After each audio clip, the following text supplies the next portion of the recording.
3, 2, 1.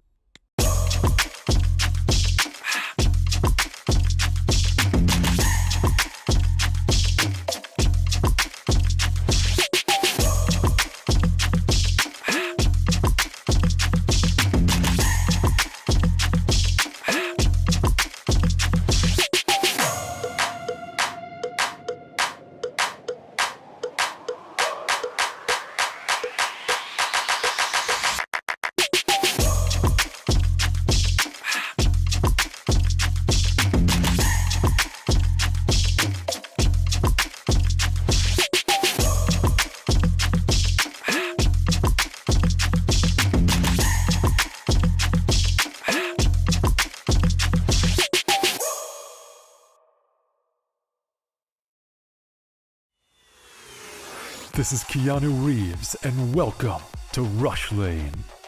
Rush Lane is a new intense multiplayer racing game where you can compete against real players to win real money. Set in the towering crime-filled metropolis of Hub City. Here, champions put their life on the line for glory, power, and riches in the ultimate death race, known as the Rush Lane. How does it work? Simple. Pay a small stake to jump into the next race. All the stakes go into the prize pool, so the more players, the more money there is to win. Once enough players join, the race is on. Races last just a couple of minutes and are fully automated. Rush Lane is driven by our unique physics-based randomness engine. Starting positions, track segments, and traps are all randomly generated, and we've tested over 10,000 races to ensure no player has any advantage over another. Cheer on your racer as they scream down the winding city streets and through mysterious alternate worlds filled with dangerous traps and pitfalls. The first player to cross the finish line wins the biggest share of the prize pool. But don't worry, the top few finishes are also in the mix to win. The exact number of winners will change depending on how many players were in the race. The more players, the more winners. Rush Lane is live 24 hours a day, 7 days a week, so you can jump into the action anytime you want. Good luck out there, racers. Only on Rivalry.com.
Three, two, one.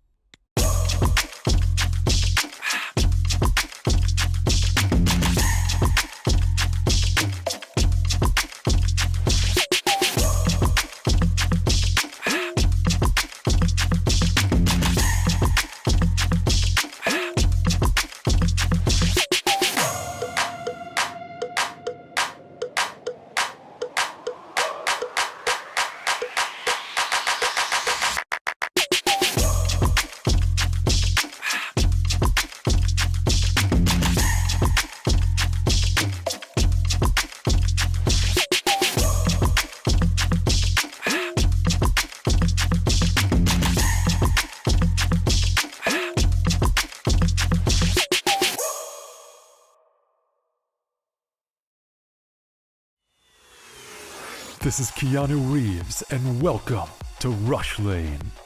Rush Lane is a new intense multiplayer racing game where you can compete against real players to win real money. Set in the towering crime-filled metropolis of Hub City. Here, champions put their life on the line for glory, power, and riches in the ultimate death race, known as the Rush Lane. How does it work? Simple. Pay a small stake to jump into the next race. All the stakes go into the prize pool, so the more players, the more money there is to win. Once enough players join, the race is on. Races last just a couple of minutes and are fully automated. Rush Lane is driven by our unique physics-based randomness engine. Starting positions, track segments, and traps are all randomly generated, and we've tested over 10,000 races to ensure no player has any advantage over another. Cheer on your racer as they scream down the winding city streets and through mysterious alternate worlds filled with dangerous traps and pitfalls. The first player to cross the finish line wins the biggest share of the prize pool. But don't worry, the top few finishes are also in the mix to win. The exact number of winners will change depending on how many players were in the race. The more players, the more winners. Rush Lane is live 24 hours a day, 7 days a week, so you can jump into the action anytime you want. Good luck out there, racers. Only on Rivalry.com.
Three, two, one.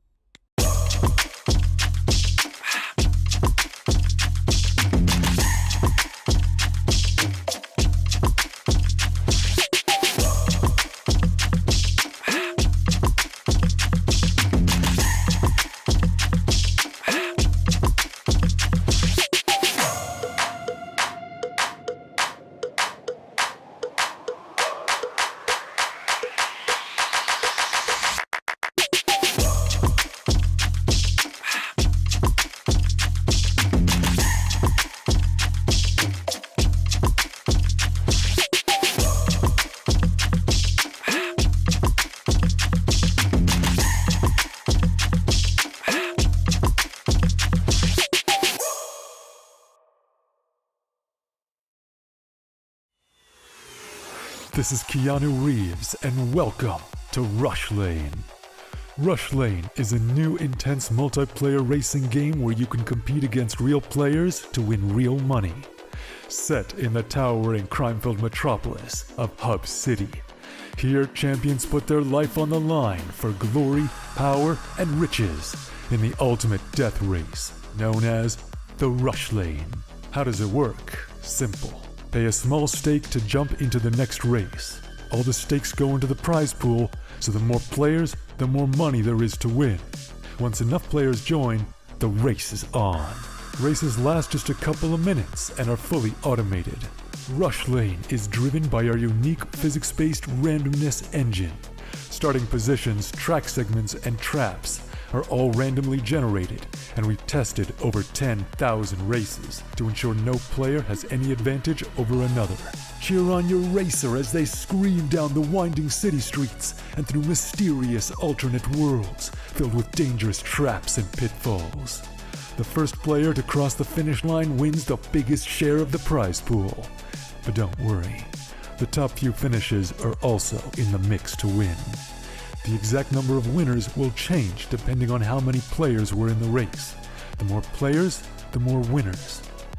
Rush Lane is live 24 hours a day, 7 days a week, so you can jump into the action anytime you want.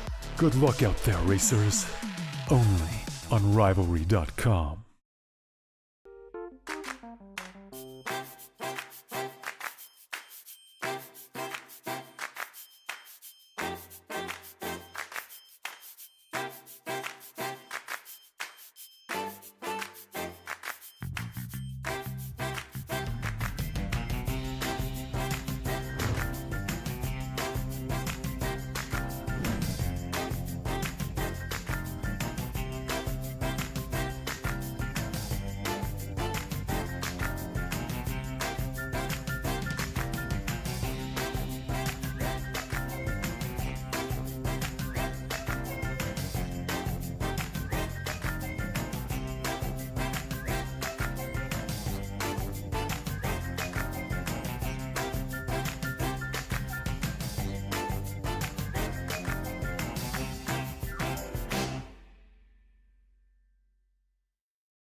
Three, two, one.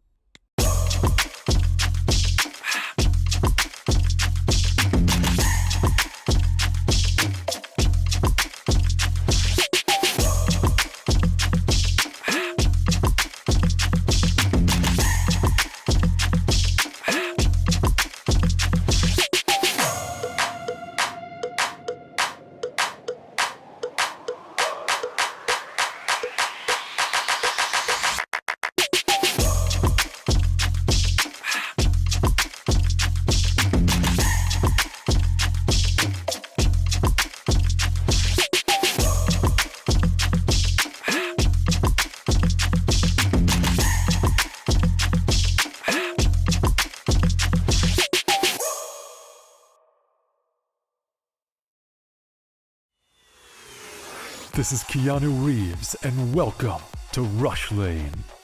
Rush Lane is a new intense multiplayer racing game where you can compete against real players to win real money. Set in the towering crime-filled metropolis of Hub City, here champions put their life on the line for glory, power, and riches in the ultimate death race known as the Rush Lane. How does it work? Simple. Pay a small stake to jump into the next race. All the stakes go into the prize pool, so the more players, the more money there is to win. Once enough players join, the race is on. Races last just a couple of minutes and are fully automated. Rush Lane is driven by our unique physics-based randomness engine. Starting positions, track segments, and traps are all randomly generated, and we've tested over 10,000 races to ensure no player has any advantage over another.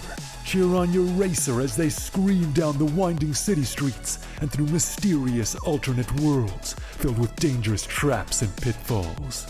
The first player to cross the finish line wins the biggest share of the prize pool. But don't worry, the top few finishes are also in the mix to win. The exact number of winners will change depending on how many players were in the race.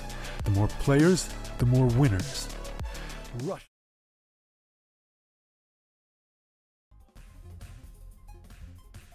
And welcome back to the official Filipino broadcast ng ating Intel Extreme Masters Rio Major Day 2 ng ating Challenger stage. And for our first best of one, boss, Echo, it's gonna be Vitality versus Outsiders. What a exciting match dito sa ating two top dogs, no?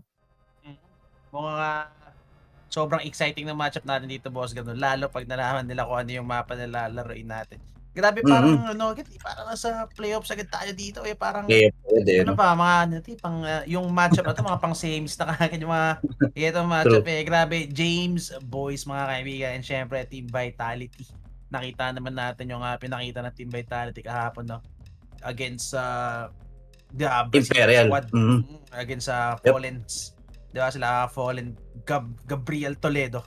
Ayan. So still a good showing, no? Sobrang ganda na pinakita ng Team Vitality kahapon. And hopefully for them, they would continue yung good run nila, no? They would continue how well they played yesterday hanggang ngayon. I mean, syempre hindi naman natin may pagkakaila, no, na Imperial is still ano ba, Imperial still is a good team, no? Siguro at least to say decent team as for now. Pero pag sinabi mo kasing outsiders, di ba? Pag pinagtapat natin kasi yung outsiders tsaka Imperial, ayun, I think it's gonna be heavily in favor of outsiders, no? So, yung yung kalaban ng Vitality ngayon is actually ano ba, pwede natin sabing level up or step up kaysa doon sa kalaban nila kahapon. So hindi if they played yesterday good, kailangan they need to play better ngayon, no? Kasi mas better din yung opponent nila. Pero bago tayo mag-head dito sa ating mapa natin mga kaibigan, mag-quick bet lang tayo. Syempre, saan pa ba kundi dito sa rivalry mga kaibigan, di ba? So saan ba tayo rito pupuso, Boss Gab? Say, the odds speaks for itself, pero saan 50-50 to eh. For sure 50-50 nga to, pero ikaw ba? Ako siguro bias muna tayo sa Vitality dito, pero ikaw? Ako rin, sige, mabias ako sa Vitality rito kasi kuya mo Zaiwu medyo since last Zaiwu plus Pinks consistent yung performance si Zaiwu no? Medyo hindi unlike dati na medyo nagde-decline si Zaiwu at some games, hindi ganun kaganda yung consistency niya, pero since the last tournament, no, hanggang ngayon Zaiwu has been showing up and consistent performance is being shown to us by this arguably the number one player in the world then since, di ba? So ayun na, napakita ng mga mga map bannings natin. New Dust 2, it's a very good ban, no? Yung Dust 2 para sa outsiders, no? I mean, against Vitality on Dust 2, medyo may hirap. Respect na lang din talaga. Respect. I mean, nakita naman natin paano maglaro yung outsiders sa Dust 2, no? They're good, they're pretty good team on Dust 2, especially si James, no? But against Vitality, I think may hirapan talaga sila. Again, this team really knows how to play well Dust 2, and that is one of their packet maps, no? So, nauwi tayo sa overpass. Yun na nga, nakita na namin yung kanina. Overpass pick. So, I think this is going to be good. Siguro, if napunta tayo sa Nuke sa Dust 2, I think it's gonna be heavily in favor of Vitality, at least 70-30. Pero yun na nga, dahil nakita ko na yung mapa kanina, as I said, this is going to be at least a 50-50 matchup, no? Especially si James Boscab, no? Usually, ilang beses na natin napapanood ko paano maglaro tong outsider sa overpass. Talagang slow play Slow play. Mahilig si James sa sa burst, sa secure ng map control, picks. Yun yung main play, or I think the default play always coming in para dito sa may side ng ng outsiders. And so far, I mean, it's been working out for them, and you can't really do parang hirap din kasi gawa ng counterplay kung yung kalaban mo lagi naka-default lang, no? So hopefully Vitality would get a decent scoreline kasi Vitality, guys, is gonna be starting on the city side. So hopefully hanggang first ang city side pa sila, maka-rack up na sila ng points dito sa first half natin. Yeah, I mean, for sure, gaya nga nang sabi mo, di ba? It's gonna be a 50-50 matchup. So expect ko rin na yung magiging first half natin dito is 8-7 lang, at makakita rin tayo for sure ng kaliwat ka ng suntukan at palitan ng rounds dito mamaya, boss. Ego, once na nag-start tayo dito. Pukpukan talaga to, Boss Gab. Sigurado. I mean, tignan mo naman to. Si kuya mo, Zivu. My God. I mean, I can't wait to watch Zaiwu again in this form, mga kaibigan, no? But, yeah, Team Vitality is gonna be starting on city side, and usually si Apex yung gumagalo dito, Boss Gab, no? Pag nasa city sila, si Apex yung mahilig mag-push, si Apex yung mahilig mag-rotate, siya yung mahilig mag-flank dito late into the rounds. And tingnan natin if outsiders is gonna be prepared for that, or if the default of outsiders is actually going to punish yung mga play ni Apex dito on the city side. Pero Sphinx, eto na nga, look at this, go for the info play. So Sphinx, he's gonna confirm at least 1 or 2 people galing sa outsiders dito sa may fountain area natin because of that flash. And syempre, Norbert nga, no? Medyo binabaril siya ron. So, he's gonna confirm some information dito sa may playground. And look at the respect, Boss Gab. Kung gaano kalalim yung Vitality. Sobrang passive lang talaga ng Vitality dito. Talagang, I think yung gagawin nilang play dito is talagang papapasukin lang nila yung outsiders, then sabay-sabay nilang i-retake yung ating bomb site dito. Pero still, 1 minute left pa rin naman tayo dito. Marami pang option yung ating outsiders dito if ever. Pero Vitality dito, look at the 2 members of Vitality pushing towards dito sa ating A-long and dito sa WC as well, no, to get some information para at least hindi masyadong masandwich ngayon yung ating vitality. Pero outsiders, alam naman natin merong ano to, kapalit to pag hindi gumana yung slow play niya eh, di ba? Pwedeng Mhm. malason at magkagulo yung magiging play dito. Pero I think outsiders, I think they really now committed na pumosh dito sa ating T-site and si Zaibu yung makakasalubong nila dito sa ating A-long with that duelist, instant 3K agad. So Norbert na nga lang yung natitira para sa side ng outsiders. Against 4 members, makakuha ba ng isa? Pero Apex says no!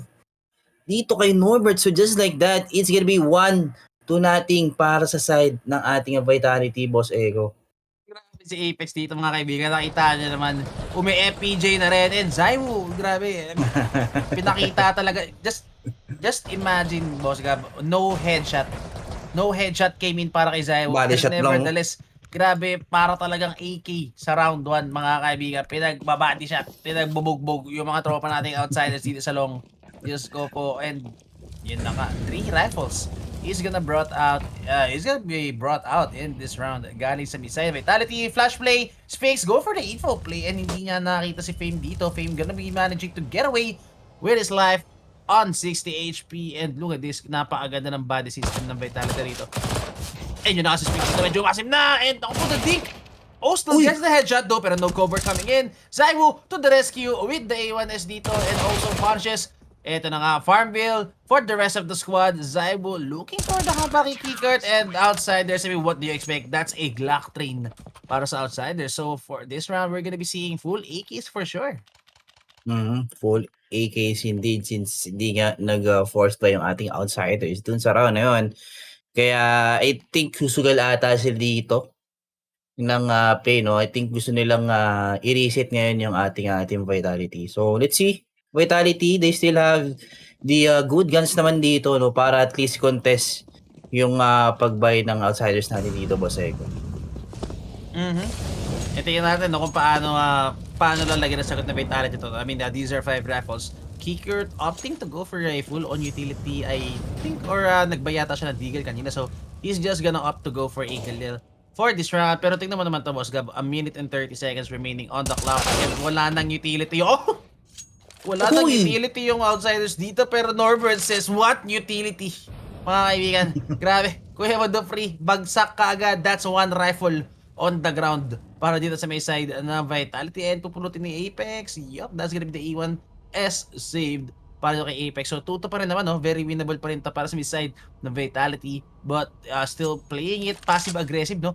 Yung bin natin dito medyo passive, but on the A side though, dito sa may A-long, Vitality is kind of playing aggressively with the body system. Ito si Zaiwu and si Sphinx, and I love the aggression, no? Yung MP9 nila rito, trying to use it to its strength. 50 seconds remaining on the clock, and already kailangan na nila humarap ng info dito. So we can see Sphinx pushing dito sa may A-long position, and Zaiwu falling back, making sure the A-short is actually gonna be posted down. Pero eto na kasi Majest, kailangan niya gumalo. Kailangan niya makapatay rito at least 2 to make this retake possible. Majest playing it close on flat with a close line. Good molly para kay Apex, buying more time. Kailangan makatay ni Apex dito. This is a 3v4 situation. Pero eto na nga, Apex pulls the trigger. Not gonna get anything at all. Zaiwu instant shutdown. Galing dito sa mga side ng galing sa outsiders, and Sphinx, best case scenario, exit, save gun, or at least economical damage. Pero what entries coming in para sa side ng outsiders for the punish? Actually, ang ganda talaga ng angle doon ni Frit, no? Talagang yung angle niya yun is pang bilong talaga, or pang bilong talaga na na magko-cross dun sa crosshair niya if ever. Pero ayun nga, nalason lang yung ating Vitality nung araw nito, lalo na to dito kay Dupree, no? Talagang walang kalaban-laban. The wall bang shots coming from outsiders. Yun yung nagbigay advantage agad sa kanila di ba? Grabe, beautifully done. Galing dito kay Norbert, bagsak ka agad sa Dupree doon. Not even seeing anyone, pero Zaiwu, he's ready for the 4-man boost, mga kaibigan, but it's not gonna be coming in para sa side netong outsiders natin. Feel ko mamaya pa nila gagawin yun. But Keycard, early into the B-short control. Apex, go for the wall bang. Gusto niya yatang ipagigante si Kuya mo Dupree dito, but No wallbang is gonna be coming in. Flit. Grabe naman si Flit dito with the noise. Oh, but the flash. Zaiwu needs to go for the pick. And ito na nga, the pick! Zaiwu gets one! Zaiwu, he needs to get everyone. Zaiwu with a trade frag. And outsiders, their push is gonna get halt mime. Is gonna put on hold. Zaiwu, look at this. Going aggressive. My God, Zaiwu looking for some kills, pickoffs. Pero si Flit, ang ganda ng pwesto niya. Di ko alam kung nakita niya yung gun barrel dito ni Zaiwu, but he's gonna get spotted down nito ni Apex. And still, si Spinks nasa A-side pa rin siya rito. So I think they're highly confident para kay Spinks dito. But Norbert, oh, he gets dropped down. Apex gotta kill Norbert, mga kaibigan. And Zaiwu playing it close with the info. Narinig niya may isang tao dito sa may short. Going to the long. Good smoke para kay Zaiwu. And that's gonna be Fleet being forced to go on the A-long push. Kailangan sumama na James dito. They need to go for the body system. 50 seconds remaining on the clock. Still mahaba pa naman to. Outsiders don't even need to rush things, mga kaibigan. And Zaiwu, look at this. Pinulot niya yung rifle dito and giving the AW para kay Apex. It's gonna be Zaiwu fighting on the front lines. And naku po, baka ma-upgrade siya dito. Oh, but never get the headshot. Siya pa kaya nakakuha rito, but James. Again, this is James time. Dalawa daw dito para sa side of Vitality. He gets the first. Pero sa Apex, oh my God, the balls of steel on this guy. Dropping down, go for the deny. Not gonna get it. James, oh, almost gets the punish, but Sphinx. Beautiful cover galing doon kay Sphinx. And what a round for Zaiwu. Ang gandang defense yun coming from Zaiwu. Talagang minake sure niya na ipapanalo niya lahat ng duels dito sa ating B-side in order for him to defend itong ating B-side ng maigi, men. Pero let's see Outsiders mukhang pinaisa lang ng ating Vitality. Nagkaroon agad ng magandang sagot itong ating Vitality, and you don't want Vitality to take these leads kasi pag nakuha na nila yung mga init momentum nila, naku po, mukhang hindi nyo na mapipigilan to individually. Especially dito pa si Spinks, di ba? Hindi pa nga gumigising si Spinks dito, boss. Gabi. Wala pa tayo nakikita ng mga one-man anchoring prowess from this guy. Grabe. Classic Spinks, minimum 3 kills. Grabe. Southeast, pero yun na nga. Mukhang chill muna tayo rito, mga kaibigan. And delikado nga yung rito, outsiders. There needs to be a change sa galaw ng outsiders dito, no? Si Zaiwu kasi, mainit na yung op eh. Just imagine bringing out the op on the 4th round and already on fire na kagad si Zaiwu dito. And alam naman natin, boss, kapag mainit na si Zaiwu gumagalaw sa mapa to. Pupush ng Lobo, pupush ng Connector, pupush ng A-long with the AWP, and you can't give Zaiwu that kind of freedom, no, to move around the map. Kailangan nila gawa ng paraan to, no, especially ito si James. Again, James loves to play with the AWP on T side, and kailangan makuha ni James yung AWP niya rito on T side, boss Gab, kasi pili ko siya yung makakasagot talaga kay Zaiwu dito. Kailangan mapanish dito ni James itong si Zaiwu para nga mapigilan yung kaasiman nitong player na to. So, yep, 3-1 tayo dito, Boss Echo, and let's see, Outsiders could be in a possible last buy round, no? Kasi pag hindi pa nga nila makuha yung round na to, possible na ma-reset yung kanilang economy, at alam mo naman, pag na-reset yung economy, another plus 2 rounds na agad yun, di ba? Laking kalamangan agad yun para sa side ng ating Vitality, mga sir. Yep. I mean, look at this. Kakasabi ko lang kanina, mga kaibigan, Dream Time needs to pick up his AWP and does already getting the AWP. Pero ito na kasi Apex. Oh my God, mukhang napindot niya ni Kuya Apex yung left click dito. Does pulling the trigger and giving away their position. Doon sa may boost natin, no? Zaiwu, what a very tight angle dito. But he's not gonna find anyone.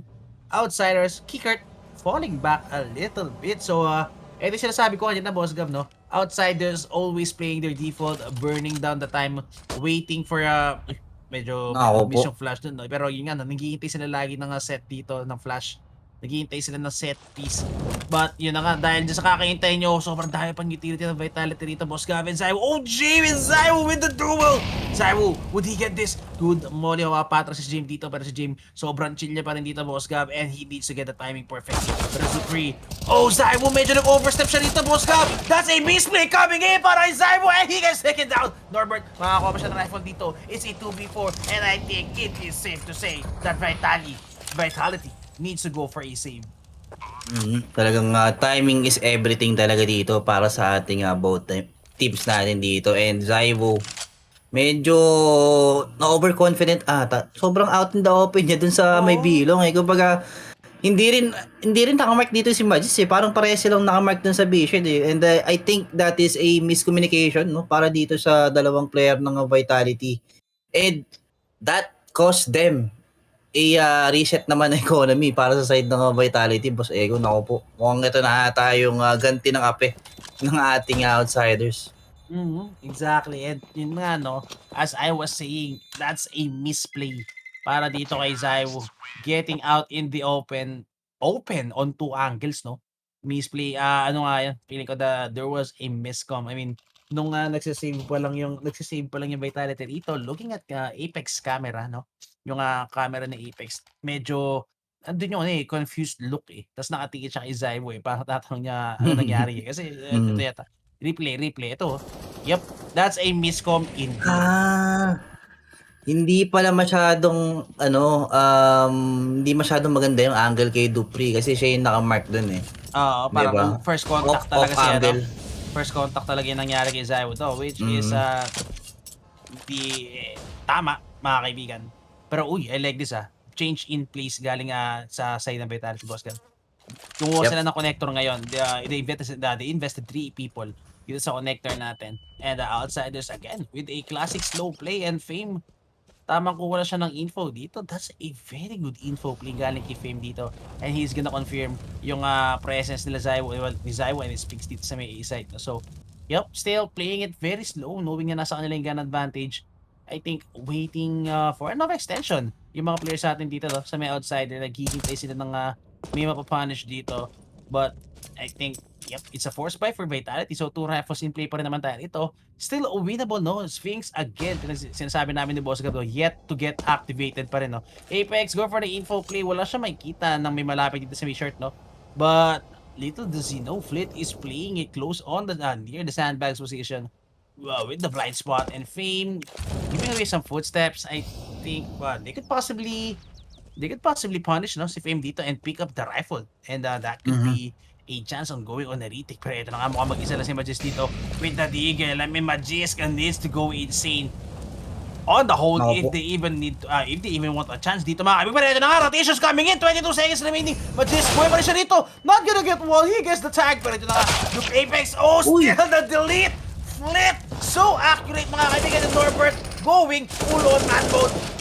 Pero I think there's not a chance at all para sa Missile Vitality. Pero hindi! Zaiwo! He gets 2! 2v3 na ito, mga kaibigan. It's 2 Deagles again. 3 heavy rifles para sa may side na outsiders. Pero Jame playing with smoke with the one way eliminates Zaiwo from the map, and Sphinx easily just gonna go for the save. Napakaagang wide swing coming from Apex no. Kung hinintayin niya na lang yung backup dito na magagaling dun sa ating A site, that could be a different story at a free lason sa yun, dun sa planter ng outsider kasi 15 seconds na lang ata yung natitira dun, mga ganun, no? And outsiders, hindi pa rin nila nakiklear yung ating B site nung time na yun, kaya mas malaki sana talaga yung win rate ng Vitality kung hindi lang talaga nagmadali dito si Apex dun sa pag wide swing dito sa ating B site, Boss Eko. Yep. Hindi ko alam if anong plano ni Apex. I think he's trying na ma-off guard yung players ng ano dito, no? Feeling ko tinatry niya ma-off guard yung players ng outsiders dito. Knowing na, ito look at the time, 15 seconds indeed. Mukhang tinatry niyang i-off guard knowing na you have 15 seconds on the clock and baka maratel, baka magpanic yung outsiders dito and makukot niya off guard. Pero hindi Fleet was there with pinpoint accuracy. Talagang nakahold na siya sa may waters position, knowing na all 3 guys from the bilang position would cover the rest of the angle. Pero ito na sa Fleet! Ito na umiintry na nakakover na kanina! He gets too easily! That's gonna be the B-side up for grabs para sa outsiders dito, mga kaibigan. And Vitality is gonna be giving away the lead for sure. Outsiders na yung magkakaroon ng lead dito sa round na to, since looking at the guns na itong mga members ng ating Vitality, they only have USPs and for sure exit frag na lang to. And Sphinx also, ano lang din to, isa-save na lang din niya yung EG niya dito para sa next round. para at least makaipon pa ulit sila ng pang-off dito ni Zaiwo. Pero, yep. Outsiders, good B-rush. Okay, dito sa ating round na ito. Talagang na-caught off guard nila yung mga members ng ating Vitality, no? And walang napitas actually sa kanila, no? And that is a good investment doon sa round na yun, Boseko. So, let's see. 3-4 tayo dito in favor pa rin ng ating outsiders and Vitality. Siguro kailangan nilang mag-change of defense setup dito. Siguro mas kung nakukuha naman nila yung mid lagi sila mag-info sa mid, pwede nilang i-abuse yun tapos i-push yun di ba? Hanggang sa tauhan na ng outsiders yung mid natin dito Yep. Excellent points. Sabi nga ni Boss Gab, mga kaibigan, Vitality needs to have a change in setup, no? Kasi, again, yung outsiders dito naka-default lang and parang naging default versus default para dito sa matchup natin na to. And so far, outsiders with the patience play, winning the duels on last minutes, no? Yung mga last second hit natin, no?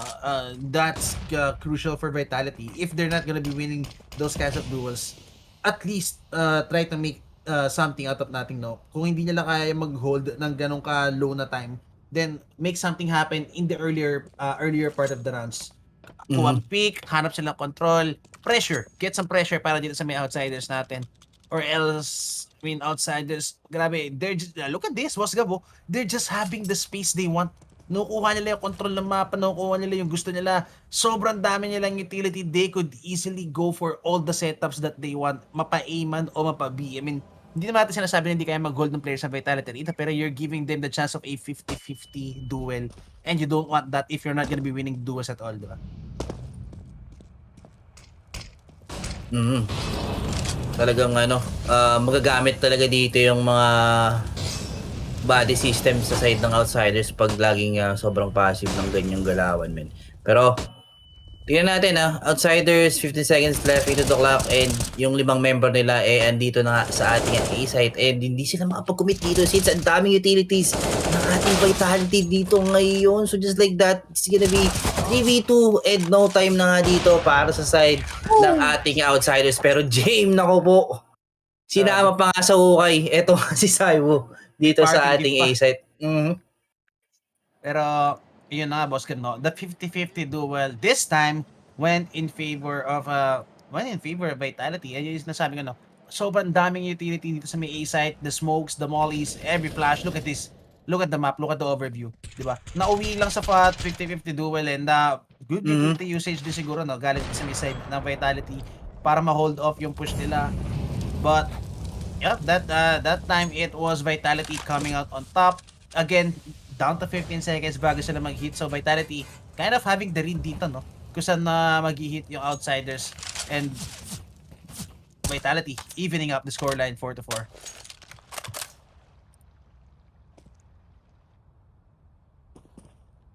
Grabe, wala talagang aggression na nangyayari dito, Boss Gab. No aggression sa long, no aggression dito sa may fountain. No aggression at connector whatsoever. Sobrang passive, no? I think si Zaiwo lang ata yung at least lalason dito sa ating A-short feed is SMGs, no? Mukhang gagamitin niya yung fire prowess na itong kanyang barrel ngayon, men. So, let's see. Kung may malalason nga ba since yung outsiders natin dito, meron na silang 2 members, no? Na may control dito sa ating A-long era, Boss Eko. Pero still, wala pa rin up si Zaiwo dito and that up for Zaiwo is actually a big factor, no? And I don't think ibibigay niya ni James basta-basta. I think James is always gonna be pero ito na nga, call coming in para kay Zaiwo. I think he's asking for a flash and ito na nga, flash coming in, Zaiwo! Go for the pick, he gets James! That's the all for you! Zaiwo go for the mamba out with the nade. As a cover and Keycurt! Kinain ni Keycurt, mga kaibigan. Oh, pero Zaiwo with the free fire. Hindi pa narinig. Oy, narinig yata. Norbert Garris back to the smoke of space. Oh, Higgins taken down. Zupri, good nature dito para kay Dupree. Although 8 HP nila siya rito. And I love the last play galing kay Dupree dito. Pero dahil naman the flash, he even gets one. Zaiwu still hiding. 6 seconds remaining on the clock. And Zaiwu doesn't even need to kill. He just needs to buy time. 3 seconds remaining on the clock. And Flit, he gets taken down. And another round for Vitality. Grabe, lagi tayong nauuwi dito sa 5 seconds, 10 seconds, Boss Gab. Medyo hindi na gumagana yung slow play ngayon dito ng ating outsiders, no? Mukhang dinadaan lang sila sa sa flash pick play ng Vitality natin dito di ba? Nako po, mukhang Vitality already having the read, no? Kung paano nila i-counter yung mga players natin dito sa may outsiders. How they would counter the late round hits from outsiders. And time out, I think is gonna be called. Is there a time out sa may side ng outsiders? I think sa outsiders nga to, since sila yung Nagsasalita. two straight round na na natalo dito sa round So let's see kung ano yung magiging plano nila dito or yung magiging adjustment sa mga kanilang play na gagawin dito sa round na to, Boss Eko. Since hindi nga gumagana yung slow play, di ba? Although nakakuha na Rojo na dito, basta... Oh, what? Kikard, hello? Rico, si Kikard nadapa sa usok, mga kaibigan. Diyos ko po, talagang na-extinguish ang kanyang katawan. Pero, look at this, fast play. Fast play coming in para sa outsiders dito, knowing na B-shirt control was done by Vitality. I think they have a very good idea na A-site is gonna be abandoned, no? Kasi in order to make the... Oh my God! Taking down Zaiwu, the lone protector, the lone defender dito sa may A-site, getting picked apart. And Flit, eto na nga, Flit, trying to get the timing. But Majisk, in a very good position. Nakita niya na yung shadow dito. Oh, pero pulling the trigger happy. Oh, and Flit even takes down one. Oh my Grabe God. naman yun. What a accuracy coming from a Fleet. Quick headshot nga agad dito sa ulo ni Dupree. And just like that, outsiders na yung merong man advantage dito ngayon sa round na to, Boss Eko. Uy! Nako po, medyo Whip City para kay Kuya mo Sphinx. I mean, if Sphinx got 2, that would have been a lot more winnable para kay MX. Pero the nade! Oh, not gonna touch Norbert. Pero, oh my God, that's kind of a misplay, I think, galing kay Dupree and kay Majisk, though. Majisk, trigger happy, medyo, no? Medyo trigger happy si Majisk doon, pulling the trigger without even seeing si Flit, no? Nakita niya lang yung shadow ni Flit dito and trying to go for the pre-fire, thus giving away his position. And Dupree, highly unlikely para kay Dupree. I mean, Boss Gab, why would you chase away yung kalaban with having the man advantage? Talagang hindi nila na nakaka-capitalize yung man advantage dito sa side ng ating Vitality. Medyo nasusobrahan sa sinigang di ba?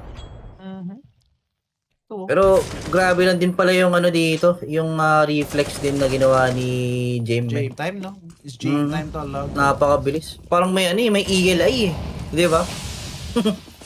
Nako po. BO1 pa naman to. So outsiders easily could get this easy bugati mga kaibigan. Pero Faye, spraying down ito si Dupree and Norbert. Bulag na bulag siya rin dito. So awkward moments. Apex is gonna win that duel with the MP9. And naku po, mukhang get ang pwesa ng Apex dito. And Faye with the headshot. Zaiwu though, he gets flit. Yung bomba! That's the bomb indeed. Magis go for the boost. Pero narinig sila. What? That's a messed up boost, mga kaibigan. And Jane time going for the flag. Jane could easily punish it. Si Magis and Sphinx. But Magis was prepared for that pick. Oh my God. Magis gonna be handing out a rifle para kay Sphinx dito. Pero Sphinx, would he get the rifle? I think he would get the rifle. Mahaba naman yung oras sa larita, no? Kailangan niya kunin yung rifle dito and yung retake is on. Pero I love this galing kay Kickert. Pero Sphinx, grabe, having the perfect read, buying their time, and kailangan na nila i-bait si Magis dito. Magis, you need to go all out, get the information. Ito na alam nila kung nasa si Fame. Zaiwu, pre, time is running out. This is a 1v3, and Fame almost gets the clutch, and Zaiwu, he needs to get the defuse. And does he have time? I think he has time. More than enough. Yep. Oh! Yup, seconds. Yung op, he's gonna get the op. So, Zaiwu. after a long while, gonna be holding out an AWP for the next round. Mhm. Yup, indeed. A free upgrade dito kay Zaibu. From Deagle to AWP, Boseko.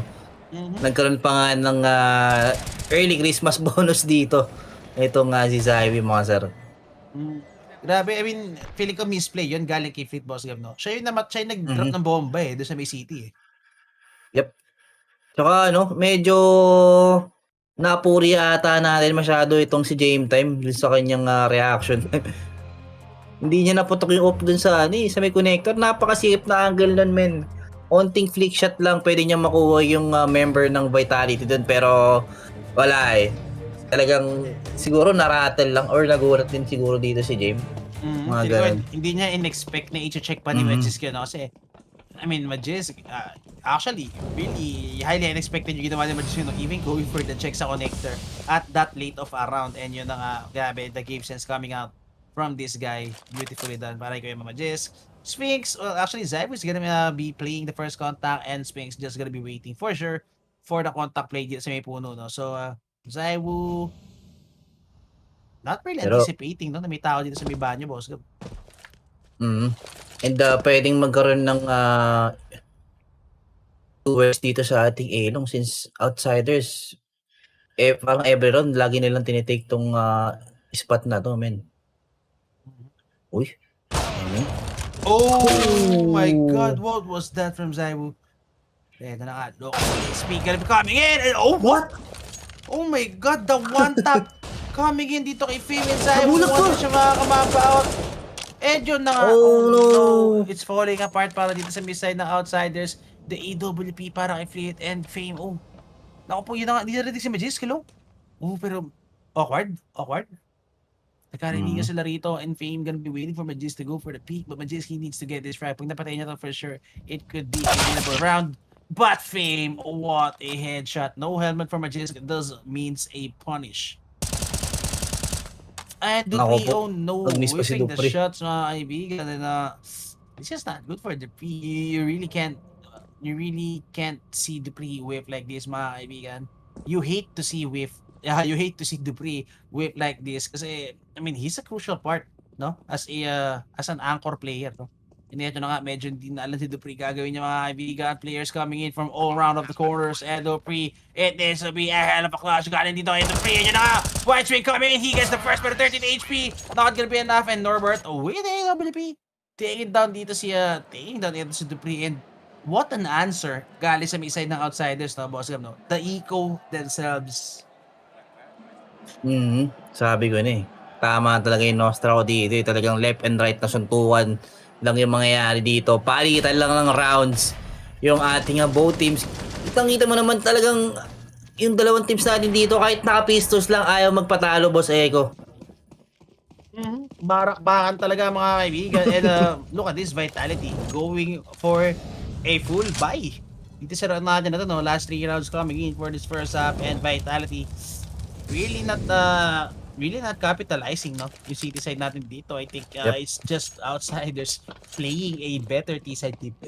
Pero I don't know, tingin natin pag switch sides natin, still kayang-kaya pa rin naman ng Vitality to pull off a T side dito sa may overpass natin. Pero what worries me is yung players ng outsiders natin dito, boss, gano, lahat sila tumatama. Talagang on point lahat ng shots ng ating players dito sa side ng ating outsiders, men. Kumbaga sila ata yung nakapag-warm up ng maigi dito, pero Kicker against 3 members ng Vitality dito sa ating A side. Mukhang mapipitas nga lang din siya dito. Yeah, Apex. So just like that, 4v4 Zybu and sino kasama niya dito? I think si Sphinx. Lately, parang sila lagi yung dilubyo dito sa ating A side. Pero Fame agad for the punish doon sa dalawang members ng Vitality natin dito. So 2v3, pero Vitality, they don't have a decent gun to retake ditong A side, Boss Ego. And libre USP. A utility as well, wala rin silang flash. So I think exit frag lang ata to coming from Apex. Or at least save the armor. Sayang yan. Pwede. Pati yung smoke, no? Di rin naman sila makakabay next round eh. Baka chance na lang mag-scavenge to si Apex. Uy! Ayun lang. Nasilat Grabe pa yung nga dito ni Fame. grabe yung outsiders dito. Already getting their 7 for this first half. So, kahit mag 8-7 tayo dito, Boss Gam, no? Ano na to? Sobrang good half na to para sa may side ng outsiders. Indeed, good up na nga ito para sa side ng ating outsider. So, let's see kung enough na ba yun para sa kanila. Itong 7 round win nila, no? Sa side nila, Boss Eko. Or gusto pa nilang i-extend hanggang 9-6. Pwede pa naman, no? Since Vitality, hirap din talaga sila, magkaroon ng counter strat dito eh. Sobrang ang daming set play na pinapakita ngayon ng outsiders eh.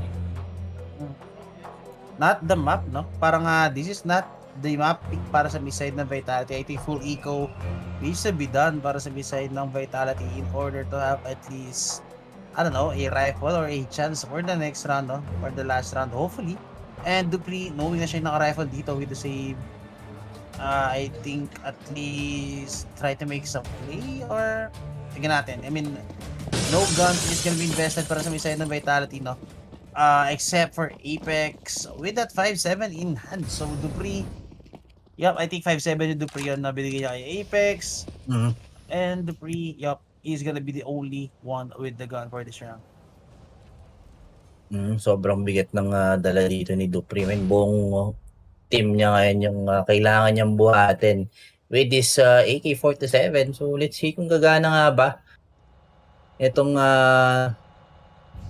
natitirang guns ng ating Vitality, Boss Eko, against full vi round ng ating outsiders dito. Pero outsiders, I think it's gonna be a contact play lang yung kanilang magiging play dito. Once na may makita sila, go na agad papunta dito sa ating A-site. Pero Apex, kung magkakaroon ng timing dito at mapapunish pa nga siya dito ni Fame. So just like that, it's gonna be 4v5 and mukhang save na ata ito para sa side ng Vitality. Hindi na sila mamimigay ng pera dito, men.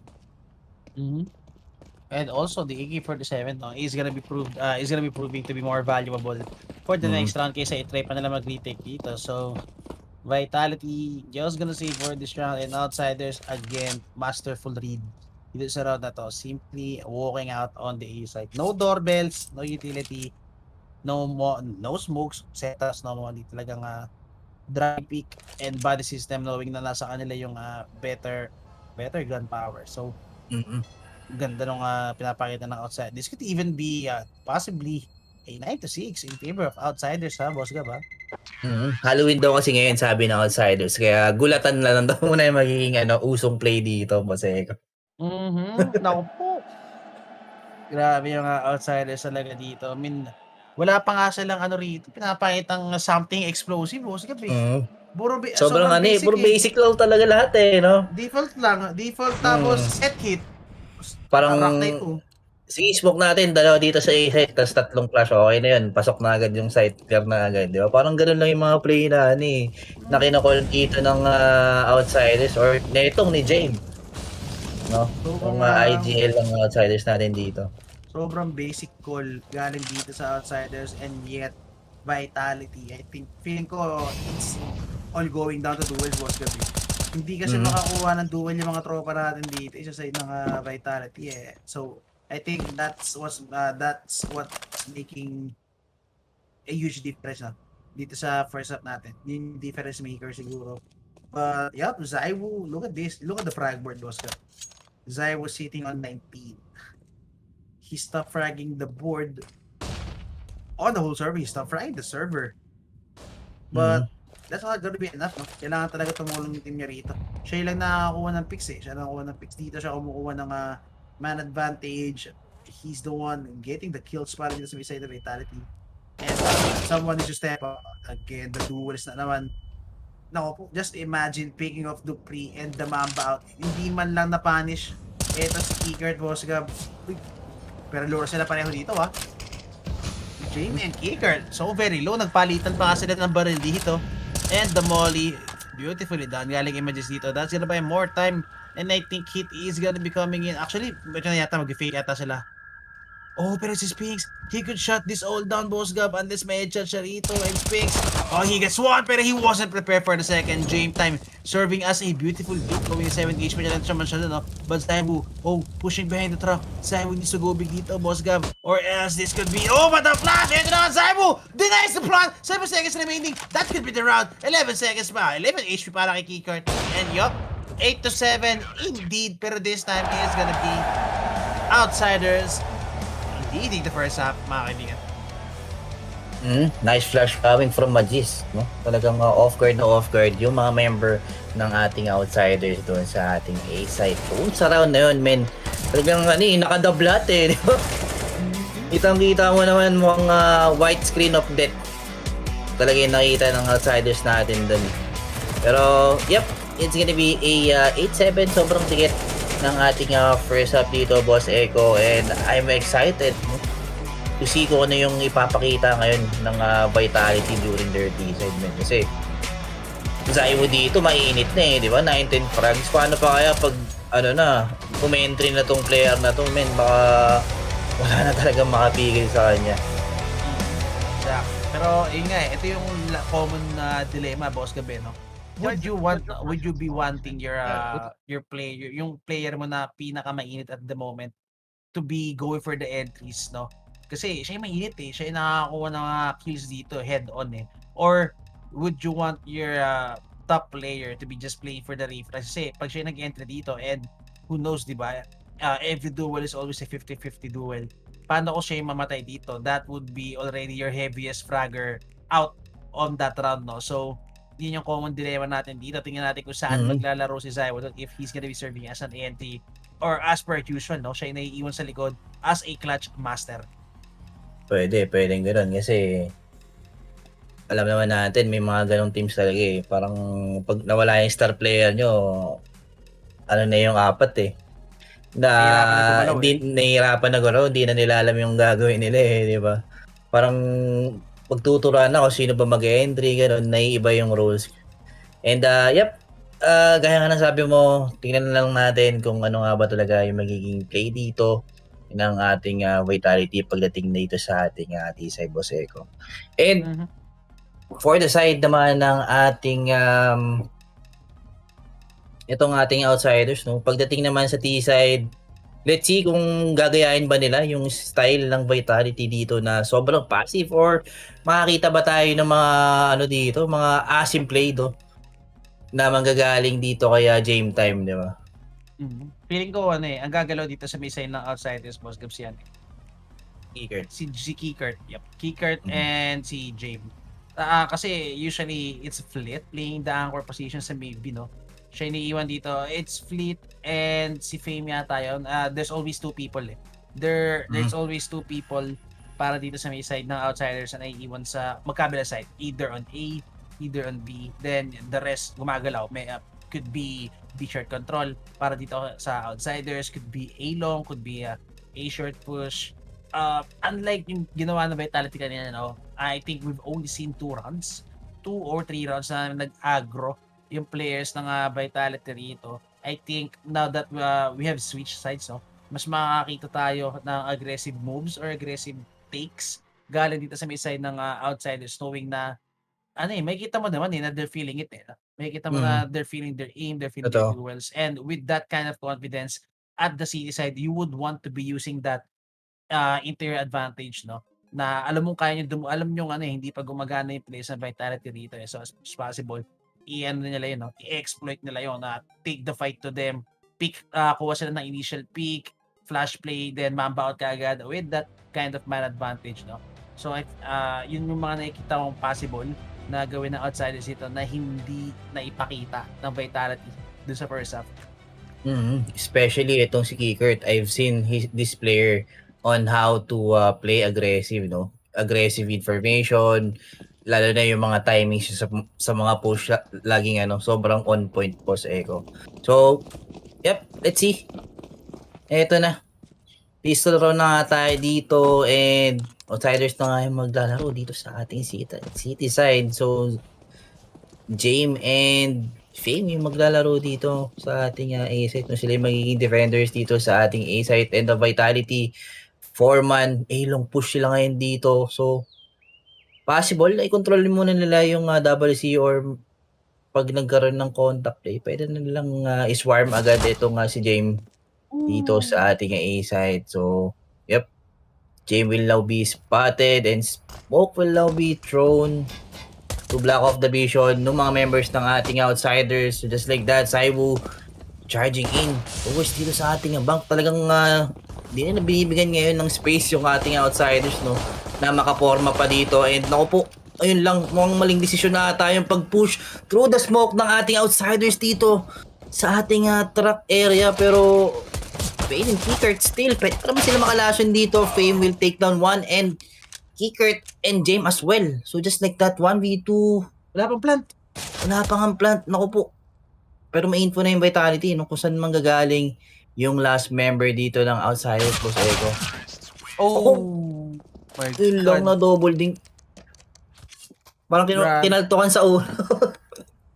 Grabe, tinoktok siya mga kaibigan sa noo. Pero grabe yung nangyari ng Boss Gab. Talagang nagkabarilan sa usok mga kaibigan. Parang may riot yung mga pinagbabato ng tear gas dito. Pinagbabaril nila habang bulag. My God! Grabe yung Vitality. I mean, I don't know if that's luck or just pure hard-on game sense, no? So, beautifully done para sa may side ng Vitality. A must-win run, no? Para sa kanila, knowing na nasa T-side sila. So, as much as possible, makuha nila yung first 3 rounds into their advantage. Kasi pag nakuha talaga ng outsiders yung mga baril na ito, again, playing on the city side, this team really knows how to handle yung mga rifle nila, no? Especially with the angles. So, Vitality, kailangan na nila makauna agad sa pistol dito.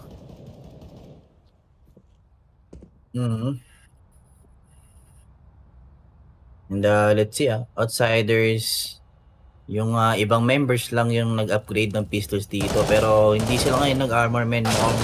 May plano silang mag-force buy para dito sa ating next round. And good flash play naman ang magagaling sa side ng ating Outsiders, men. Wala ba rin Saibu? Makukuha nga agad dito si Apex. And naku po, bakit wala kang bar dito si Saibu?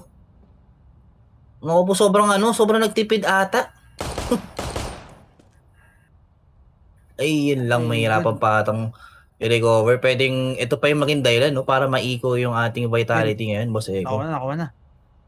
Pero contact play ito, Boss Gab. Pero delikado yan, pistol sa'yo. Crossfire, diretso na kumontak na mga kaibigan. Oh my God, the crossfires.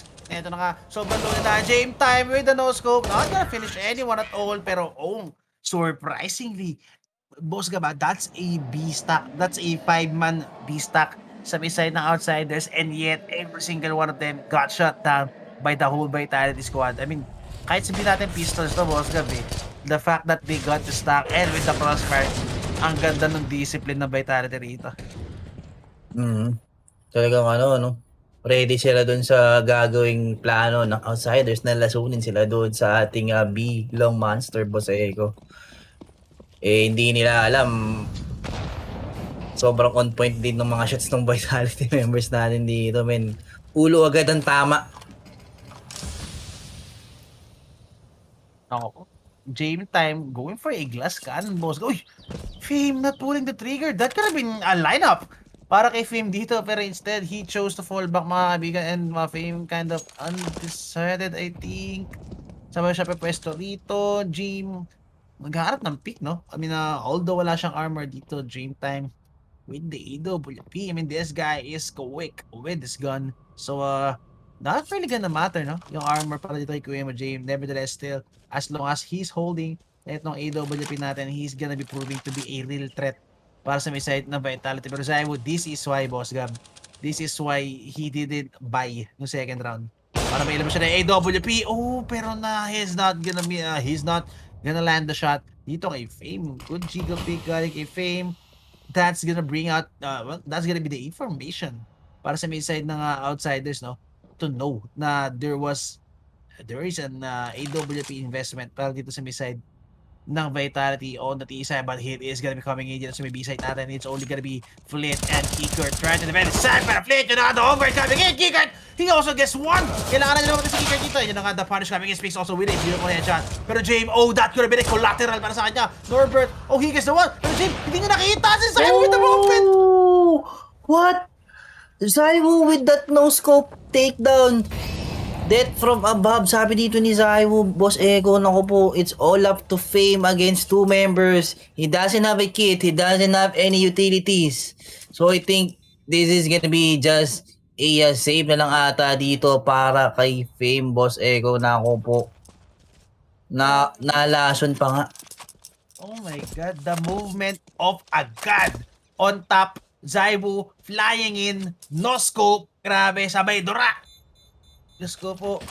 Grabe yung ginawa kay James dun. May movement god, tinutukan sa noo. Sabay pinas lang, mga kaibigan. Grabe talaga to si Zaibu, men, talagang he's really showing us on why he is one of the deadliest player dito sa ating CSGO, men. Gulat din siguro si James dun, no? Diyos ko po. James was not expecting that kind of a pick though. Pero ang ganda sana ng hold nila rito. Pero look at this movement. Hop! Hop! Bang! Execution. Galing kay Zaibu, mga kaibigan. Napakabilis na movement. Talagang hindi in-expect yun ni James Boss Ego. Talagang sobrang question mark yung nangyari doon sa round na yun. Hindi, ito na. Nakapos na yata yung outsiders dito, Boss Gab. I mean, they did this though para mapatay yung apoy ng Vitality because Vitality on A side. Not really on fire, but Zaiwu alone. Look at the frag board. My God. No one is damn near close dito kay Zaiwu. The next one closer. The next one closest, I mean, is Sphinx with 10 frags. Double the score. And Zaiwu, Still, 25. still malayo pa rin, no? Parang Kahit double scope. kahit doble mo pa yung case dito ni Sphinx, grabe pa rin talaga yung frags na pinofrovide ngayon dito ni Zaiwu, Boss Ego. So, yep, tingnan natin kung ano nga ba yung magiging plano dito ng ating Vitality. Pero outsiders, they're now being scattered. Yung kanilang depensa dito, hindi nila alam kasi walang information eh. Sobrang passive talaga ng both bomb site natin dito ngayon, Boss Ego. Uy, pero rifle to ah. And nasa Dupree. Oh my god, huge whip coming para kay Dupree. Picks up the rifle.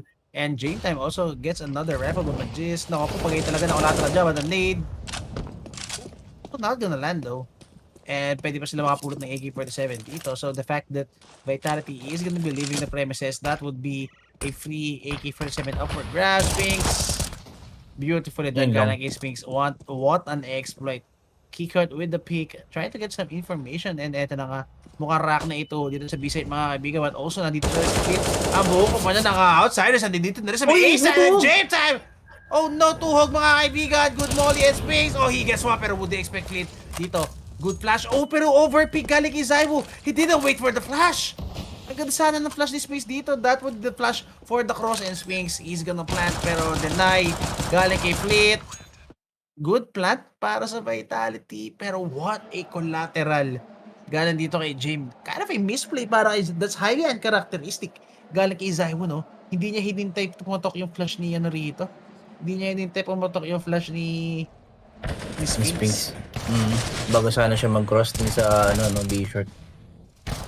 Pero wala eh. Talagang gumana yung last on play dito ng ating outsiders, and Sphinx not expecting na meron pang isang guy dito sa ating waters area, Boss Ego. Kala niya siguro dalawa pa yung naglalaro dun sa sa may entrance area natin. So, yep. It's gonna be a 10-9 and 1 round away, outsiders to tie up itong ating scoreline. Pero mapapa-tactical post muna sila dito, men. Mukhang pampatay lang muna ng ng momentum ng ating Vitality at ma-strategize yung kanilang gagawing play ngayon para mas welcomes yung magagawin nilang play dito. Siguro mag-aggressive siguro tong outsiders, or pinag-usapan nila kung anong ginawa ng Vitality last round, mga ganun. Pero side na rin yung buy ng Team Vitality dito. Boss Gab, look at this. Zaiwu investing on an AWP on a glass cannon setup. Nako po, sobrang desperado na ng vitality natin dito, boss Eko. Gusto na lang makuha yung mga easy kills dito na manggagaling sa ating AWP. So, tingnan natin kung mag-a-ROI nga ba or magiging worth it nga ba yung investment dito ni Zaiwu with that AWP, boss Eko. Not gonna catch anybody dito sa may pillars natin. So, Flit is gonna be going in. Wala na kasi need eh. So, I think he's feeling a bit safe magtago dito sa may likod ng pillars natin. On the other side, Dream Time with a very good angle with the AWP dito sa may city position natin, and Sphinx needs to get some picks. Kailangan gumana ng entry ni Sphinx dito. He needs to hit some sick headshot. Hindi nila pwedeng asahan si Zaiwu for this round because Zaiwu is sitting at the back with that glass cannon, mga kaibigan. 45 seconds remaining on the clock, and Vitality already forcing out some utilities dito sa may side ng Outsiders. Good molly as si Sphinx, nako po, play for the anti-flash. Sphinx just turning his back dito, and it's gonna be Zaiwu as the first point of contact. The thrust coming in, no flash whatsoever. It's gonna be dry contacts dito, mga kaibigan. 27 seconds remaining on the clock, and the flash coming in, bulag na bulag si Sphinx, pero no pick still is gonna be coming in para sa may side ng Outsiders. Kickert, Kickert gets the first shot, pero yun na nga ay whiff galing kay Zaiwu. Kickert gets to before going down. Norbert also with the headshot on the wall bang. 2v4 situation. Kailangan pa nga magtanim ng bomba natin. It's 3 images. I mean, that's gonna be the massacre. Vitality running down the time so bad, and he didn't even get the perfect execute. No flash. That's a very hard take to be coming in para sa kanila, Boss Gab. Inubos sila yung oras, and you don't have any flash to even hit a site. Sobrang hirap nun. It would just be a crossfire, a disaster, a massacre doon sa B-site. Sobrang ganda ng mga counter utilities dito, tsaka yung mga lason position ng ating Outsiders dito, no? Especially yung entrance era natin, gamit na gamit yung padermen. Talagang parang most of the shots dito ng Vitality is tumatama dun sa pader di ba? Kaya mas nananalo sila dun sa duels na mag-cross dun sa ating bomb site, Boss Eko. So, yep, 10 to 10 tayo dito, and Vitality, they don't have any long guns dito sa ating round na to. Meron lang silang deagle dito kay Apex, no? So, let's see kung makakapitas nga ba or makakuha ng free gun upgrade itong ating kupunan sa side ng ating Vitality. Pero Fame will spot down 1, spot down 2, pero yun lang, good for 1 lang yung kanyang AK-47 dito. Madisagad for the trade. So 4v4 tayo dito ngayon, and ma-slow down ngayon yung ating Vitality, no? De-escalate muna, try muna ulit nating pumitas dito ng paisa-isa, pero the bomb will now be dropped. Norbert, James and Fleet sweeping down the members of Vitality dito sa ating A-Short. So just like that, Outsiders, 1 round advantage sila dito ngayon, pero Vitality, nako po, medyo last buy round ulit para sa kanila. And after na ito, possible ulit na ma-reset ng kanila economy. Dumadami na yung bangko, lumalaki na yung bangko ng Outsiders dito, Boss Gab. And ito yung sinasabi ko kanina, Boss Gab. Kapag nakakuha ng barrel, kapag nakakuha ng rifle itong Outsiders natin, it's gonna be hard para sa may side na Vitality, knowing that these guys know what's coming in. And yun na nga, no? At sinasabi ko, look at this Fame with the aggression, kahit mag-isa lang siya, going for the pick dito sa may loob. No? Hindi ginagawa ng Vitality kanina yan. That's early information. That's early resistance coming in para dito sa may city side natin, no? And Outsiders using that into their advantage to, alam mo yun, kind of psycho-hindan yung kalaban. Look at this, sobrang bagal ng Vitality mag-take ng A-shirt because of that aggression, no? They have to check every damn angle dito sa may A-shirt natin, sa may banyo, even on the divider. Kailangan nila i-slow check to, knowing na may presence kanina neta ni Fame. But re-aggression dito sa may A-long position natin, and 3 people for Outsiders are gonna be invested dito sa may A-long natin. And Apex, what a flash, pero mag-isa lang siya before the time out, and oh my god, a misplay again. Kami parang Apex for sure wasn't expecting Fleet to be that close And Dave time. Oh, the timing. Naku po, ano ba yan? Oh no. James time still Wala na silang with the flash. AWP. Wala na silang flash indeed. That's the last flash they got for Oo. the hit, and it's just gonna be a field day. It's gonna be a field day para dito kay James time for sure. Even Fame Yun knows lang. this. Yep, it's simply Fame having free reign mga kaibigan, and Flit with the op. Outsiders, parang, I mean, the score says it's 10-12, pero the way Outsiders is playing, they're like walking away with the game. Mhm. Mukhang ano na 'to, gusto ng, i-end game ng ating outsiders itong, match nila against sa Vitality 'no. Talagang, maalalason pa nga ata yung ating, binetan dito, Boss Eko. Naku po. Yari na naman tayo dito kay Derek. Mukhang Outsiders really putting on a show, especially on best of one situations talaga, no? Grabe yung Outsiders dito. Mhm. Ito Yup. talaga mga anak ng Bugatti. Actually, sobrang kalmado lang din talaga ng outsiders dito, eh. Parang wala naman silang masyadong pinapakitang, fancy defense na ginagawa men. Talagang inaantay lang talaga nila yung vitality dito na ano, na pumosh dito sa ating, bomb site, Boss Eko. Mhm. Grabe, the patience coming in. No, it's always right call after right call, Boss Gabi. And yun na nga, oh my God. Game time, expecting that play to be happening already. Please go. Kasi may ibabaw na flower base. So, yun na nga, nakakasabi ko lang kanina, it's right call after right call para sabi sa'yo ng outsider. It's always having the perfect read. Kanina nag-aagro sila, nag-umatras si Fame, then again, re-aggression dito sa may sa A bottoms natin. Pero this time, knowing na it's gonna be an eco para sa may side ng Vitality, they're gonna be simply playing so far back. Maghihintay na sila ng kalaban dito sa may side. 25 seconds remaining on the clock, and Game time not even gonna give away his gun. Grabe, sobrang atrasado talaga siya dito. Naku po. Yun na nga. That's the finisher. The flank. Mahirap na 'to. Mhm. Ayun lang. Mukhang Grabe. safe to say na ba to? Parang parang gano'n na nga. Parang gusto ko nang sabihin, eh. Parang gusto ko nang sabihin yung magic word, eh. Ilista mo na ata, Boss Eko. Grabe. Mhm. Lista mo na Kasi indeed.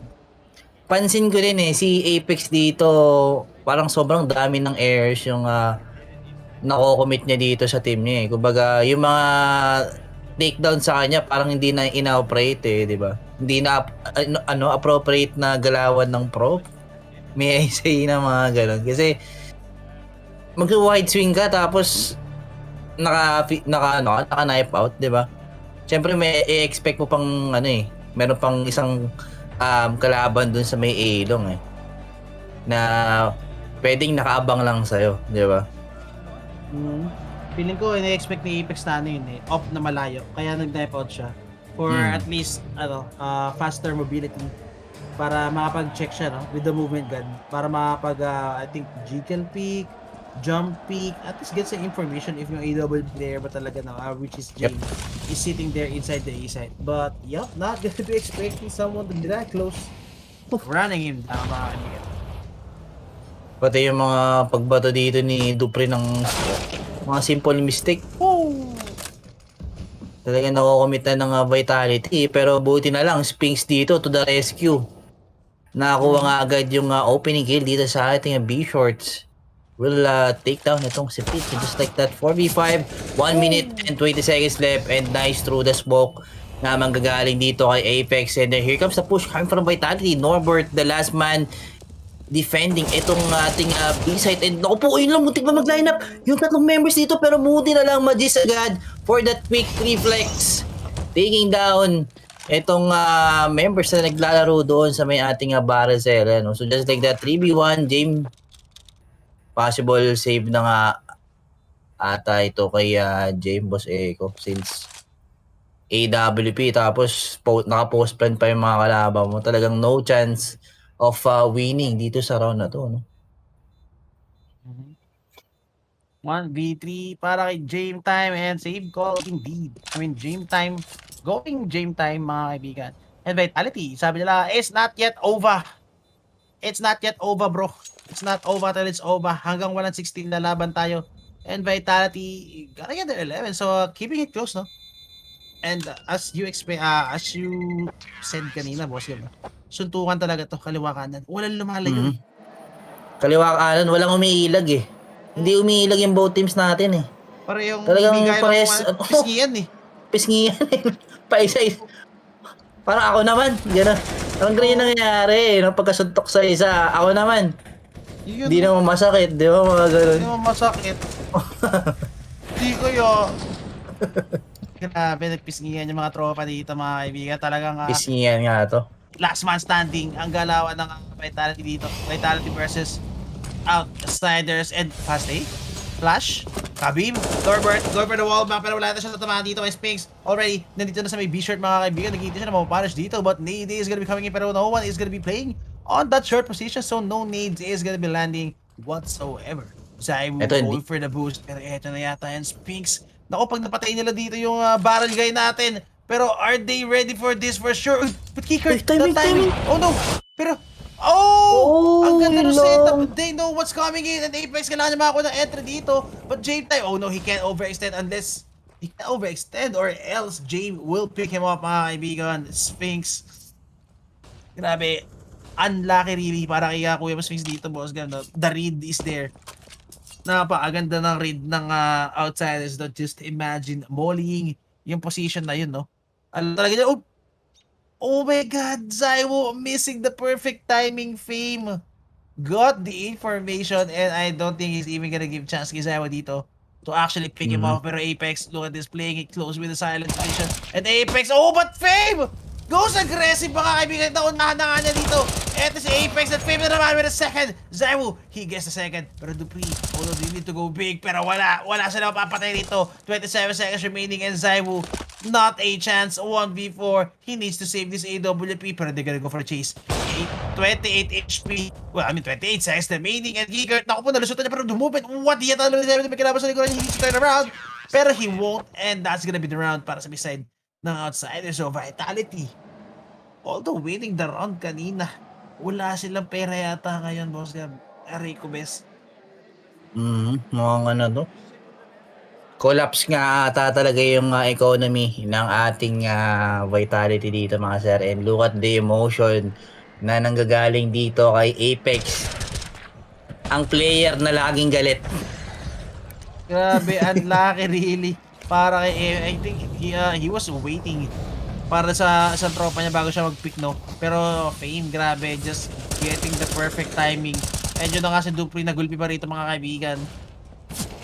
Taas ng paper, catch over sa Fame. What a flick by Dupree. Straight up to the head of Fame. And I love it. Hindi sila nag-overextend kaagad knowing that James could be there and easily punish them and get back the man advantage or even the man count mga kaibigan for this round. Pero still, 4v5 pa rin naman tayo rito. Lamang ang Vitality, but utility-wise, Outsiders has tons of utilities remaining, pero James time, oh my God, that's a perfect timing para kay Dupree. A-site is up for grabs, pero mukhang mag-B-site pa yata sila, and who knows, baka dito pa sila madali, but Majes, yep, good flash para kay Apex, buying more than enough time kahit mag-use si Majes dito, and Norbert, oh my God, Norbert, what was that flick? Could have gone big, could have gone triple mga kaibigan, and even have the chance for that 1v1 sa 4 kill niya. Pero good trade, a must-needed trade, I must say.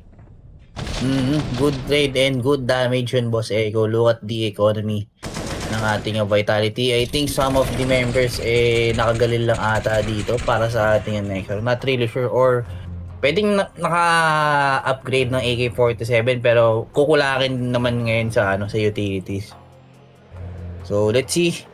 Vitality 14 to 12. Kayang-kaya pa naman and ito na yung right time para kumambak sila dito kasi once na makuha nila itong round na to, pwedeng ma-reset nila yung Outsiders, then matay up nila yung scoreline ng 14-14, then syempre bahala na sila magpisngian dito, suntukan na ito para dun sa sa match point natin mamaya, di ba? Bahala na si Christian Bale mga kaibigan. Just go po. Uy, pero delikado pa rin sila rito, boss Gaba. Tingnan mo yung hawak ni James Time. Ay, Nako po. ayun lang. Ito sinasabi ko, Boss Gab. When needed the most, mga kaibigan, Dame Time always needs to step up. And look at this, going aggressive dito sa may connector position.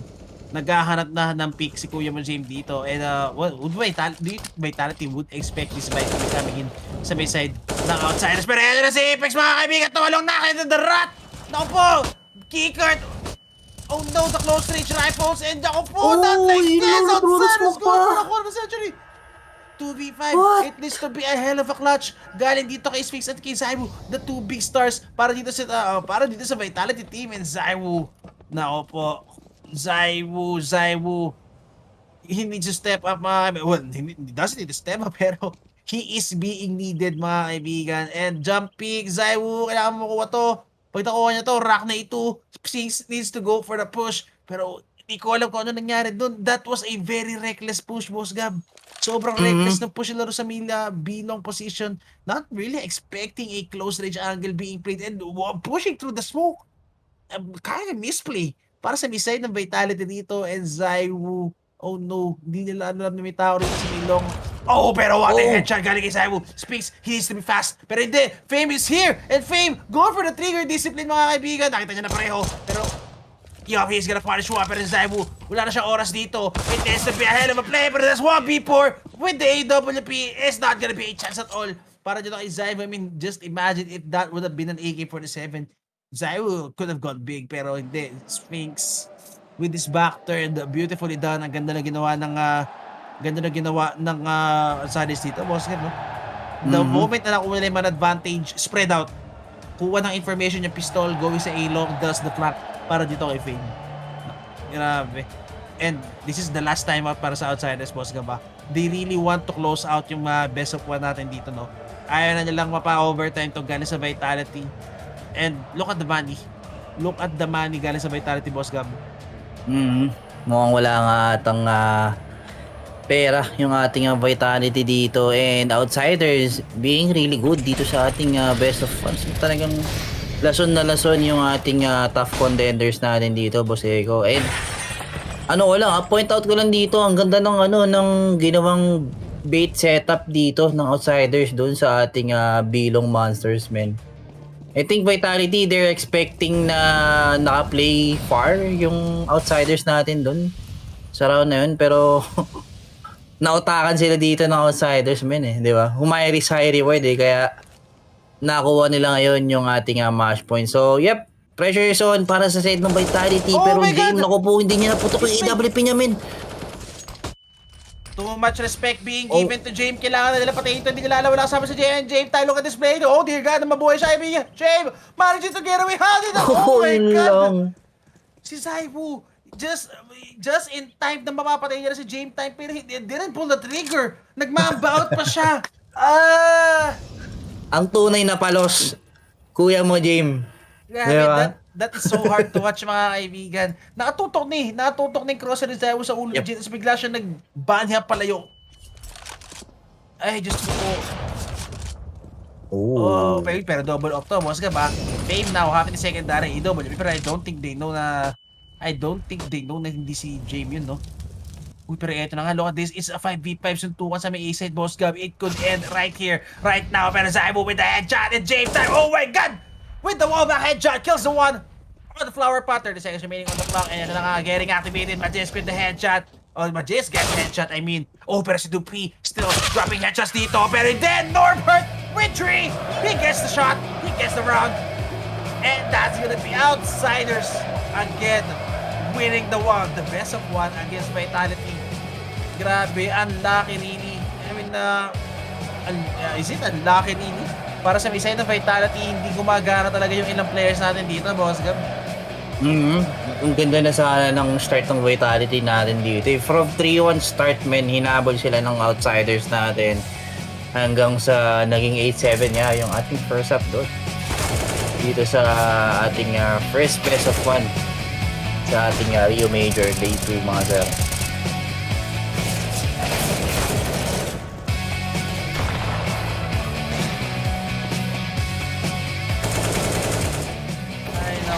Grabe. Hindi ko masabing upset eh. Siguro siguro bet-wise kasi kita naman natin yung odds, di ba? 2.5, 2.59, Boss Gab. Marami na namang yumaman, ikuha mo Jape time. Pero, ayun nga, no, as I was saying kanina, pre-game pa lang, no, hindi ko masabing upset siya because, again, as I said, pre-game pa lang, it was a 50-50 game. Diba? Kita-kita naman natin palitan ng mukha, 12-16 scoreline. It's not really that bad, no? Close pa rin naman yun, no?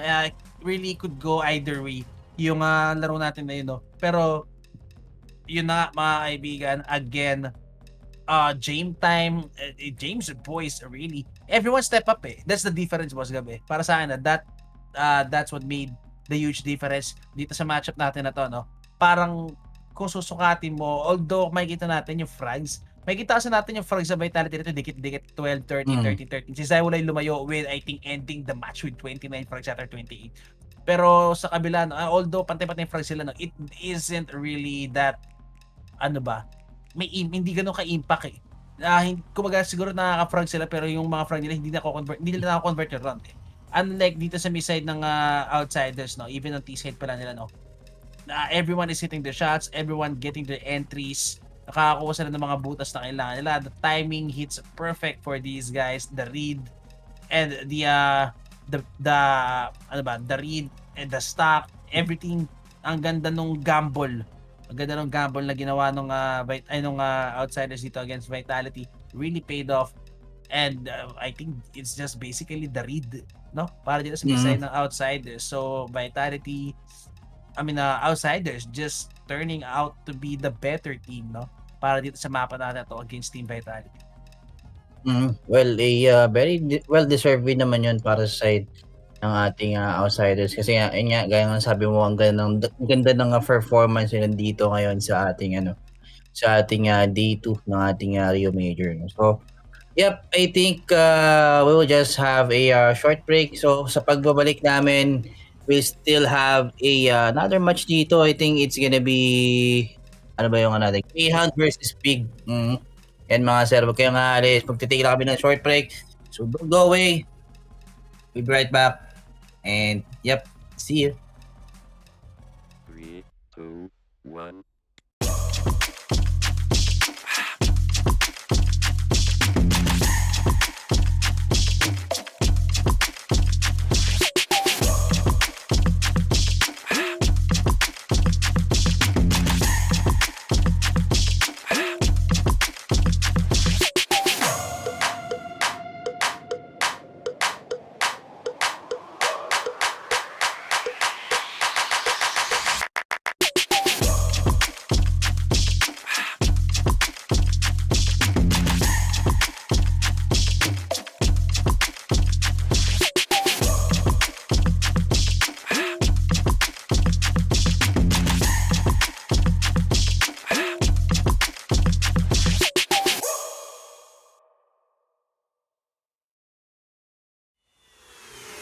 This is Keanu Reeves, and welcome to Rush Lane. Rush Lane is a new intense multiplayer racing game where you can compete against real players to win real money. Set in the towering crime-filled metropolis of Hub City, here champions put their life on the line for glory, power, and riches in the ultimate death race known as the Rush Lane. How does it work? Simple. Pay a small stake to jump into the next race. All the stakes go into the prize pool, so the more players, the more money there is to win. Once enough players join, the race is on. Races last just a couple of minutes and are fully automated. Rush Lane is driven by our unique physics-based randomness engine. Starting positions, track segments, and traps are all randomly generated, and we've tested over 10,000 races to ensure no player has any advantage over another. Cheer on your racer as they scream down the winding city streets and through mysterious alternate worlds filled with dangerous traps and pitfalls. The first player to cross the finish line wins the biggest share of the prize pool. But don't worry, the top few finishes are also in the mix to win. The exact number of winners will change depending on how many players were in the race. The more players, the more winners. Rush Lane is live 24 hours a day, 7 days a week, so you can jump into the action anytime you want. Good luck out there, racers. Only on Rivalry.com.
Three, two, one.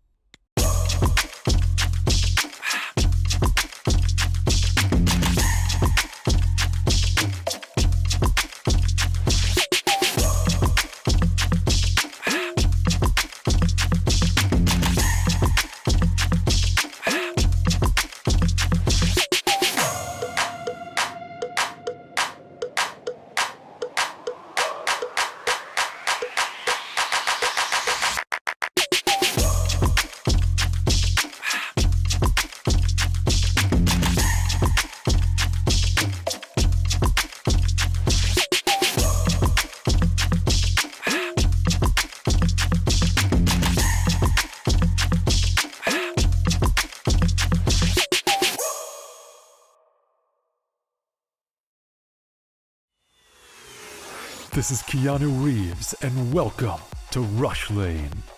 Rush Lane is a new intense multiplayer racing game where you can compete against real players to win real money. Set in the towering crime-filled metropolis of Hub City. Here, champions put their life on the line for glory, power, and riches in the ultimate death race, known as the Rush Lane. How does it work? Simple. Pay a small stake to jump into the next race. All the stakes go into the prize pool, so the more players, the more money there is to win. Once enough players join, the race is on. Races last just a couple of minutes and are fully automated. Rush Lane is driven by our unique physics-based randomness engine. Starting positions, track segments, and traps are all randomly generated, and we've tested over 10,000 races to ensure no player has any advantage over another. Cheer on your racer as they scream down the winding city streets and through mysterious alternate worlds filled with dangerous traps and pitfalls. The first player to cross the finish line wins the biggest share of the prize pool. But don't worry, the top few finishes are also in the mix to win. The exact number of winners will change depending on how many players were in the race. The more players, the more winners. Rush Lane is live 24 hours a day, 7 days a week, so you can jump into the action anytime you want. Good luck out there, racers. Only on Rivalry.com.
3, 2, 1.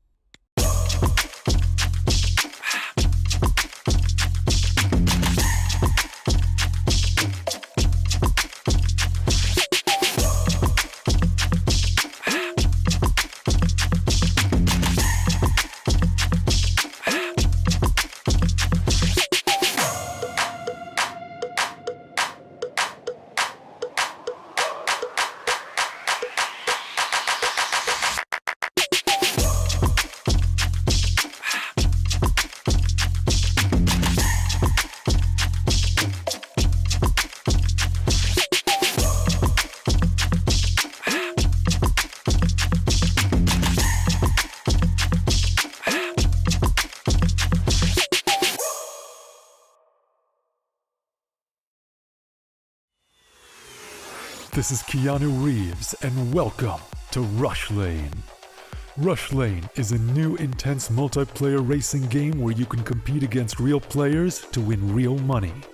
Set in the towering crime-filled metropolis of Hub City. Here, champions put their life on the line for glory, power, and riches in the ultimate death race, known as the Rush Lane. How does it work? Simple. Pay a small stake to jump into the next race. All the stakes go into the prize pool, so the more players, the more money there is to win. Once enough players join, the race is on. Races last just a couple of minutes and are fully automated. Rush Lane is driven by our unique physics-based randomness engine. Starting positions, track segments, and traps are all randomly generated, and we've tested over 10,000 races to ensure no player has any advantage over another. Cheer on your racer as they scream down the winding city streets and through mysterious alternate worlds filled with dangerous traps and pitfalls. The first player to cross the finish line wins the biggest share of the prize pool. But don't worry, the top few finishes are also in the mix to win. The exact number of winners will change depending on how many players were in the race. The more players, the more winners. Rush Lane is live 24 hours a day, 7 days a week, so you can jump into the action anytime you want. Good luck out there, racers. Only on Rivalry.com.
Three, two, one.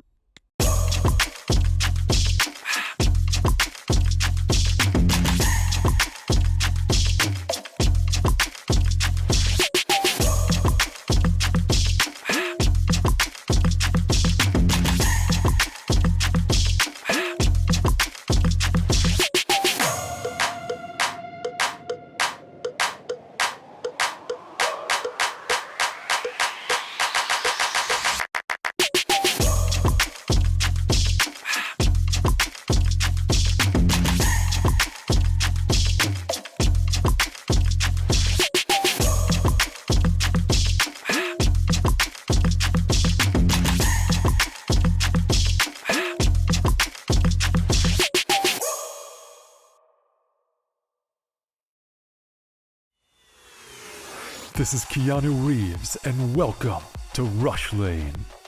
Rush Lane is a new intense multiplayer racing game where you can compete against real players to win real money. Set in the towering crime-filled metropolis of Hub City. Here, champions put their life on the line for glory, power, and riches in the ultimate death race, known as the Rush Lane. How does it work? Simple. Pay a small stake to jump into the next race. All the stakes go into the prize pool, so the more players, the more money there is to win. Once enough players join, the race is on. Races last just a couple of minutes and are fully automated. Rush Lane is driven by our unique physics-based randomness engine. Starting positions, track segments, and traps are all randomly generated, and we've tested over 10,000 races to ensure no player has any advantage over another. Cheer on your racer as they scream down the winding city streets and through mysterious alternate worlds filled with dangerous traps and pitfalls. The first player to cross the finish line wins the biggest share of the prize pool. But don't worry, the top few finishes are also in the mix to win.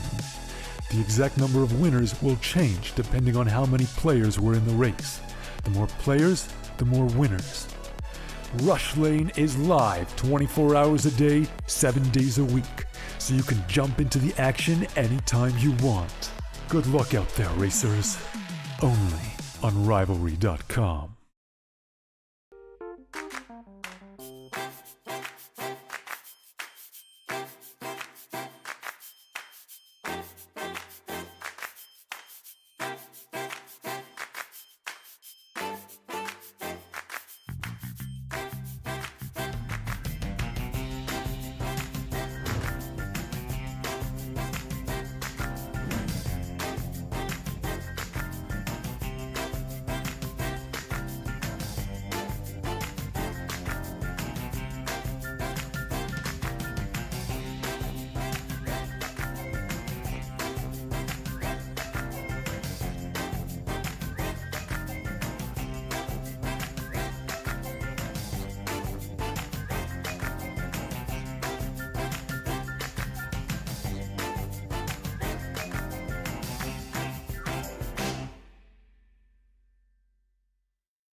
Three, two, one.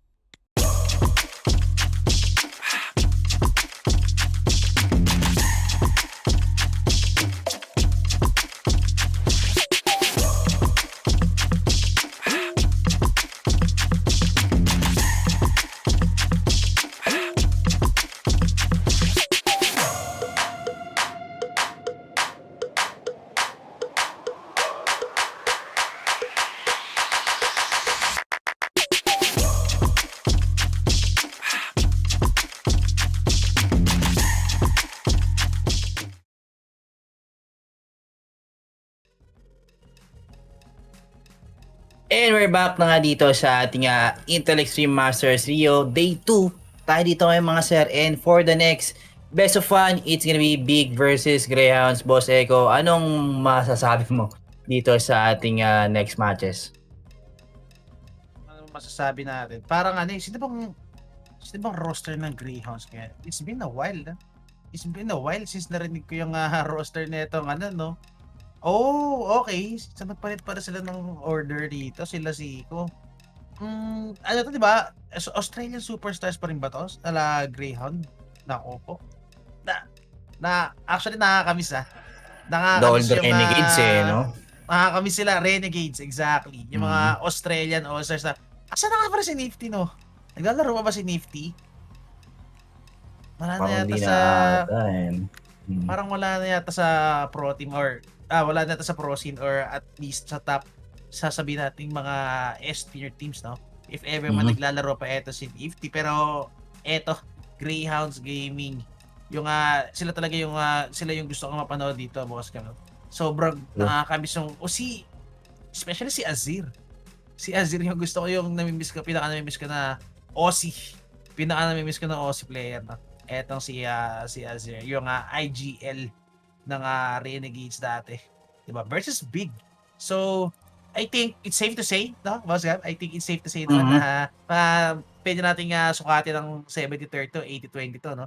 In favor of Big. Pwede. In favor of Big kasi experience-wise experience-wise recently, I think it's been Big Clan who's been going toe-to-toe with the big teams, no? Yung mga top tier teams natin, unlike Grayhound Gaming.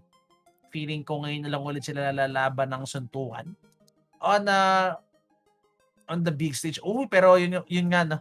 Natalo pala nila kahapon Cloud9, no? Sila na Fanny. So that could be a statement. That could be a statement dito sa series natin na to. And ano bang may maps na ba tayo dito direct? Pero feeling ko this could be, I think Big Clan pa rin has the upper hand dito, no? Against Grayhound Gaming. Siguro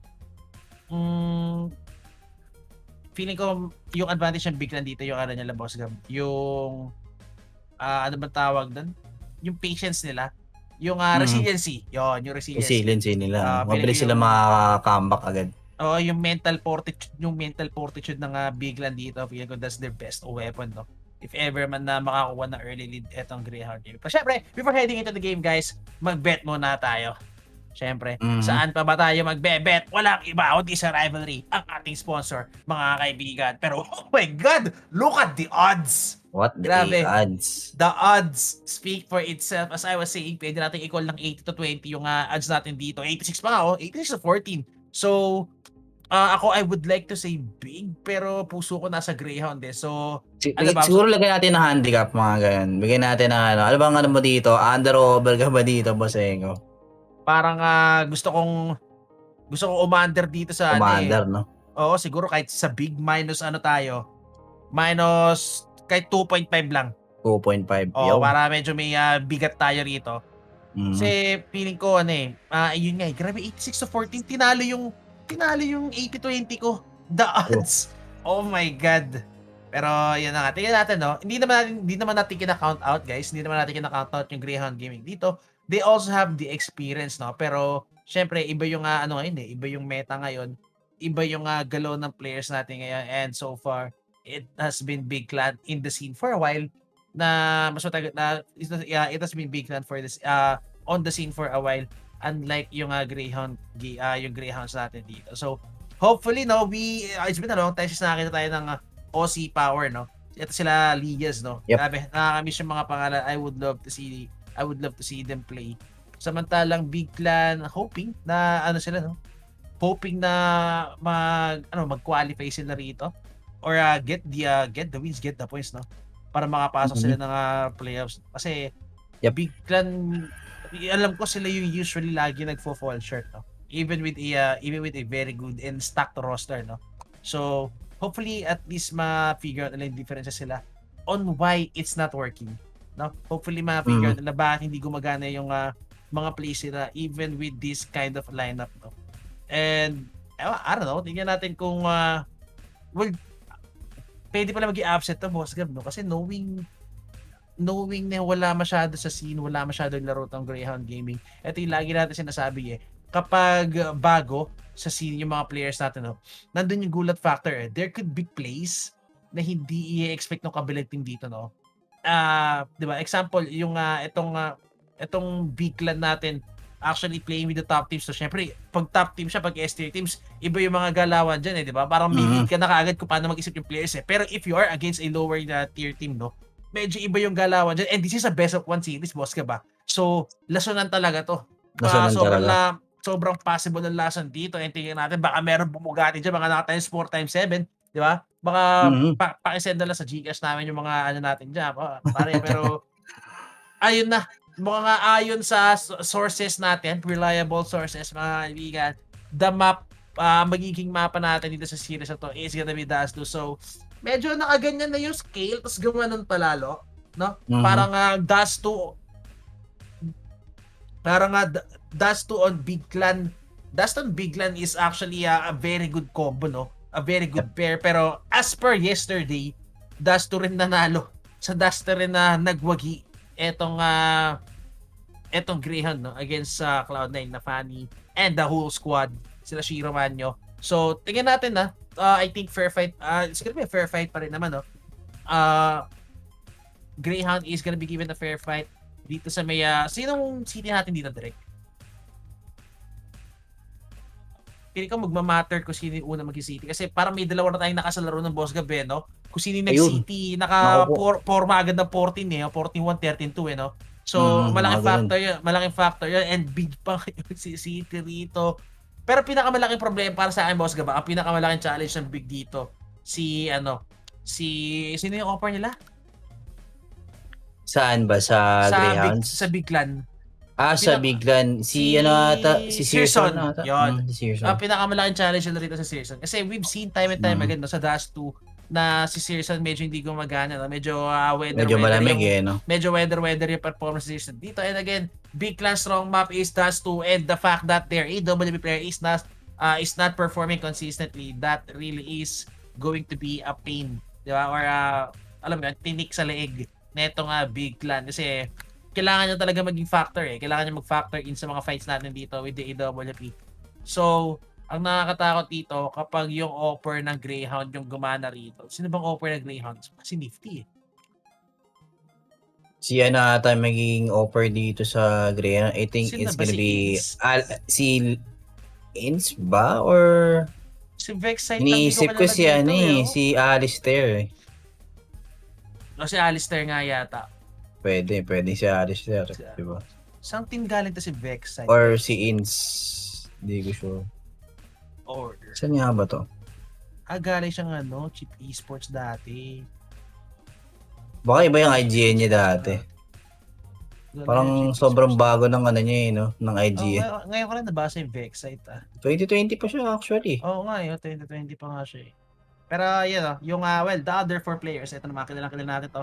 Team Renegades, di ba? Sila Lias, Alistair, Ins, and Zico. Grabe, back on the Cheap scene. days pa nila. Oo, medyo hindi tayo masyado nakakita na ganito. Boss Gabe, di ba? Yung mga, ito yung pinag-usapan natin, yung mga 5-man stock, mga 5-man Brazilian, 5-man Australia. Di ba? Wala na tayong ganun eh. Nang panahon, puro ganun. Puro yung SK By region Gaming. naglalaban-laban diba? eh. SK Gaming, Fnatic, 5-man Swedish player. Yung buong roster ng NIP, sila Get Right, puro Swedish din yan, di ba? Puro 5 Swedish Swedish. din yan. Dati ganyan ang BP, uso eh. di ba? Oo, yung BP, puro Polish. 5-man Polish, di ba? Puro ganyan ang meta dati. Pero ngayon, we've gone international and eto na nga, sobrang rare na lang makakita ng ganitong kind of roster. And hopefully, no, yung kasi parang wala tayo masyado nakikitang ganitong kind of roster na medyo nagikipag-spar like at least top 14, no? Parang sila ang tawag dito? Sila Space Soldier? Anong team nila Anong team nila Zantares? Yun Eternal Fire. We have 5-man Turkish powerhouse, 'di ba? Pero hindi rin sila nagka-qualify. Di ba? Medyo nahihirapan yung mga 5-man stock natin dito representing the region to really go on top, at least top 4, top 6 nga eh, di ba? Siguro pinaka-close na yung I think Heroic. Heroic is 5-man Danish pa rin, di ba? Tama ba? Alam ko 5-man Danish pa rin. Heroic is 5-man Danish. Ang hindi lang Danish sa team ng Heroic is si Exist, which is yung coach sila, no? Swedish. Galing na NIP. Swedish. Yun. So, I think yun na yung pinaka-closest na, knowing na sobrang stock naman talaga ng roster ng Heroic dito. So, even going with that 5-man Danish lineup, grabe, sobrang strong. Even yung Astralis, na bumiyak na sila rin sa 5-man Danish roster nila, no? And, sila naman yung hindi naman nagpa-pop off dito, no? Big, 5-man German din ba ang big niya? Oo nga! So, this is a battle of the regions pala. Oo nga, 5-man German pala tong big. Thompson, Searson, Faven, Krimbo, and Kito. Ayan, 5-man German din sila dito. So, medyo going old school pala tayo dito, boss gabi. Battle, parang S to S1. Shop to shop room 1. Parang gano'n pala yung galawan dito. Yep. Kumbaga, yung mga malakas sa mga rooms nila. Uy, may stand-in pala tayo rito, boss gabi. Si Sin. Pinalitan niya si Krimbo. Ay, hindi, Krimbo. Ang wala si Faven. Si Faven pala. Si Faven na wala rito. So, stand-in tayo para kay Scene. So, big that could be AP live para sa kanila. Pero ito nga, backside, getting tagged Tansin. Good smoke dito. Kind of a one-way para sa kanya. No? That's gonna be some more time. Pero eto nga, flash is coming in. Creepo with the wild sweep. Pero Alistair went off. Pare, steps and buhay pa dito. Pero wala siya makuha, pare. 2 headshots already coming in para dito sa may Grayhound natin. And that's man advantage. Yung kit nila nasa loob ng site, I think. May kit, I think may kit sila kay Tabsen, no? Kasi nag-smoke sa Tabsen eh. So, Season, go for the white pick dito, but still no land is, no shot is gonna be landed. A triple pick! Sid, siya na naman titira dito. He gets the first frag, and I think, yup, he's gonna get the second, pero not enough. I mean, that's gonna be a 1v5 para sa kanya. Damn, na impossible clutch para sa kanya. So, Grayhound King is gonna get the pistol round. Kind of a weak shot galing kay Cream, at kay Tabsen, no? They've been given so many chances, pero wala sila nakuha frag dun, boss. Gap. Rush A long, swarm play lang yung pinakitang play. I mean, strat ng ating Greyhounds no, sa round na yun. Talagang binasigan lang nila itong ating big clan. No? Talagang gulat na gulat actually yung mga members dito ng ating big clan doon sa kanya. So let's see, para dito sa round na to, Vexite, isang mabilisang A-long take agad. Pero I think mukhang mapapanish na niya agad siya dito ni Grimbo and Lias for that counter push dito sa mga members ng ating big clan. So just like that, it's gonna be 3v2. Searson, ako po, kumukuha na ng retime dito, makukuha agad yung ulo dito ni Lia. So just like that, 3v2 Kito. He needs to at least pick up some guns dito, no, para at least mas ma-penetrate yung mga damage dito sa mga members ng ating Greyhounds. Pero Kito, naku po, AK versus 5-7, hello? Rico, tinamaan na magaling mga kaibigan, pero 2 scouts tayo dito para sa may side ng big line. Medyo mahirap na mag-retake na mas sa patay. And Kito, una nyo na lang the shot, give it a chance, 1v2, at least mga patay siya. Kahit hindi niya maklash to, basta mapatay niya isa, that would be a very good force by already, forcing down the economy of the Grayhound. And Kito, feeling ka mag-save na lang siya rito, no? Kailangan nila at least a gun going into the next round. So still, gonna save the armor, the scout, and a 5-7, so 2 guns is gonna be carried out sa may next round natin. Para sa may side na big, I mean, good flashes sana sa may ilong, no? Talagang bulag na bulag yung mga tropa natin, pero nevertheless, still good cover being done galing kay Lias, no? Galing sa may long doors. Talagang in-expect ni Lias yung flashes na mga galing dito sa ating big clan doon sa round na yun. Kaya na-punish niya nga yung mga Greyhounds member natin dito nag-assim doon sa ilong, men. So, yep, Greyhounds a quick 2-0 para sa kanila. So, let's see big clan kung ano yung magiging adjustment ngayon nilang dito sa round na to.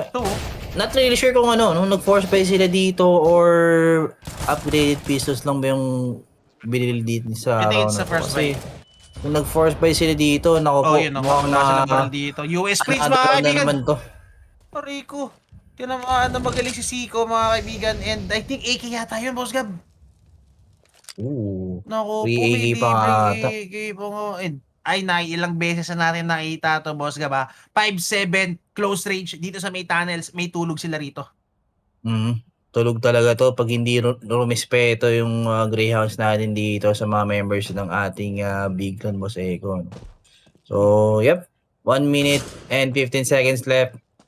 Medyo marami pa naman yung oras dito ng Greyhounds to at least pick a bomb site, no? Marami pa silang option dito, men. No, pero 1 minute pa rin to, Boss Gaba. And medyo, I think, yung sapat naman na yung utility at ng Greyhound dito. She even go for an execute.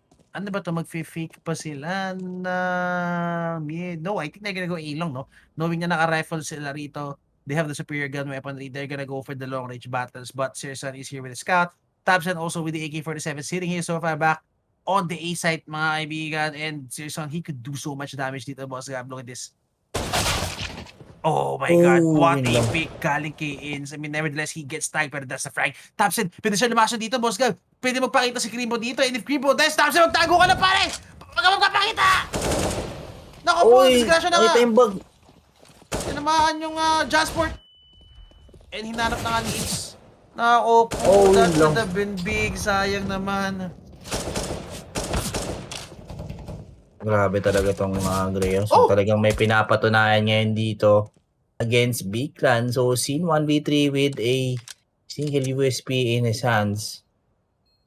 Mukhang tatry na lang ata siya dito na pumitas. Pero Greyhounds, no, despite that they have Di Longas dito talagang hinihintay lang nila na mapunta sa open, no? Yung last member dito ng ating Big Land Boss Eco. Mhm. Grabe yung Grayhound dito. 3-0 that quick mga kaibigan. And ang ganda ng entry ni Ins. Grabe, pinpoint accuracy mga kaibigan. And look at this. Grayhound is simply on fire. Mhm. Talagang ano, no? Grayhound, I think pinaghandaan na ata nila ito. Mukhang na-download game nila dito yung Big Land natin, Boss Eco. Alam na yata nila kung ano yung lagi ginagawa ng Big dito. And Grayhound having an answer for the first 3 rounds already. And Season, look at this. Ito yung hinihintay ko kay Season, Boss Gab. The aggression, pero oh! Uy, Alistair! no! Naku po, with the advantage of the right side pick, Boss Gab. Mhm. Aray ko, bes. Dahil pakanan siya, nakita niya kagad yung balikan ni Season and Season gonna get punished. That's a very good aggressive move galing kay Season, pero unlucky Right, really. right time, right timing na sana yung kay Season, pero wala sa kanya yung ano yung angles eh. Mas lumamang dito si Alistair, Boss Eco eh. So, yep, 4v5 and Greyhounds mong commit na ata to sa Naku ating po. A-site, boss. Napakatagal naman magbitaw ng molly ni Kuya mo, Tabset. Nasa side na! Walang Pinagalitan Diyos. na eh, no? Grabe si Kuya mo, Tabset. Inaabot na ng magaling. Diyos ko po. Hindi Nakapasok pa ng rin tat, di nakabas. pa rin na ibibitaw yung molly. Yep. And Kito and Sin na lang yung natitira dito sa side ng ating Big Land. Parehas na may number 1. Pero tingnan natin kung parehas nga bang makakuha ng kill dito or save na lang ba para dito sa last 2 members natin, Boss Eko. Grabe. Solid ka doon, Kuya Tabset. I mean, bago pa mag-hit ng site, Boss Gab, yung nag-smoke pa lang ng flashes, nakalabas siya molly eh. Pero hindi niya binabato sa short. I mean, just imagine if he would have thrown yung molly at the right time, kahit dito sa may elbow na, no? Sa may device position. And the nade. Grabe, that would have done so much damage, bought more time for the rotation. That could be a difference. Hindi natin alam kung ano pwede mangyari eh. Pwedeng matalo pa rin sila. Pero nevertheless, at least, di ba, the attempt was there. Pero, Tabsen, nandun na! Hindi pa Diyos ko po. hindi pa makaisip dito si Tabsen kung anong strat nga ba yung makakasira doon sa offense ang ginagawa ngayon ng ating Australian powerhouse dito, Boss Eko. Grabe. Pero look at this. Ito. Yun, no? Uy, sobrang open Oh. pala, no? Kitang-kita pala, no? Pero Kitang-kita. kita naman natin sa POV niya, no? Kitang-kita natin sa POV ni Searson na wala siyang kita kahit Wala C4. siyang kita. Ano lang Grabe. talaga, yung wall lang talaga yung kita doon ni Tirson, men. Yes, sir. So, really the advantage. Kitang-kita naman mga kaibigan. The right side pick really proving to be a disadvantage para dito kay Kuya Opo. Searson. Pero still, masyado pa naman maaga dito para mag-decide, no? Kung sino talaga yung mananalo dito sa run na to. Kasi, itong, I think big ata yung, may double overtime ata kahapon or triple overtime ata yun. Not really sure. Oh! Naku po, Kuya mo Ins. Ge! Ipit! Kailangan makatakas si Kuya Moiz dito. He's getting pinned down by Sirsan, and sooner or later, Kito is gonna go for the big flash play. And not gonna go for the cross though. Oh, Uy! pero Sin! Naku po, nagkasala ng mga kaibigan. Pinataob na rin sa likuran si Triple Elias. Nag-allow si Rizal. Pero Krimo, pwede siya makalas dito. Boss, ba kailangan nila magtago with a 5-7 playing at close angle. Si Kabilita, pero naku po, tumalon! Oh my God! Nag-Super Mario! Si Kuya mo Kito, pero hindi nila alam nakalusot na. Si Vexite, oh, this could be big. Vexite could go for the annihilation dito mga kaibigan. Oh, yun na nga, he gets activated. Jumps and is on the ground. Oh, pero Searson, hard shot to hit. Oh, pero hindi siya nag-white pick dito. And, grabe, that could have been a frag para sa kanya, pero not gonna hit it. Sin, go for the backstab dito, pero I think it's gonna be too late. They're gonna be prepared for it. Plan is gonna be coming in para siya may short. And look at this, watching ito si Vexite for the cover. Ako po, this could be big para sa may side ng Grayhound. And narinig yata nila, I think info was relayed.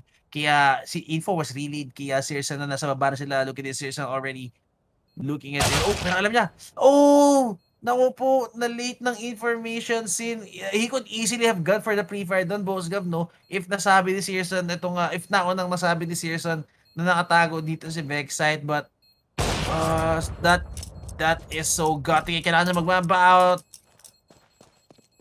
And Vexai going for the hunt. Mukhang mababackstop yata nila si Searson dito.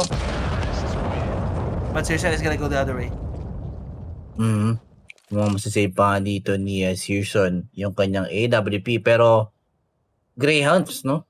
Yung importante yung nakukuha. I mean, yung objective talaga yung nakukuha nila dito, men. 'Di ba? Yung panalo ng rounds. Kaya baliwala sa kanila dito yung mga guns ngayon, Boss Ego.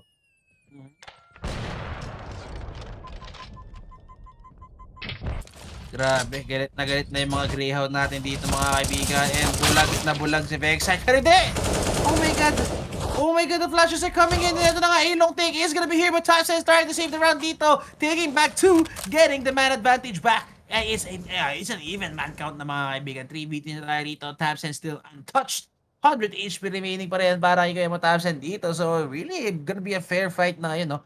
3v3. Although Grayhound Gaming, a minute and 20 seconds remaining on the clock and still 3v3 to. So lots of map control is gonna be down para sa side ng Big Clan if they wish to hold out, no?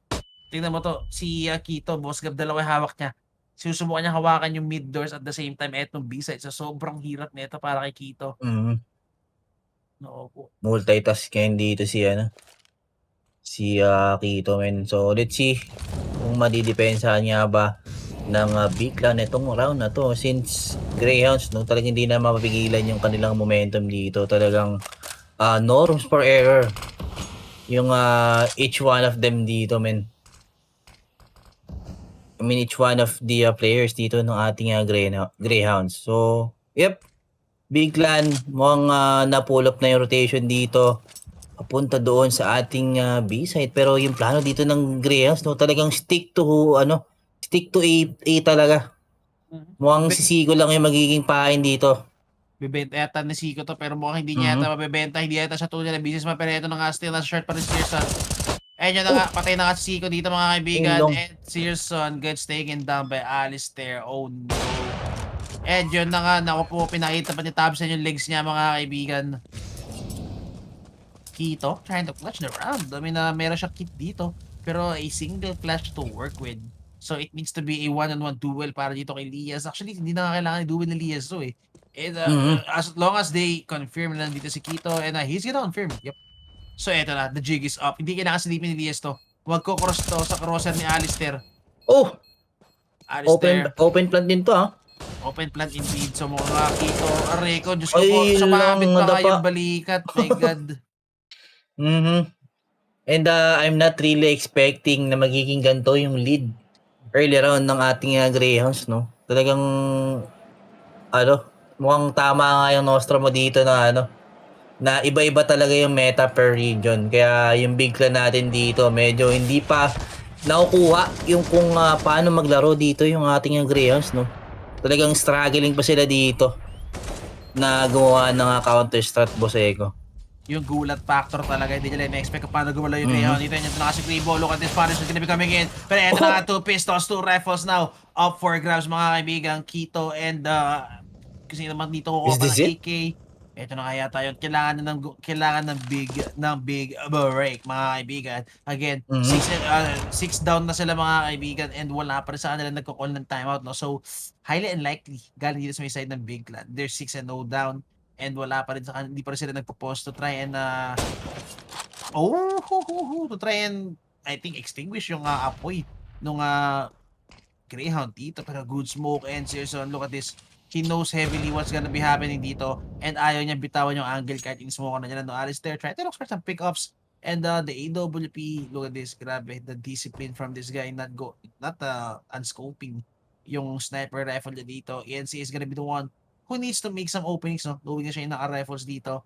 Pero, it's gonna be kind of a miracle play para dito sa may side ng Grayhound Gaming. Kung makuha pa nila itong round na ito, I mean, Searson is already holding the perfect angle dito. They know, ito na yung doorbell, boss. Dilabas na. Oh, pero what was that shot? It's beautifully done. And ito na nga, mukhang bulag na bulag yata si Is. Buying some time. 29 seconds remaining. Oh, and nakalusot na nga. And the white pick. Ang ganda. Is now still does have the molly. Pero still buying time. Naipit na kasi Is dito. Pero grabe naman si Is. Landing some sick headshots. Pero may ipit na siya. And yun na nga already with a turn. But Rimbo Grabe, 2v5, they managed to take down 3 before giving away the round. Pero still, nevertheless, that's a half buy, that's an eco. Pero dito sa may side na Big Clan and they got the round. Ang ganda ng average nila sa may tunnels, boss. The sandwich play with the pistols, beautifully done. Good start to make a comeback dito para sa side ng ating Bigland. Pero yung Greyhounds natin dito, no, talagang hindi papatalo, men. Muntik pa nga nilang Suka ba to? masilat yung round na yun, no, kanina. Oh, good flash. Pero let's see, mukhang magkakaroon na ata tayo ng change of plan dito sa side ng ating Greyhounds. Kung kanina panay sila Along, ngayon mukhang it's gonna be a mid to B or possible na B-site swarm play yung gagawin nila dito. Pero Vexite, tamang pressure lang dito sa mga members ng ating Bigland dito sa ating Along. No? Talagang hindi niya pinaparotate yung mga members ng Bigland dito. Kumbaga, kinukuha niya lang yung aggro, di ba? Sobrang the trust is there. Galing dito sa may side ng Big Clan. And ito na nga, rotations are coming sa may A side, pero hindi pa natin alam yung na mag-hit talaga. Etong Grayhound Gaming still naka-stay lang sila dito sa may lower mid. So eto na, slowly but surely making their way up dito sa may catwalk position. And Tabshen with the nade, this could be big! Oh my god, look at that nade damage. Eto na nga, Tabshen still with the Tabshen with the smoke. And eto yung hinintay natin sa Big Clan, boss, gabi. The nade specialist, the utility specialist, and Creambo already playing the anti-flash dito. Nako po, this could be big, Creambo. Look at this, 28 seconds remaining on the clock para sa may side na Grayhound Gaming to even go for the hit dito sa may isa. Ito na nga flash coming in, pero Creambo, bakit niya iniwan yung angle? That is a highly questionable play! Ganda na sana ng lason angle niya doon sa side na yun. Oh, pero sa ating A Ed short. Fred! Pero Oh my God! yun lang. Ang Yung nangyari. cameraman, nawala yung cameraman, mga kaibigan. Nakapokus masyado kay Thompson, men. Hindi natin nakita yung action doon sa sa A short. Grabe, Biglang natumba lahat ng parang, members ng Greyhounds dito. parang SWAT yung ano ron, boss ka ba? Parang SWAT yung big dito in the blink of an eye. Grabe, biglang naubos sa mga tropa. Ayun, pak! 2 seconds, 4 na patay. Diyos ko po. Good trade pala yung ginawa ng doon. Play ni Creambo. Talon-talon all lang, part of, tawang mahabol lang. All part of a bigger plan pala yung ginawa ni Creambo doon. Kasama pala sa plano yun, mga sir. Pero ayun na nga, Ako! Big Clan getting another round dito against Greyhounds. And ito na ata yung ganti ng api nila, men. Naku, And pag look at naka-momentum this. talaga to, boss ka ba? And look at this, boss Eko, Greyhounds natin dito. Glocks without armors lang sila dito ngayon sa round na to, men. And 100% sure, no? Kailangan flawless. Mukhang magiging flawless round nga to para sa side ng Big Clan. Uy! Naku po, wag naman sana. Mapepelit gan pa. Paano magaling si Creambo? Pero ano yun wallbang headshot, 3 HP lang bahos kay Creambo ha. Ooh, the nade. Out na si Alistair, Jonathan. Nako po, nakalusot pa nga. Mga makakadisgrasya. Mga makakadalawa pa si Alistair dito. Pwede. Oh my God. And that's gonna be saksak! Chucky! Ito na, that's gonna be a 1-5. Yeah! Uy! Lang tagal gumasa. Pero good response galing kay Season. Good response and good reflex, no? Para dito talagang doon mo talaga makikita yung yung reflex ng mga player, di ba? Pero ito na yata yung hindi itin na Big Clan. The double AWP is out. Kito having the second AWP on the B side. So, nandun na yung comfort agad. Nandun na kagad yung comfort ng Big Clan. Boss, gab na umikot eh. Kaya parang ganyan, look at this.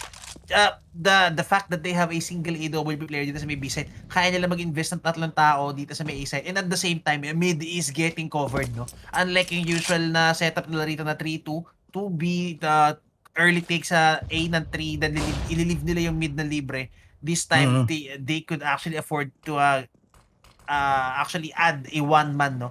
Dito sa may mid para makapag-risky plays pa sila rito. True.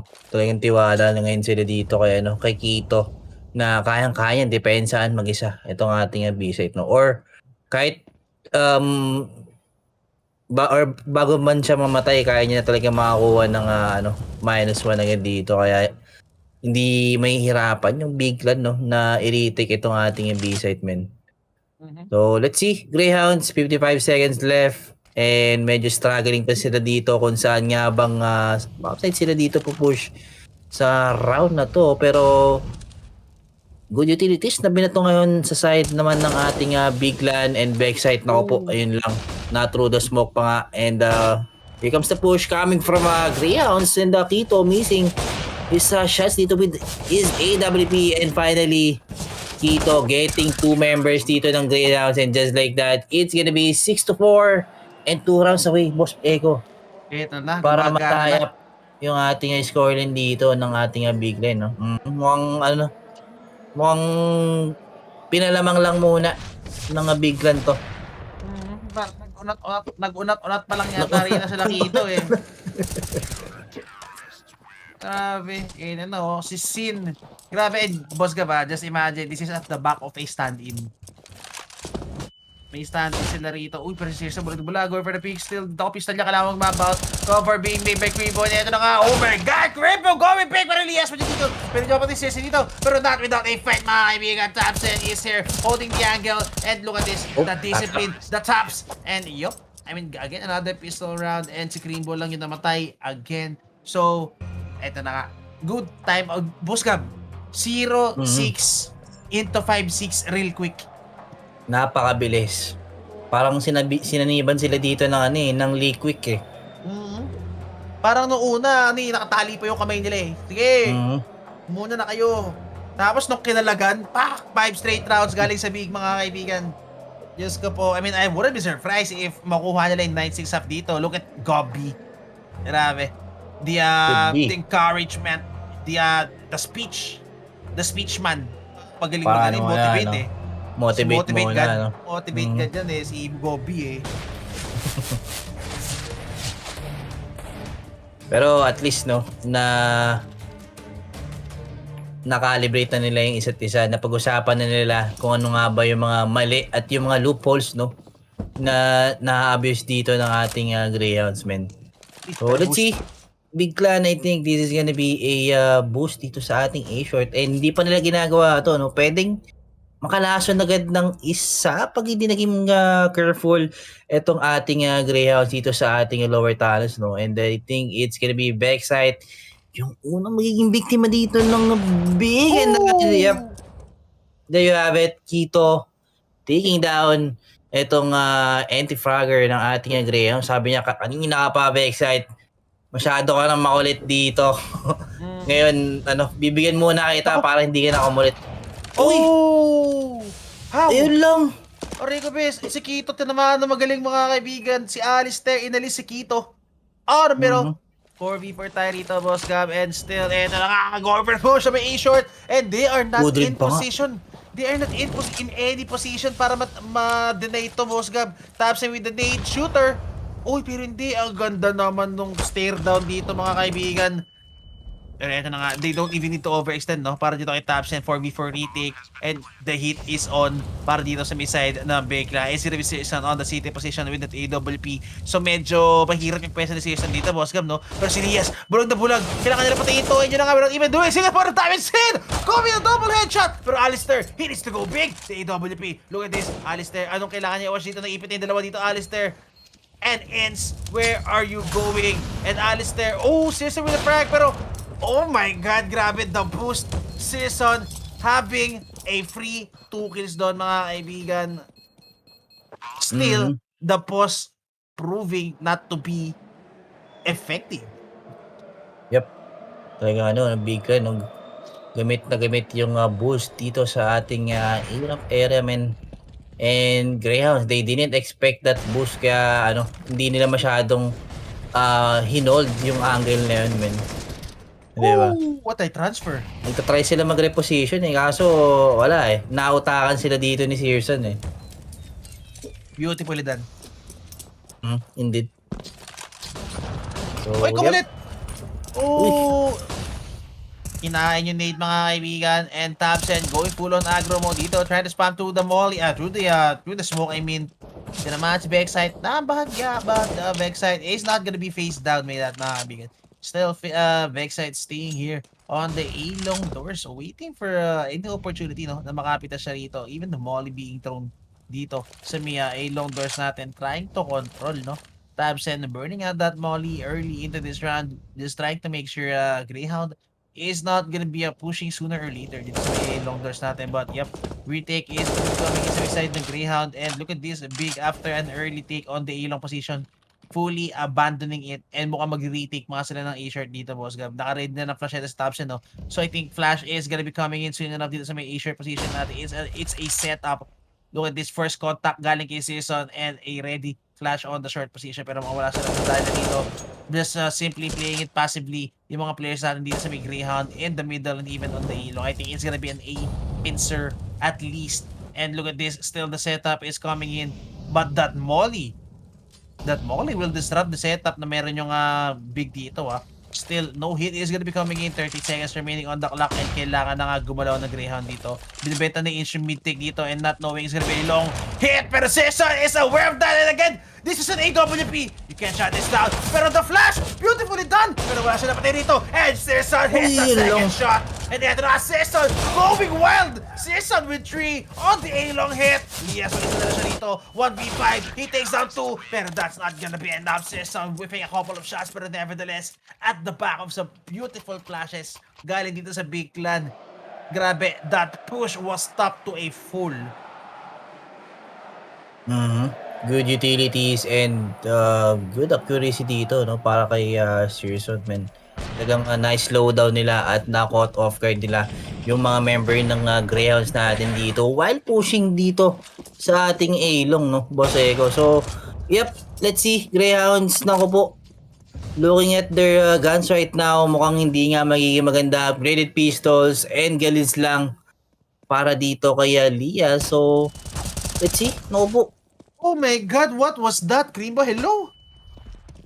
Blind shot coming from Kimbo. Matutug pa nga yung mga members ng ating Grayhound dito with the help of Tabsen, pero Lias shutting down itong si Tabsen, pero Kimbo talagang hindi na siya mapigilan ng Grayhounds dito. Talagang nagwawala lang siya dito sa ating server, man. Uy! Ooh, that could have been big para kay Ins though. 8-6 na tayo mga kaibigan, pero those frags are gonna be kind of irrelevant, I think, dahil last round na tayo, and I think meron namang pera etong big to even go. Yep, that's actually 2 players are sitting on 13k, so grabe, even if they lose all those players and win with 1-1 alive, no, it doesn't matter because it's gonna be the last round and they still have tons of cash remaining. Wala ba sa kanilang mag-ano rito? Wala ba sa kanilang magigigan dito? I mean, I would love to see that kind of a gun na dito sa may dust natin. Yung blagag natin dito. True. Di pa nga tayo nakakita ng ano dito, blagag di ba? Or yung scar. Oo, yung scar. Pag sa B-site, no? Tapos naka-scar ka. Ako po. Ewan ko na lang kung makapasok ka pa. Kahit may ID ka, hindi ka makaka-entry, mga kaibigan. Uy! Oh, ang ganda nung aggro season dito. And he gets away freely. My God, the aggression. Beautiful play. Galing kay ito yung hinaharap natin kay Searson lagi, Boss Gabi. Getting his own momentum. Making his own plays. Yep. And hindi siya in-expect actually nung Greyhounds doon sa round na yun, no? Talagang Greyhounds kasi parang every round lagi sila nakakalusot dito sa lower tunnels na freely lang di ba? Nang walang nakakasagupang kalaban sa side ng ating Big Land. Pero bago to, no, Kito mukhang gusto niya rin sumunod dito sa yapak ni Searson, no? Pero may smokean lang ng bagya dito ni Siko. So just like that, 4v5 pa rin naman tayo dito, and mukhang malalason pa dito si Kito. Nako po. That is a bad pick dito coming from Kito. Correct. Kalungkutan seasons para kay Kito, mga kaibigan. Oh, what a shot galing kay Sin dito mga kaibigan. Elias, Lod is going for the white pick already and sinabi ko naririnig niya si Elias dito. Ang ganda ng buy ng time ni Sin dito, boss Gab. Sobrang ganda. Not even going for the duel. And what was that? What was that half? 0-6 to 9-6.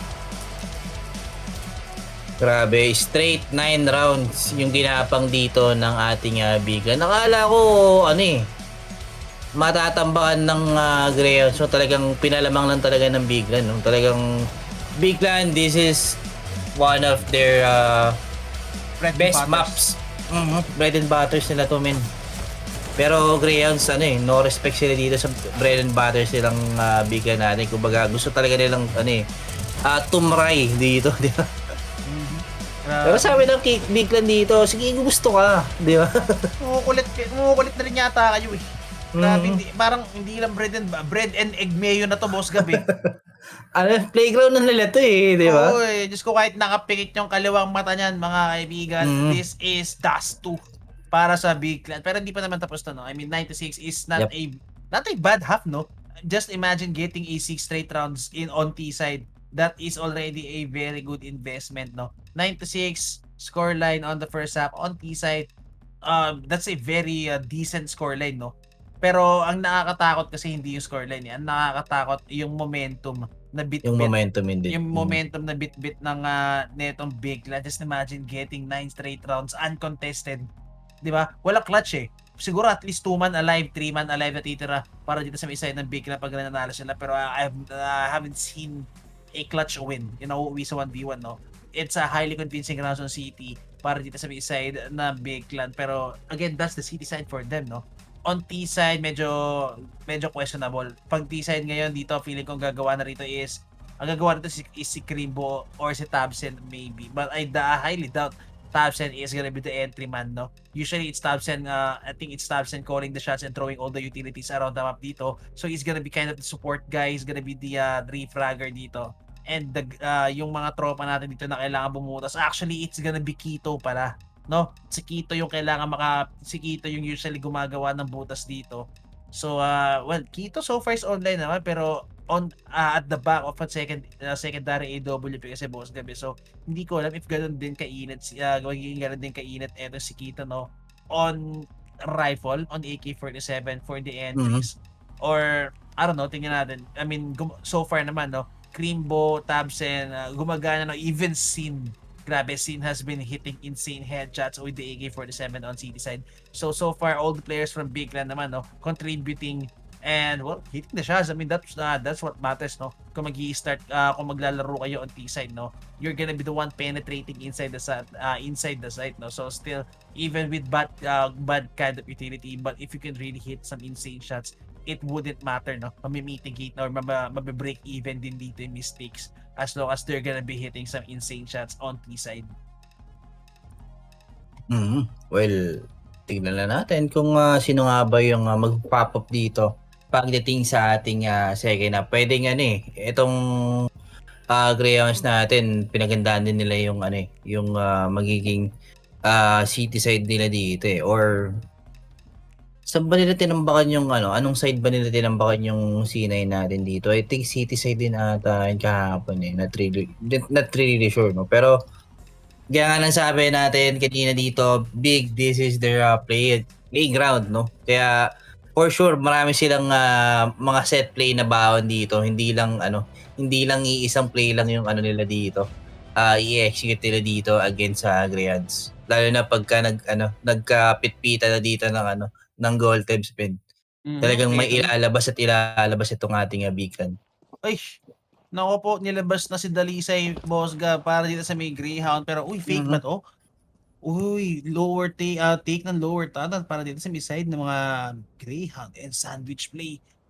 Grabe, look at this Vex site with a beautiful angle, and I think this is gonna be a double angle, no? Knowing yung nasa taas din si Elias. So they're focusing heavily on the B site and mukhang gagana nga yata yung gagawin ng big dito, boss Gab. I think I think Sersan and Kito is gonna be serving as a bait dito sa may lower tunnels natin, no? And just like that, mukhang rock na ito. Pero nakita niya lang kung saan galing yung bomba yata, yung nade yata. And yun na nga, the molly on the short position. Sunod si Lias dito. Yung nakita nga ni Kito. Pero oh my God, the Wilson! Ito yung sinasabi ko, boss Gab! Naku po, hindi sila tumatama. And eto na nga, mukhang rock na ito. Diyos ko po, the pincer. Pero sa Alistair, oh, he gets one. Pero, good trade galing kay Is, 2v3. This is still highly winnable. And yung kick nga, mapupulot pa yata nila dito sa measure position. Pero si Is yung tumatama rito. Creambo, still alive. Filipino 50 in hand. Pero Thompson with a punish, with a walk. And that's gonna be Zico on the ground. 1v3 para kay Is. I mean, this guy could pull off the clutch for sure. Siya pinakamaili dito sa may side ng Grayhound Gaming. And he could instantly go for the punish. Pero the wave, and eto na nga. Naku po, sobrang hirap. Grabe na triangle defense para sa Big Clan. And that's gonna be the pistol round. And still, with 10 rounds straight, uncontested, a Big Clan looking to get into 16 strike rounds. That is a good read coming from Big Clan. Kitang-kita mo naman yung Molotov dito sa A-short 2. Talagang walang nagawa din si Sin kung hindi mag-back away at iwan yung body niya dun sa may lower tunnels, no? And I think that's Backside. Backside medyo narattle din siya kasi hindi tumama yung first shot niya eh. Pero if ever, kung nakuha niya lang yung first grade doon, possible na that could be a different story sana sa side ng Greyhounds. Kasi alam naman natin si Backside, rin talaga ito eh. Sobrang on point din ng mga shots niya kanina. Pero, see? Grabe. Diyos ko po, this is not looking good for Grayhound. Pero eto na, naku, this could be big. This could be the make or break. Pero hindi, mukhang alam yata ni Sin, mga kaibigan, the possibilities and highly aware. Naku po, nag-setup na. Pero Kito also, ang ganda naman nung game sense ng mga tropa natin dito. Alistair still got them pinned down dito sa may long position. Pero still, hindi pwede mamatay sa Alistair dito. Pag namatay sa Alistair, that could easily be the whole map open again. And Grayhound, they can't afford that. They need to keep them caged in dito sa may A site, knowing that they have 4 players stuck in on the A site. 50 seconds remaining on the clock. Sooner or later, hit is gonna be coming in para dito sa may side ng Big Clan and Vex site. Look at this with the one-way smoke. And look at this, ang ganda ng gapang ng Big dito, Boss Gab. Naku po, magkakasuntukan na nga! Eto na! Bulag na bulag si Ace, mga kaibigan, with the 5-7. Pero still, look at this, 37 seconds remaining. Naku po, yun na nga, the Deagle, the 5-7. Serson, nakaya siya rito, pero kailangan gumalang Creambo. 30 seconds remaining on the clock. Natin pa rin sila sa likod at knowing na wala na tao dyan. Alistair dito sa may short position. Creambo, they need to move. 25 seconds remaining on the clock. Hindi na pa sila niya nasa likod pare because Rock na ito is the name of the game. Pero yun na, tumalong na Alias, hindi tumama. Serson and a white pick. Creambo still. Alistair, kailangan na mapatay. 30 seconds remaining. Go wide, go all out. Alistair. Big Clan still prevailing doon sa round na yun. Oh my God, almost a disaster. Yep, indeed. Almost a disaster dito para sa side ng ating Greyhounds. Pero Big knows how to control this situation like this. No? Talagang in-isolate nila yung 1v1. Then, nung nakuha nila yung information na dalawa na yung A side, doon nila sinarm play tsaka ginamitan ng utilities di ba? Kaya sabog-sabog talaga yung mga members ng ating Greyhound dito, Boss Eko. Pero yun nga, good takedown naman dito para kay Lias. Pero ayun lang, makakat pa nga dito ni Searson yung station. And tamang farm din siya dito with this SMG. Tatlo agad para dito sa player na to. So just like that, 3v2 and Greyhounds, I think this is gonna be a exit frag na lang ata. Or save na rin dito nung members or itong ating last 2 members yung kanilang guns dito sa round na to, mga ganun. Thompson! Thompson! Ayun lang. Good. Napaganda pa nga yung pwesto doon ni Thompson. Muntikan nang tumalong yung prediction namin, mga kaibigan. Wala talaga to Big Clan talaga to Kasi Big Clan hindi pa sila kasama dito sa top 8 na makakapasok sa sa ating Legend stage. Medyo nagdedelikado pa sila dito, men Kaya for sure Big Clan talagang gagawin nila yung 100% nila, men, para makapasok dito sa ating Legend stage, Boss Beko. Grabe, Siko. Pinamahaan sa Siko, mga kaibigan. Diyos ko po. Down to 46 HP na nga dito si Gomen. And napakahirap na ito, no? Talagang one need can take you down, boss Ego. Diba? Grabe. Sobrang sakit na ito para sa side ng Grayhound, Boss Gab. Look at the utility. Utility battle pa lang medyo masakit na para sa kanila, Boss Gab. And ito na nga, hit is gonna be coming in on the A-long position. Good smoke. Feeling ko maka-cancel out na si Alistair dito and it's gonna be Liaz alone. Pero hindi, Alistair still with the pink, goes wide on the smoke. Pero ito na nga, bulog na bulog sa top set. Pero the weight ka na kay Alistair.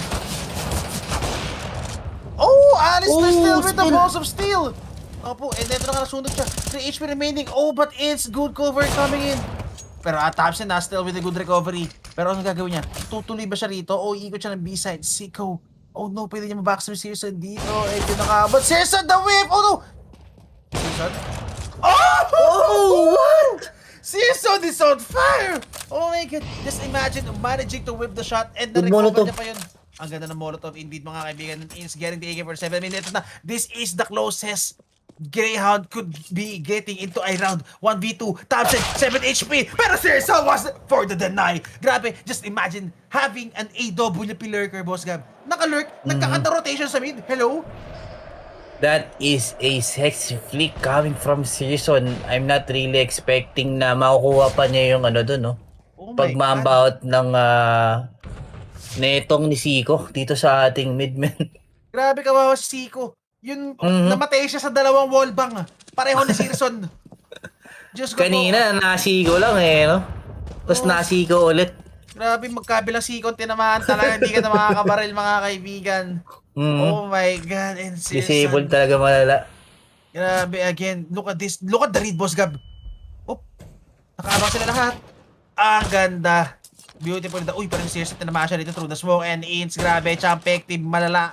Grabe, ito naman si Searson through the smoke and sin. Ako po, hindi ka pwede umasang dyan, pare. Look at the bait setup. Hindi niya check to for sure. This could be an easy frag para kay Elias. Pero hindi na pala. It's just sin! Alistair! Wala mo lang din siya! It's just big running all over him. Ito na nga. Naku po, mukhang it's just the end of the world. And it's a flawless round para sa big. What's happening? Diyos ko po, anong nangyayari, Boss Gab?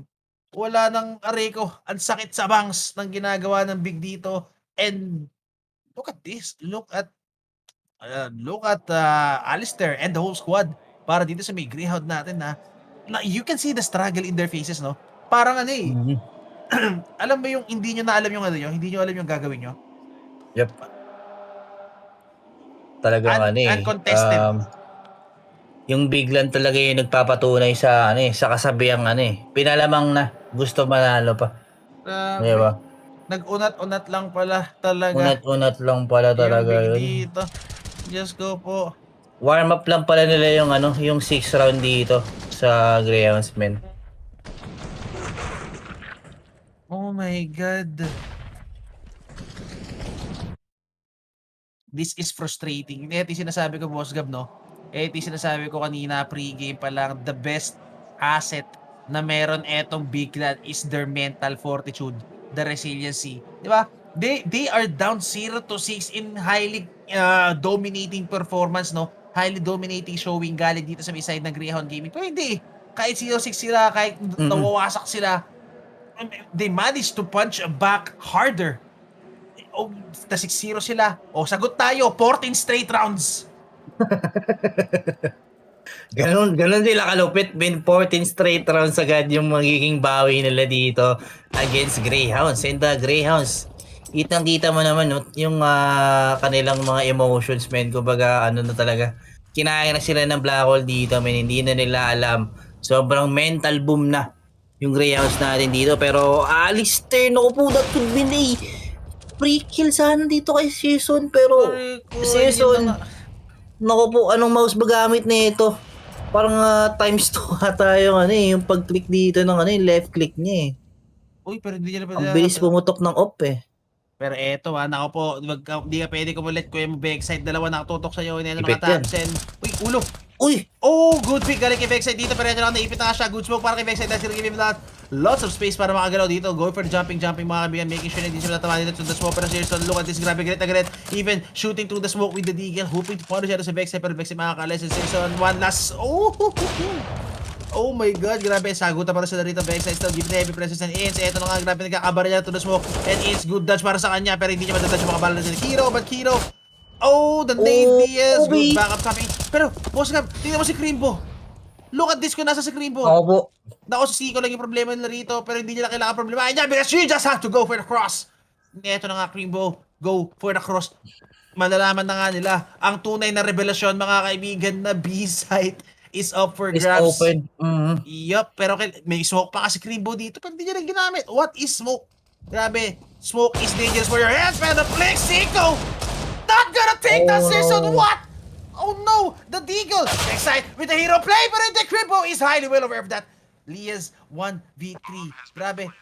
Kailangan niya kunin to, Boss Gab. Get the kit, try to win the round. There needs to be a big play coming in from any player. Lias, ikaw na to, pare.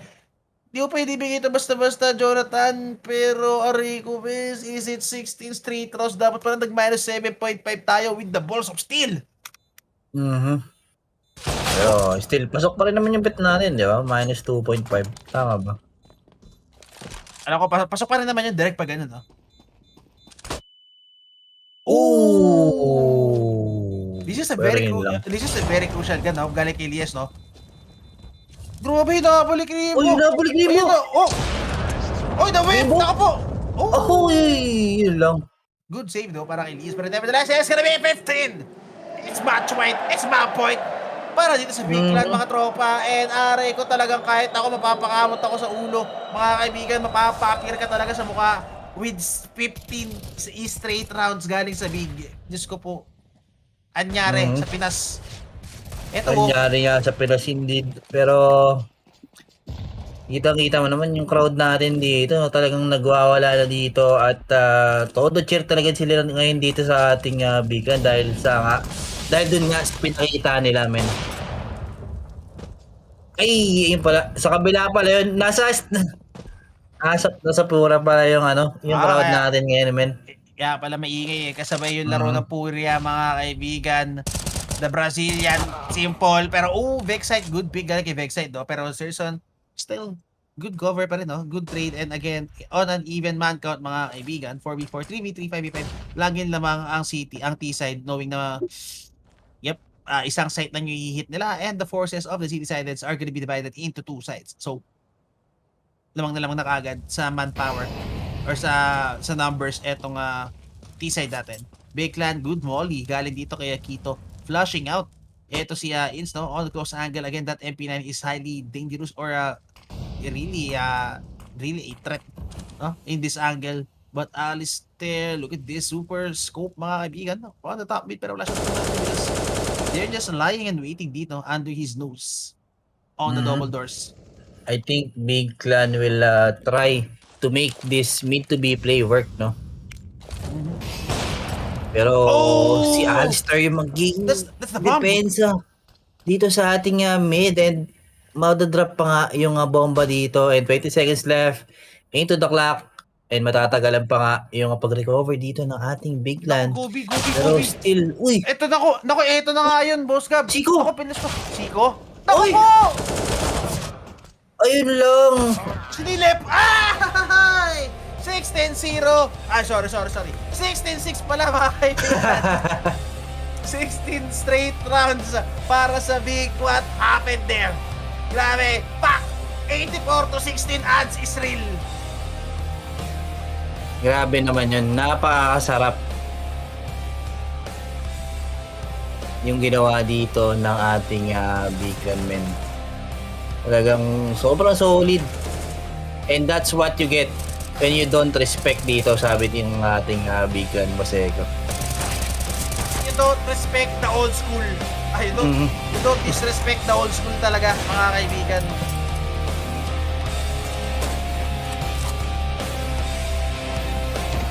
Talagang grabe to, men. Sobrang grabe.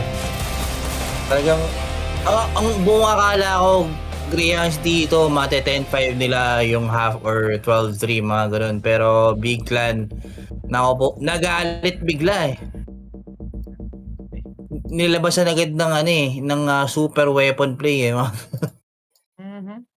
Hindi ko isa yun sa mga bagay na hindi kaya ipaliwanag na siyensya, mga kaibigan. Talagang nag-ultra instinct ang mga tropa. Biglang gumano, no? Lumayo yung skill gap eh, no? Parang Bigla nagdadamon eh, no? oo, parang alam niyo yan guys, hindi ganito, hindi palitan na suntok eh, hindi nagaganon yung level eh. Parang Hindi ano siya, nagpisingan eh. parang siyang coin flip. Mm. Ganun kabilis eh. Sobrang dominant ng Grayhound. Pero pak, nung binaliktad nila, wala na. 16-0 straight. Diyos ko po, kalungkutan seasons mga kaibigan para sa Australian roster natin dito.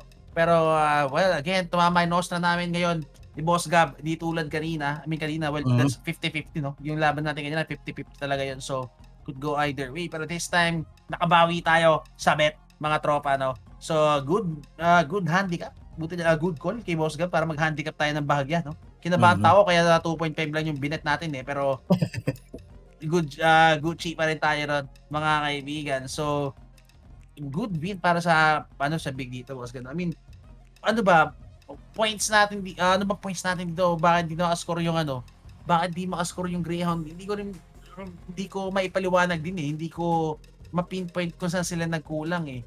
Ano bang hatol natin dito, Boss Gab? Nagkulang ba yung Grayhound dito, or is it simply big all players online, the timing was there, Searson making it big? Ano bang hatol natin dito?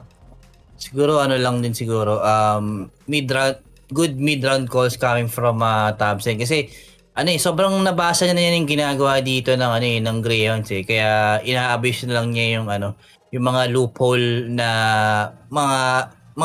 na nakikita dito ni Tabsen, especially dito sa ating A-site, men. Lagi nilang natitake, 'di ba? Lagi nilang nakukuha or nakokontrol itong A-long eh. Kaya yun yung parang naging factor dito para sa Grayhounds na mag-hold. Tapos mas lagyan pa nila ng tao yung A-long natin dito.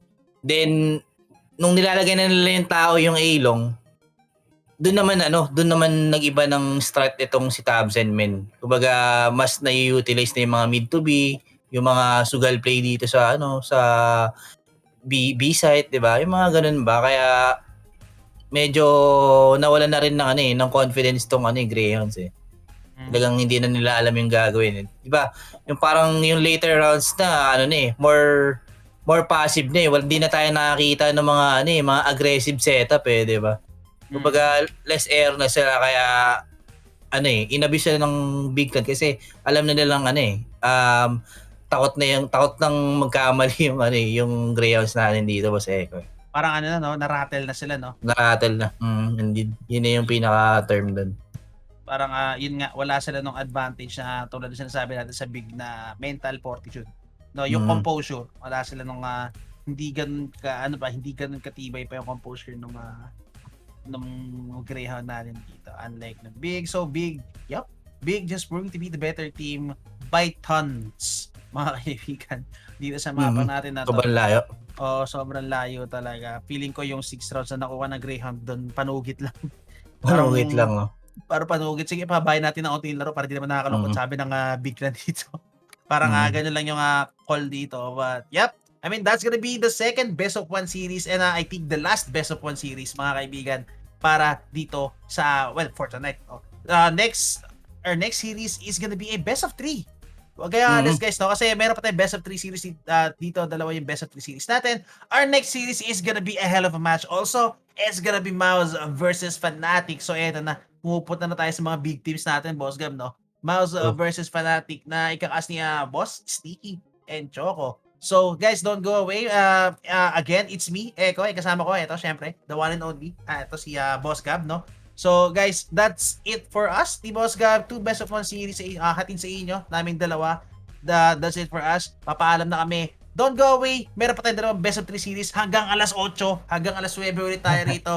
Mga kaibigan, hanggang good morning talaga tayo. And so guys, don't go away. We'll be right back for more CSGO action. Bye-bye. 3, 2, 1.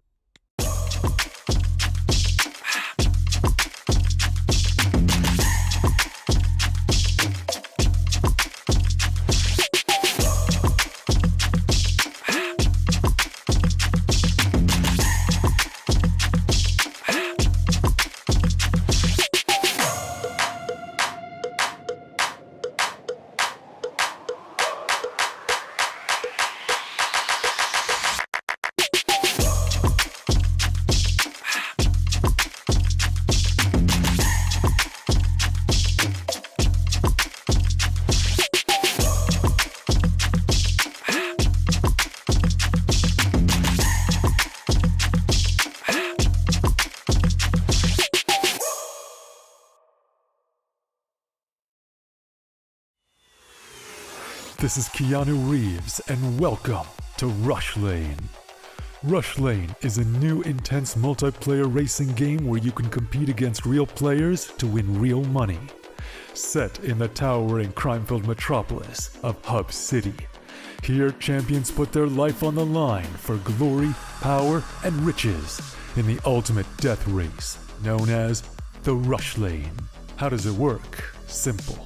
Pay a small stake to jump into the next race. All the stakes go into the prize pool, so the more players, the more money there is to win.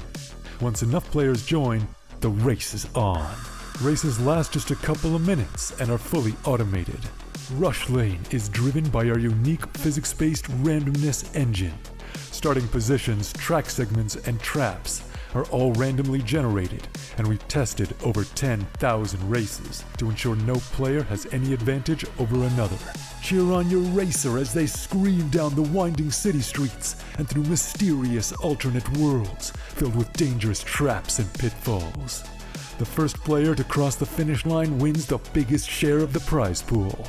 But don't worry, the top few finishes are also in the mix to win. The exact number of winners will change depending on how many players were in the race. The more players, the more winners. Rush Lane is live 24 hours a day, 7 days a week, so you can jump into the action anytime you want. Good luck out there, racers. Only on Rivalry.com.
Three, two, one.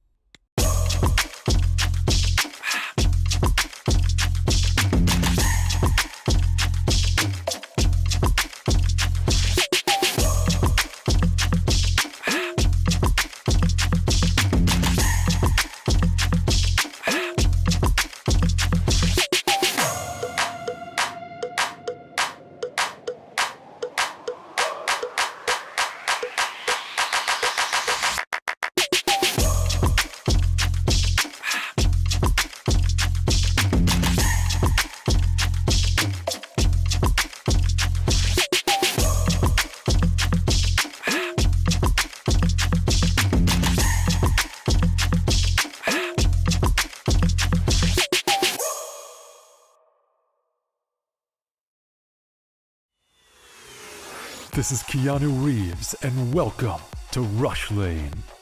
Rush Lane is a new intense multiplayer racing game where you can compete against real players to win real money. Set in the towering crime-filled metropolis of Hub City. Here, champions put their life on the line for glory, power, and riches in the ultimate death race, known as the Rush Lane. How does it work? Simple. Pay a small stake to jump into the next race.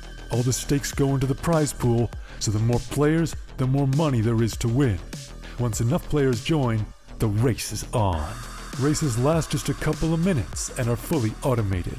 Rush Lane is driven by our unique physics-based randomness engine. Starting positions, track segments, and traps are all randomly generated, and we've tested over 10,000 races to ensure no player has any advantage over another. Cheer on your racer as they scream down the winding city streets and through mysterious alternate worlds filled with dangerous traps and pitfalls. The first player to cross the finish line wins the biggest share of the prize pool. But don't worry, The top few finishes are also in the mix to win. The exact number of winners will change depending on how many players were in the race. The more players, the more winners. Rush Lane is live 24 hours a day, 7 days a week, so you can jump into the action anytime you want. Good luck out there, racers. Only on Rivalry.com.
Three, two, one.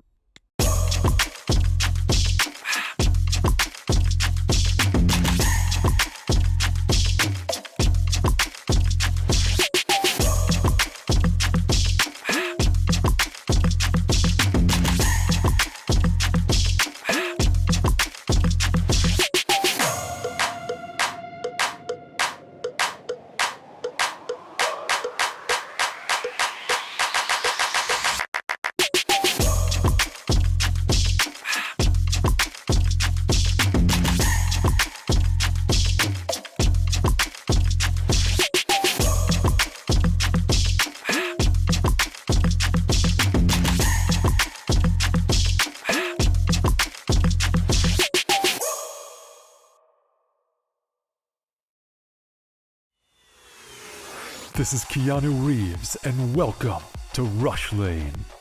Rush Lane is a new intense multiplayer racing game where you can compete against real players to win real money.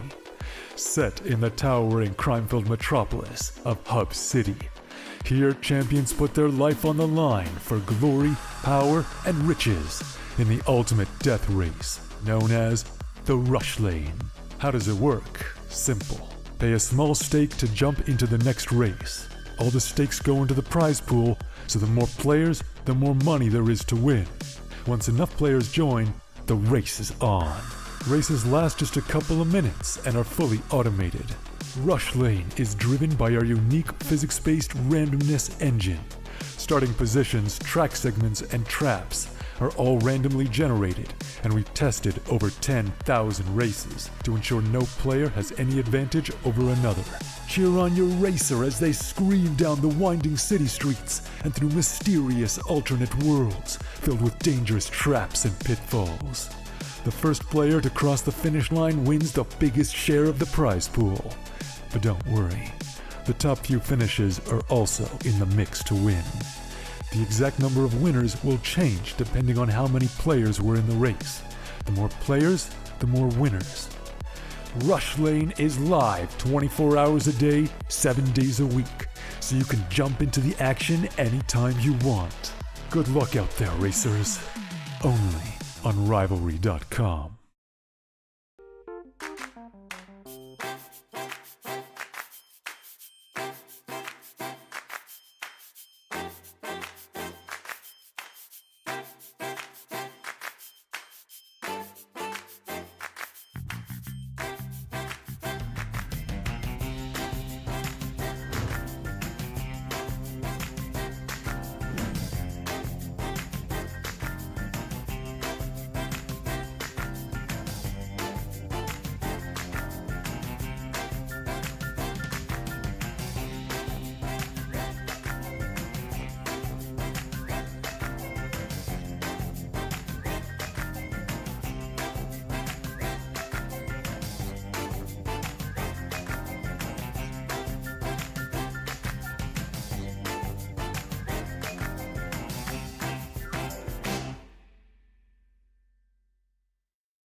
3, 2, 1.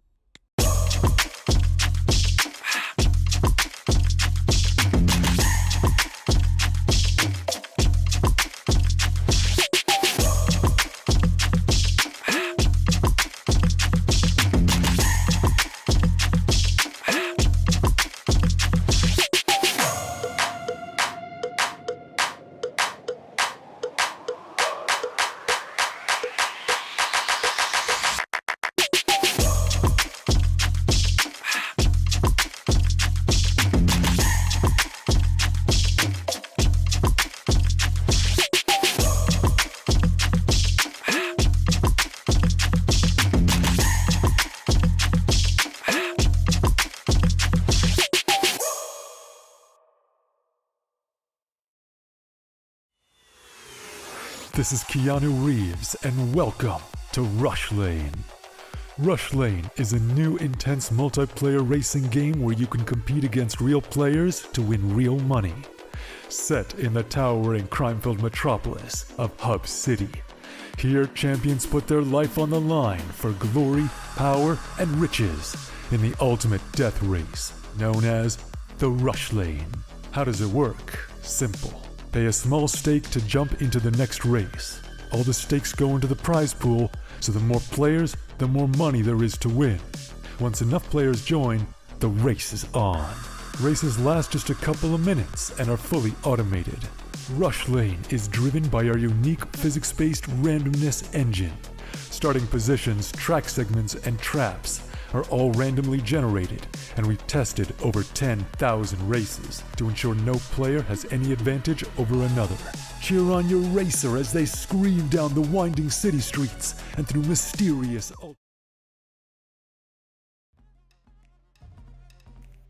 And ayun, welcome back to the official Filipino broadcast ng IEM Rio Major 2022 Challenger Stage. Ako nga pala si Sticky Frog, kasama ko si Choco. Bago tayo pumasok dito sa ating discussion between MOUZ and Fnatic, pasalamatan muna natin ang, of course, the best betting website in the world, Rivalry.com. Use the code WXC for up to $200 deposit bonus, or kung Pinoy ka, I think it's around 11,500 na, just to be accurate. And ayun na nga, man. I mean, speaking of betting, magbebet na tayo dito sa ating best of 3 games. Best of ones are finally over, man. Sa mga mahina sa best of ones, their pains are now gone. But at the same time, madami nag-0-2 dito sa ating group. So, titignan natin. Ito, Choco, medyo may bias ako sa MOUZ. Kasi meron silang Israeli player. And I have parang may bias ako onti sa mga Israeli player kagaya nga, Sphinx, Nerds, and of course si Shershon, the new kid on the block para dito sa MOUZ, who's been doing an up and down job for the past few tournaments. So I think MOUZ tayo map number 1. Don't you agree? Well, I think so. Pwede naman. I'm just basing sa sa mga pinagsasasabi mo. I'm fairly new to the scene again. 'Di ba? But looking at the performance from Fnatic from their previous encounters with other teams, they're actually pretty hot right now. 4 win streaks according to dito sa stats site na pinupuntahan ko. I'm favoring Fnatic, pero ikaw yung mas matagal na dito sa scene. So, I think I'll agree. Punta tayo sa MOUZ kung ganyan. Yeah. I mean, like if we're talking about strength of schedule, siguro Fnatic medyo ahead sila kasi yun nga, natalo nila yung OG, who of course have their a new and improved roster, tapos si Dexter pa with the palit-palit monitor buff dun sa isa niyang game. And then itong Cloud9, who is, going into the tournament as, de facto number 3 or 4 best team in the world, tapos tinalo lang nila dito sa Inferno on overtime, of course, a Fnatic classic map. So I would expect na mag-show up talaga sila doon. MOUZ, of course, beating Evil Geniuses. Sana po, Kuya Kayonte, kaya mong makalabas ng groups dito. My boy Breezy. Pero yun nga, medyo mahirap ngayon for EG. And of course, Outsiders, tinalo nila who, I think earlier, di ba, natalo nila yung Vitality. So that would say a lot about kung anong level yung meron yung MOUZ ngayon. Pero it seems like both Fnatic and MOUZ are kind of peaking at the right time dito sa ating group stage. Yeah, that's actually very interesting for you to say kasi MOUZ, this is a very old organization. Siyempre, marami na yung pupuntang people come and go, but I think most of the players dito sa MOUZ ngayon are actually very new blood. So it's very interesting to see what they can bring to the table. Although mataas ang kanilang chances for winning against Fnatic, it's I think binulong mo yun kanina. Ibinulong mo ko kanina na we might go on to an overtime. Ayokong pumunta tayo ng game 3 kasi syempre matulog naman tayo. Tulog tao, guys. 'Di ba? But yeah, I'd love to see a really good match katulad ng mga nakaraang napanood natin kahapon. True. I mean, guys, Choco, meron pa yung full-time job. Yes. Meron pa talaga ako full-time job, guys. So, yun yung problema. Pag umabot tayo ng game number 3, baka makatulog na ako ng 5 a.m. Di naman sana direct, no? Kasi pag 5 a.m. or something, medyo delicates na yan.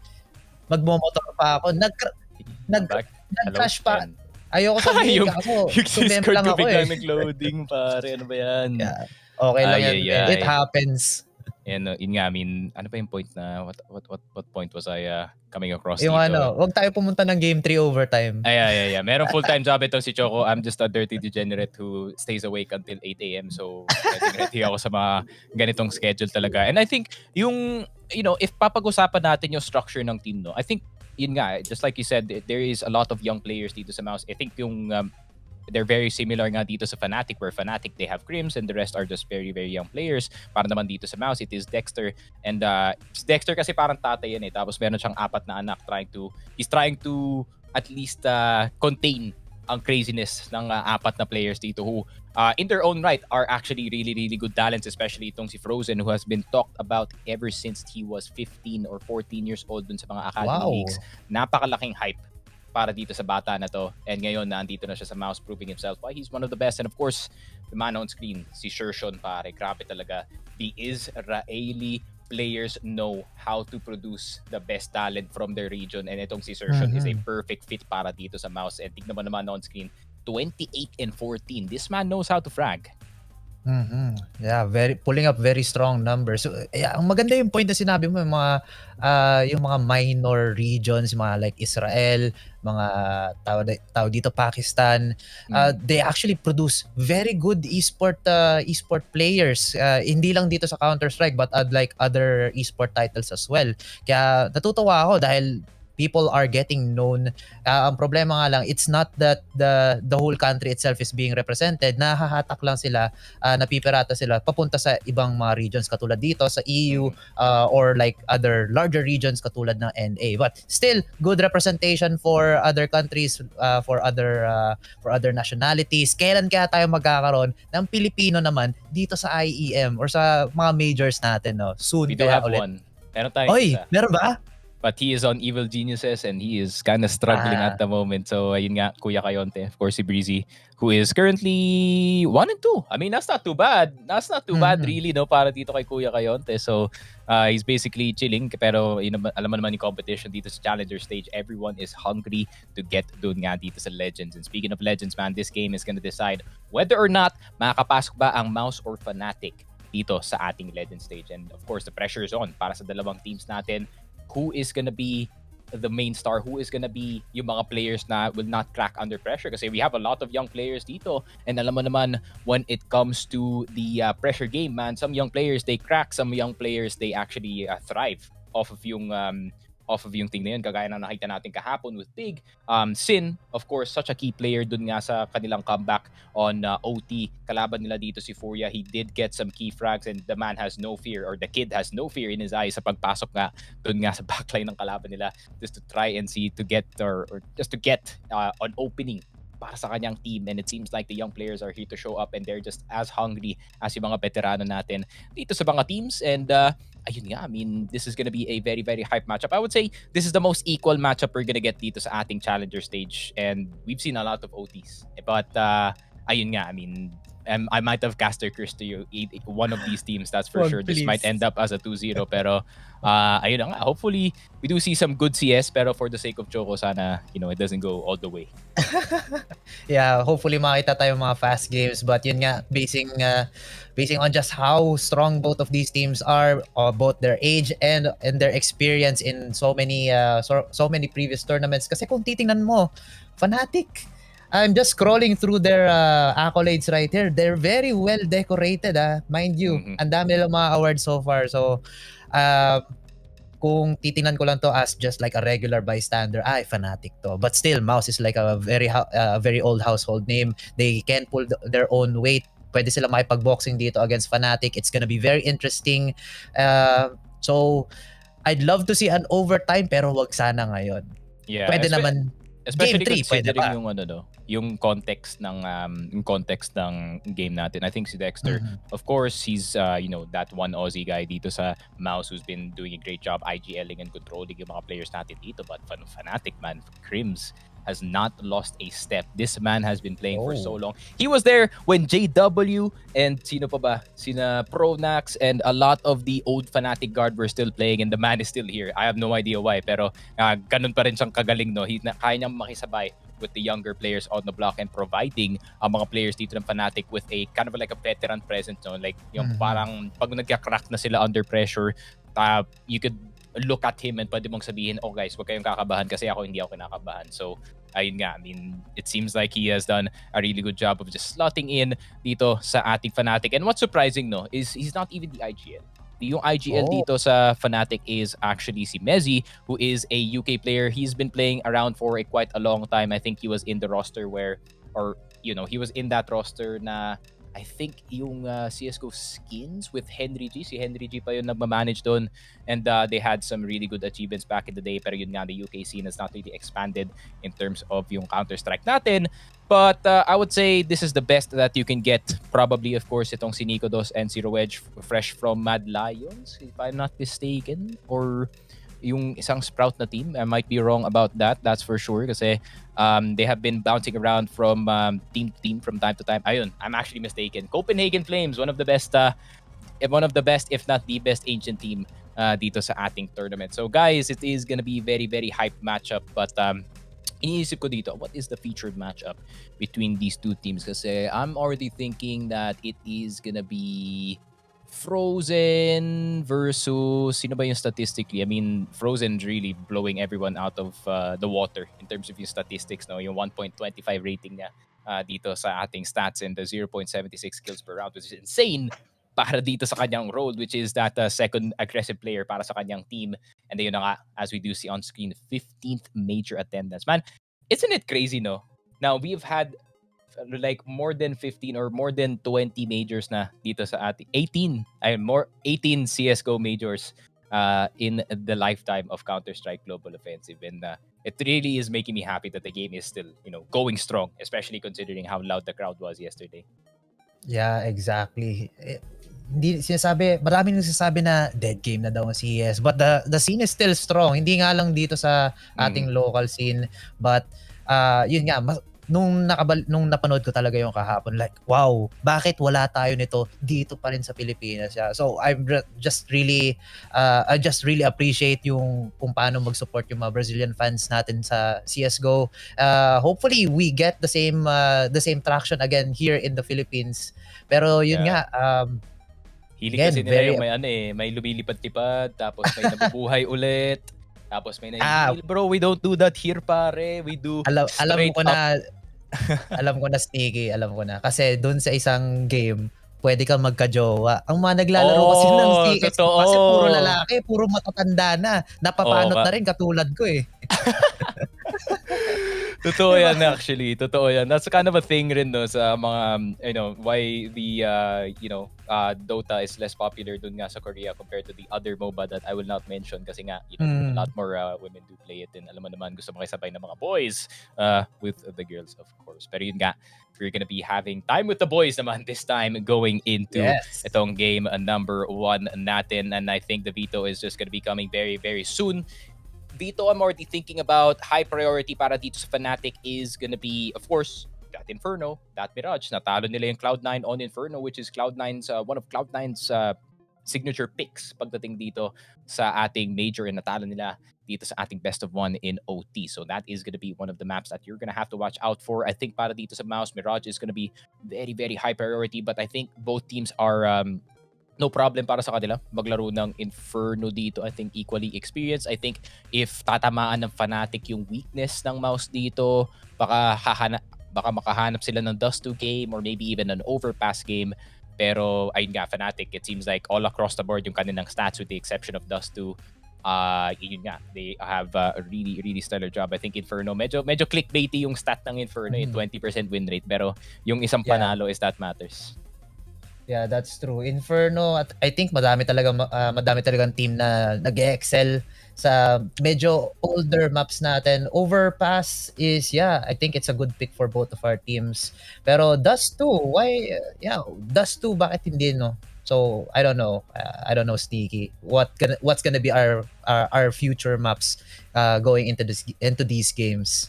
And wait lang. May narinig ako from all the way from Rio. Sabi daw, oh guys, kailangan natin magantay ng onte kasi mukhang magkaka-Ferrari pit stop na naman in terms of the monitors and the keyboards and everything.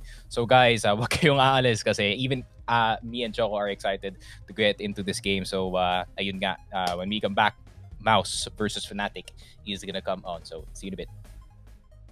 3, 2, 1.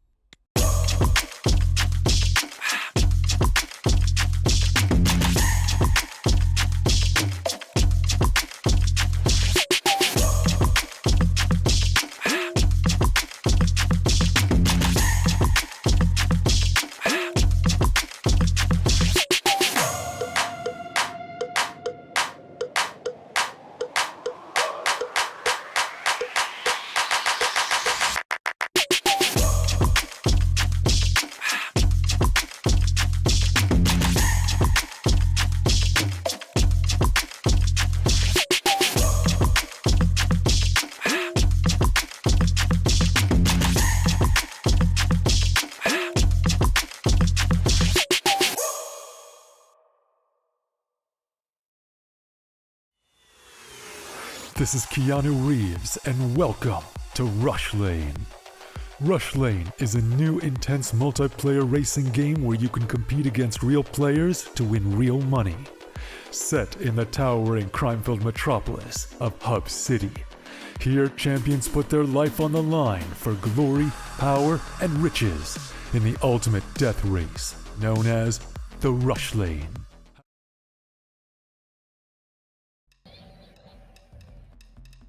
And ayun, we're back. And it seems like, ayun na nga, everything is okay. Ito yung sinasabi ko, tol.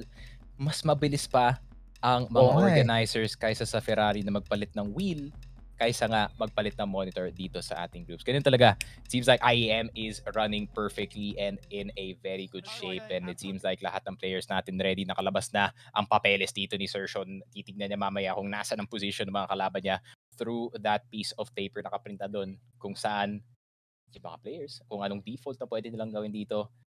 Or maybe it's just a motivating essay. I have no idea kasi di namin kita ang mga words galing dito. And it seems like yung featured matchup, young versus old, my friend. Itong si Creams and itong si Frozen, opposite hair, has a beard but no head hair. And itong head hair but no beard. And ayun na nga, 0-0 Fnatic. And Vertigo na naman. I know, as much as I like this map, pare, medyo nasasawa na ako dito. Ako din eh. I think ilang beses mo na nakasitong Vertigo. But ako, I'm welcome to all the maps here. Starting off this round though, para sa ating Fnatic, dictating the pace for this match, medyo nagbibigay sila ng presensya patungo dito sa A side. Naghihilaan lang sila ng rotation para sa MOUZ. But this is actually a good play for them habang dinidivide nila yung attention ng MOUZ kasi they can't defend all the sides all at the same time, di ba? Torsi with the first blood off camera.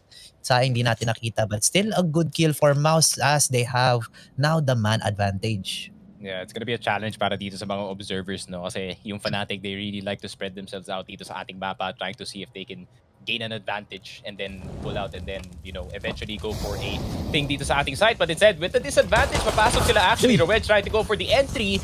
Dexter, nako po, already spotting out ang isang member dito ng Fnatic. Nico Dos getting the first kill para sa kanyang team. And Torzi with the the offer. Now with the USP, it seems like medyo warmed up yung tropa natin dito. 4K for the man himself. Yeah, maganda to kasi pistol round pa lang. That means a very high economic advantage para sa kanila. It's already like giving a sense for Fnatic, ay, wait lang, kailangan natin dahan-dahanin lalo yung push natin. Kailangan natin maghanap ng mas magagandang openings dito sa ating map of Vertigo. Meanwhile, for MOUZ, they just need to keep things steady, keep things consistent, or kailangan nilang mag-ramp up palalo. They need to play very unpredictable, lalo na sila ang nasa depensa here on B side. Madaming action. We have Bashir going for some damage. Pero Roy, getting a good kill onto JDC. Headshot sa ulo, but this again, pushing forward for Fnatic. Nakabawa sila ng isa, but now Dexter and Sertion, everybody on MOUZ getting kill after kill after kill. And Fnatic, they lose 3 in the process. Yeah, pero pistols lang naman meron nila dito. I think the goal is to just try and see kung try na maka-damage ng isa dito, which they did. I need a replay, please. Tell me na ginawa nila yung round boost dito kasi nakita ko si Rowedge biglang lumilipad galing dito sa side ng building. And that is unnatural, pare. That is not human. From the last I heard, you cannot fly in this game. And tignan mo naman, hindi nila ni-replay. Saj. Pero yun na nga, I feel like getting that 1 kill is already good enough to say the least. Kasi you really don't need any economy dun sa eco nyo. And dito sa kabila, they drop 1 gun. But does it matter? Tignan mo naman, rifles all over the place para dito sa MOUZ and Fnatic. Same thing. But I think they have the slight advantage pagdating dito sa gunfire. But ito yung problema, no? Fnatic is not really known for their T-side. Pero Nikodos gusto nilang simulan ang game na to. Torzy is gonna go down. Rowedge though, missing the spray dito kay Dexter. Nako po, 17 HP ang IGL natin dito ng MOUZ. But they do get the 1 player down, which is itong si Rowedge. Big mistake galing sa kanya, not getting any control dito sa ramp. I think this 1-for-1 trade is still in favor para sa MOUZ kasi sila naman yung defenders dito sa Vertigo. So it's still a winnable game for them. Wag lang sila masyadong mag-overplay. They just need to wait for Fnatic to make more mistakes on their side. Pero the gun difference is still in favor for Fnatic kasi AK pa rin yan. It's still a very high, it's a very lethal weapon. Unlike dito sa current loadout ng ating players from MOUZ, just a submachine gun, FAMAS, and 1 M4, it's still possible for them, pero kailangan nga nilang mag-play together with all these trades. Very good positioning here from Frozen, kaso hindi niya alam kung nasaan yung player ng Fnatic. He's trying to push forward through the smoke, kaso magkakasayan sila. He can smell the foot. Ako po, that's the right time to do so. 48 HP si Nikodos dito. And he might just get the kill dito sa ating side. I don't think pinalagpas na yata si Frozen. That could be information kind of relayed pabalik nga sa kanya dito. And 20 seconds left on the clock. Sertion with the MP9. Pero Dexter nandito sa gilid. No Molotov to be found. And that is gonna be very surprising. What is Fnatic doing? Walang utility papasok sa site. Choco, I did not see 1 flash, 1 smoke, 1 molly. Anong ginawa ng Fnatic dun, pare? Yun yung problema dun. Pag wala kayong pang block off ng mga common sight lines tapos pang flash out ng players ng MOUZ, talagang hindi kayo makapag-push into sight without the use of utilities. There's a problem with your execution. Now they're paying it with their rounds and also with their economy. Look at this now, Sneaky. Fnatic now on a very, very low buy. This could be another expected round loss for them. Tama mo, ang ganda ng position ni JDC dahil walang molly, nakapag-swing out siya, nakakuha ng double kill, and that just sealed the round for MOUZ. Grabe naman, 3-0. Big mistake galing dito sa Fnatic, no? You don't really... It doesn't happen often na wala silang utility papasok ng side kasi yun nga, they're one of the teams that really like to emphasize ang kanilang utility usage. Pero Fnatic, I'm just dumbfounded pare na nangyari yung round na yun. And MOUZ just taking full advantage of it. And of course, eto pare to, they should really take full advantage yung CT side na so kasi tignan mo naman yung nangyari last time to the team that played the T side dito. They did not have a good time doon sa ating last cast, that's for sure. Definite comeback is always possible, pero yun na nga, it is a pretty high buy para dito kay Nikodos, no? Nikodos, I think, is kind of like the assigned Zaivu para sa kanyang team, no? He's gonna be the one trying to save this round para sa kanyang team, but this is gonna be a very tough one. Mezzi is already down. Sertion, nako po, IGL's already out, pero Nikodos with the trade Rowedge. We're staring at you a bit too long, but you're just gonna die dito kay Frozen. Nikodos does get the second in the round, and I think yung Hero AK does get its full value. Papasok sa ating east side. It is gonna be a one-man defense, and nade lang ang pwedeng gawin dito ng MOUZ, and Dexter na lang mag-isa dito sa B. Wala siyang masyadong utility, pare.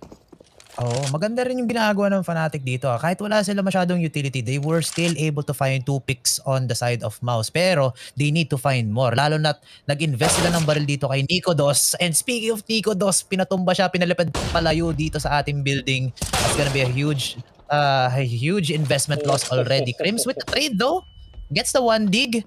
2 versus 2 situation. Site is secure, not anymore. Nandito si Torzy with the AWP. And it's all up to Crims. Kaya niya ulit makakuha ng 1 dig. The AK is just staring at him pero hindi niya pupulutin. He has big balls going forward pero he does pick up a gun. This is good. This is actually good for him lalo na he's on that forward position. Ngayon, hintayin na lang niya magkamali dito ang MOUZ or siya ang magkamali. Madalinig siya. Both are low though, so possible pa naman ang clutch dito. Torzy kind of crawling towards sa ating side. And of course, napakabagal ang kanyang peak and that AWP is gonna be very, very accurate. 4-0 para dito sa MOUZ pare. So far, so good dito sa ating city side. Good attempt galing dito kay Nicodos, no? Trying to open up itong mapa. Nakuha niya si JDC and si Sertion trying to play the forward position dito sa ating stairs area. But of course, Torzy with the op, mainit siya from round 1 pa lang pare. That's true. That's true. Kailangan talaga ang players natin dito, they need to get that momentum going if they, kung talagang gusto nila overwhelm, overpower dito yung players natin. But yeah, I think Fnatic, they still need to find that thing. Hindi ko mahanap yung salita pero sila mahanap nila yon once after this tactical pause. Now, ito ang gusto kong mangyari sa Fnatic sana. Pumasok naman sila sa rounds ng may madaming utility and good thing because now they have 7 flashes, 5 mollies to work with. I think magkakaroon sila ng medyo maayos na execution hopefully dito, Sneaky. Hopefully maayos. Ay. Oh, no Fasher going down dito kay Torzy, my friend. Not a great start para dito sa ating new kid on the block sa Fnatic. 0-5 so far dito sa start. MOUZ doing a really good job, no? Lahat ng fights na gusto nilang kunin, all of them are going towards their way. JDC, nahanip nila si Messi dito. Fnatic, mistake after mistake dito sa kanilang T-side. And it seems like they cannot find the right tempo. Hindi nila mahanap yung right rhythm noon para maka-caught off guard yung mga players dito. But that was a tight angle para dito kay Torzy. And it's so dangerous, especially dito sa Vertigo pare, pag mainit yung AWP kasi hindi ka talaga makakapasok ng site na maayos without losing 1 or 2 players from a very, very aggressive op. And tignan mo naman yung patience dito ni Frozen, a young player but still he has the patience of a veteran dito sa ating site. And Nicodos already crawled all the way up. Nakita niya yung ulo dito and it seems like that's a good reaction. Any pop flashers? Sayang, hindi nag-swing. Kung nag-swing sana dun si Frozen, pwede niya makuha si Nicodos, punishing him from overpeaking too much or sa kanya sobrang laking wide swing. Pero dito si Nicodos, he's stuck between a rock and a hard place. He gets taken out by Sertion. Now, it's all up to Roge. Kaya niya to. 1 versus 5. Never mind. Headshot sa ulo through the floorboard as well. That's gonna be round again for MOUZ. I mean, MOUZ, they're playing very patiently. Sabi, pinag-usapan natin to kanina. They're pretty much a younger team versus Fnatic who has so many awards, very decorated, so many accolades. Pero they're playing like veterans. Katulad nga na sabi mo. They're playing that they played this game like more than 20 years. Yeah, Kahit 10 years pa lang siya. Yeah. And itong si Dexter, no, I think he's doing a really good job of rotating yung mga players dito sa mga sites natin, making sure that the defense is so unpredictable na hindi makakuha ng basa itong si Messi, no, pagdating sa kanilang defense. And now they're gonna be back on the pistols, which is not gonna be good news para dito sa Fnatic. High chance of them losing itong round na to pag hindi nila nakuha na maayos. But Sertion, naku, minori na lang ang drop dito. He does not want any drops to happen. Pero may nangyari na dito sa drop and that is gonna be 1 person burned down.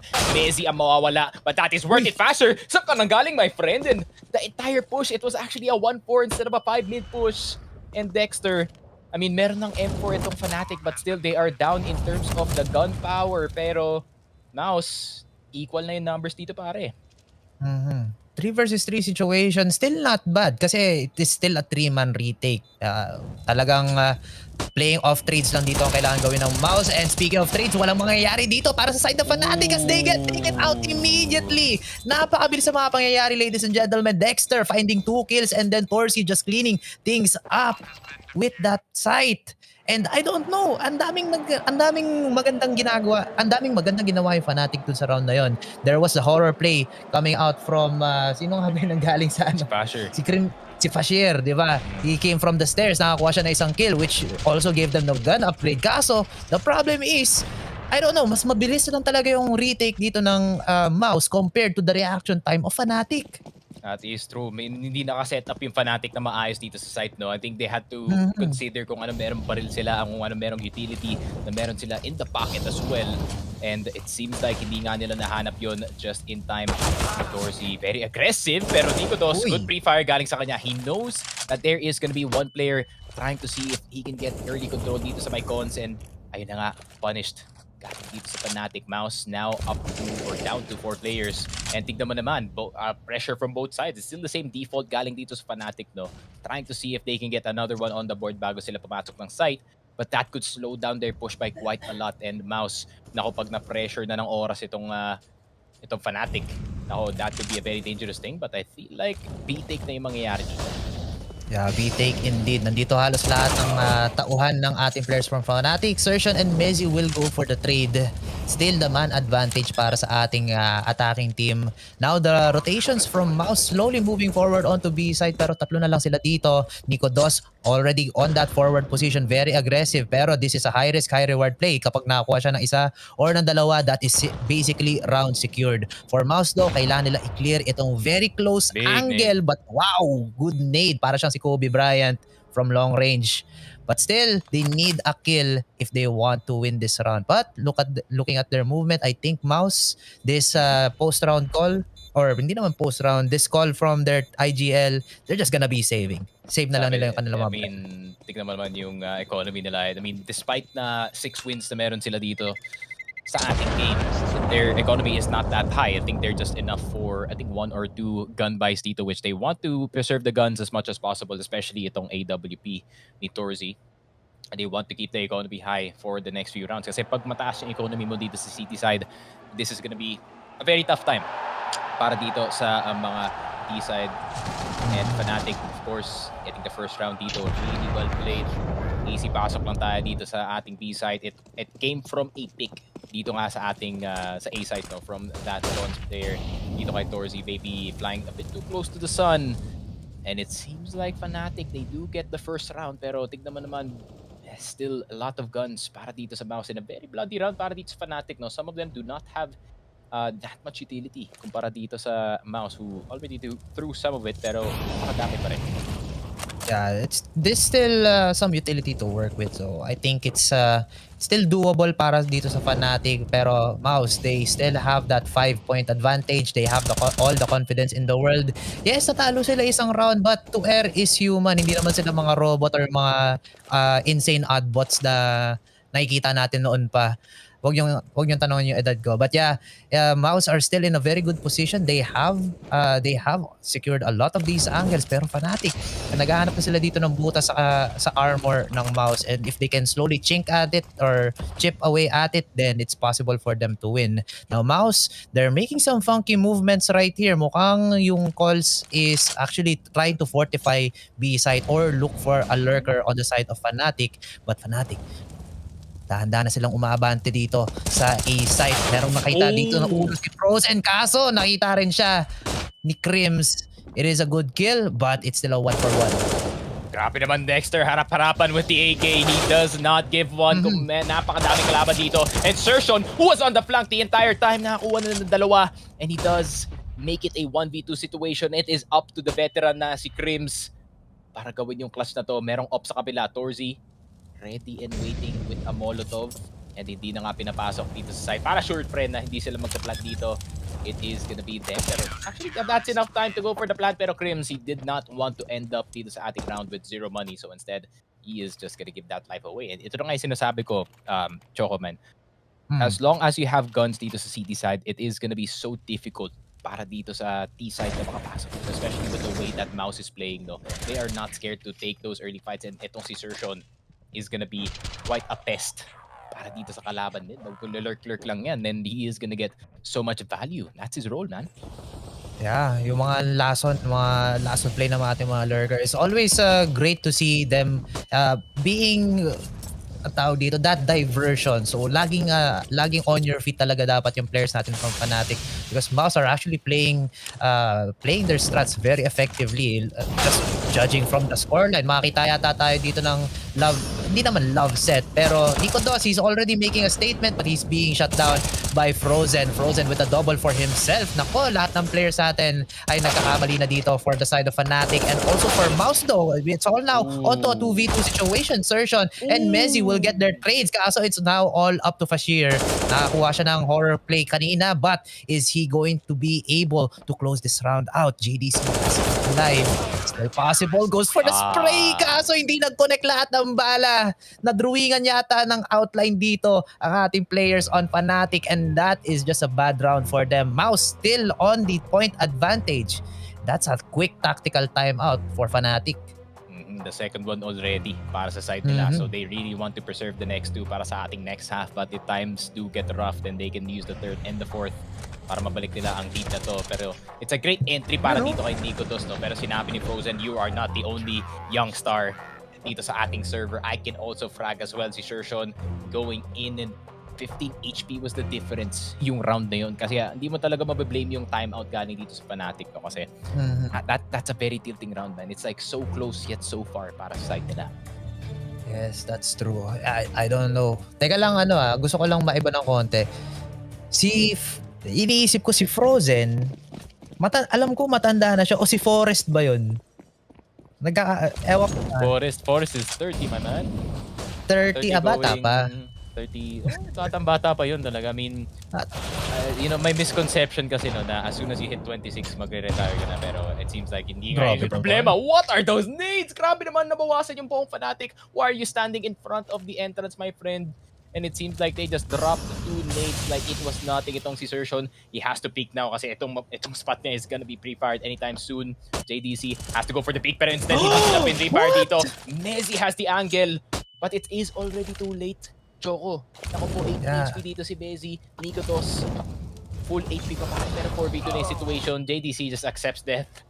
But that is one less Molotov to worry about. 3v2 situation. Low na dito si Mezzi. Kailangan niya mauna dito. Pero Dexter, the IGL, looking for the jugular and say goodbye to the bomba, my friend. Nahulog na nga down all the way to the first floor. And Nico Dos going for the alert. Nakuha na dito si Torley. Good shot dito kay Frozen.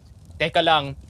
Dexter, you have to be careful here, man. Nico Dos has been on a tear for the past few rounds, and it seems like he's just gonna play the time. Pero grabe naman si Dexter. He is peeking. Despite him having the time, I think he's just trying to play on off angle dito sa my stairs. Pero, sabi ni Dexter, pare, don't reach young blood. Wow. Don't reach young blood. Parang sinabi mong si Uncle Drew yan. Pero still, it was a round to win for Nico Dos. Kasi ano yun eh, he has the high ground, Anakin. Pero hindi talaga kaya. The movement from Dexter was just so much better. And just securing the round. I mean, I think mapapapunta na naman tayo sa isa pang timeout dito. Fnatic, they're shaking in their boots. They really need all these timeouts, and I think that's just 4 timeouts for the whole game itself, diba? So talagang, I don't know, with them not utilizing a lot of utilities on that first few rounds, tapos ang dami nilang hindi nagagawang mga double picks. They really need a lot of these tactical pauses for them to just re-establish, ganito dapat yung play natin, guys. Ganito dapat tayo mag-double swing. Ito dapat yung utilities na binabato natin. But unfortunately, mukhang kailangan ipukpok talaga sa kanila ng coach nila eh. Ben, gawin mo na maayos. Keita is not happy about that at all. And third timeout already para dito sa coach ng Fnatic. And it seems like itong si Frozen wanting to play aggressive. Uy, may naspatan siya at least 2 dito sa may ramp. So I think they're just gonna chill just a bit. Medyo mag-back down muna sila dito. Wala pa silang mga smokes dito sa harap with the exception of the smoke dito kay Frozen. But, kung si Apex na dito sa ating game, pare, magbababayan ng smoke sa harap ng ramp and he's just gonna try to wallbang sa gitna ng lahat and he somehow gets 1 or 2. But now they decide to go the passive way. The defenders naman sila eh. So city sila, so they really need to play very passively kasi isa pang win condition nila is kapag naubos yung oras ng Fnatic, they're actually spending a lot of time just they're spending a lot of Fnatic's time. Now Fnatic, they can still go for that last few second push, mag-burst sila onto site. This is a good idea kasi unfortunately, hindi lahat ng MOUZ makakapag-rotate agad. Ito na nga yung gagawin nila. Fashir with the first blood onto Frozen. Maganda ang pwesto but better on the shot right there. Also on Mezzy. And now the defense has crumbled. MOUZ down to the last two players. JDC and Sertion are just now making their way onto A site. C4 has been deployed. This could be another round loss for MOUZ. Pero based on like the performance for Fnatic so far, I think this could be a possible retake win for MOUZ. Ngayon, paano nila gagawin yon? They're too far apart, si JDC at si Sertion. They can't play for trades if they try to continue with this retake. I think hindi na nga ang retake ang strategy dito ng MOUZ, my friend. I think tatambay na lang sila dito sa may CR, malapit sa base ng kalaban. And Fnatic is gonna try to save all players. And ayun na nga, successfully do so. Ganyan kalaki yung site dito sa Vertigo, pare. You can stand on the other side and hindi ka maapektuhan ng T4. 9-2 para dito sa Fnatic. Second round on the board. A bit of a mistake galing dito kay Dexter, no? Para sa akin, I think Dexter could have gotten more value dito sa kanyang angle. Pero wala na siyang smoke to douse the flame na nasa paa niya. So that could have been, a little bit of a distraction, no? A little bit of a time window para dito sa MOUZ na tulungan ng kanilang IGL. But at the same time, it was a pretty precarious spot and a really good entry para dito sa Fnatic. Yeah, that's true. And I can't blame Dexter kasi nasusunog din yung Jordans niya eh. Nasusunog yung sapatos. So kailangan talaga niyang tumakbo just to save himself. But wide peeking against 3 players tapos hindi pa tama yung angle na nakita niya. Then he just had to pay with his life. And surprisingly, MOUZ right now are on a very low buy. Just 2 rifles, make that 3 rifles on hand. Isang I think this is a 5.7 on Torzi. It's not the best kit, but if they play their cards out right, then it's a possible win. Katulad niyan, just with the pistol, he found Roege. And Frozen as well with the FAMAS. And Fnatic, what's happening to this execution? Natatalo kayo ng lesser guns. Grabe naman yun, the boost to start things off dito sa may yellow, and Frozen getting that kill and even some nade damage dito kay Mezzy, down to 77 HP. MOUZ, I mean, this is a better round than the last one, that's for sure. Hindi nila pinapalagpas ang mga really risky plays ng Fnatic just to get into the side. Pero Crims, finding itong si Torsi. But Torsi is not gonna go down easy though. Nga, nahanap na dito si Frozen, but Flashes starts to fly dito sa ating side. Sertion's gonna get spotted, pero mahaharap na dito. And Sertion does get Fashir! No! What a double spray by the Israeli! And Mezzy, grabe naman, 76 HP. MOUZ, parang walang nangyari last round, Choco. Gusto kong marinig sa'yo, sneaky yung Mezzy para sa football. Pero hindi ata natin sakto na marinig yun. Football jersey pa ako, pero yun nga, speaking of football, Mezzy gonna kick Dexter to the ground, pare, pero nagkalakad na siya dito sa side. 5 seconds left, I don't think it's gonna be a plant. And ayun na nga, looking at behind. 1 second. Tiniming pa nila. No pera for you, my friend. Yeah, kung nakapag-deploy sila ng C4, meron silang extra credits going on to the next round. Pero gusto ko talaga marinig yung Mezzy kasi siya yung last game. Siya yung huling nabubuhay. Pag nakakuha siya ng isang kill, Mezzy, sigaw agad ni Sneaky. Makakuha ulit siya ng isa, sigaw ko naman. Pero it did not happen. In a perfect world, in a different universe siguro, yes. But for now, we'll just settle for something a little bit less. But again, very good rounds for MOUZ. Still very solid on their defense. Imagine, pistols, FAMAS, isang SMG, 3 lesser rifles. Parang sobra na yata yun. But still, they still won the round. That opening frag from Torsi just got them like the upper hand on the defense. Talagang, kakaiba yung ginagawang play ng MOUZ ngayon. Hindi ito yung napag-usapan natin. It's not part of our script, sabi ng Fnatic. So, I think they just panic and nawala yung composure nila when pushing onto the side. But That's from round number 12. Round number 13 is now in the works. Both teams very healthy in terms of their guns, except for Oh Dexter my though. God, Sir Sean. How are you there? How is he there already? Nakababa na siya sa ladder, pare. Si Messi, he's like, may naaamoy ako dito. But I'm Oh not gonna no. look this way, Sir Sean. Huwag kang magkakamali ng daan. Naku po, mukhang nagkamali ng daan si Sir Sean dito. Nawawala na siya. Nakahanap na si Fasher, but that is not the target, my friend. Si Rowedge, nakuha na si Dexter. And sabi niya, okay, A-take na to guys. Rotate na kung sino man nandito sa B-side. Shershon trying to run back pero si JDC tinatantad na bala dito. Rowedge is gonna get itong si Torzi. Ops gonna be down. Nako po, 2v4 situation. Ang ganda na ng lurk dito ni Torzi, Choco. Kaso, he could not get the full value. 50-50 yung ginawa niya dito. Kaso, he did flip the wrong side of the coin, pare. Oh, it could have been the best play of his life. Kaso, yun nga, it did not go in his way kasi the players were all across the map. Right now, MOUZ in a very bad position. Again, they will be losing another round. Calling for the save is actually a good plan. At least they have 2 rifles patungo sa ating susunod na round.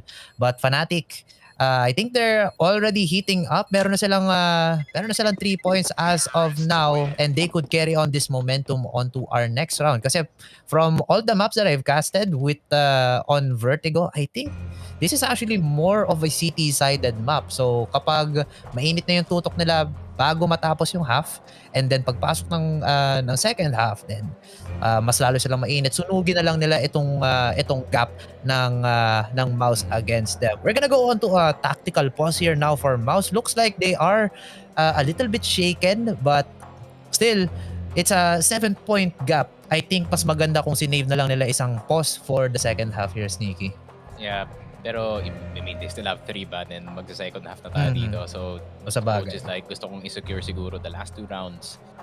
And he's not even saying anything, man. Umiinom na siya ng tubig. I feel like si Dexter. Dexter is the one doing the talking, para sa kanyang team. I mean, you do have those types of teams, no, na, yung coach is gonna be the one kind of hyping up the team.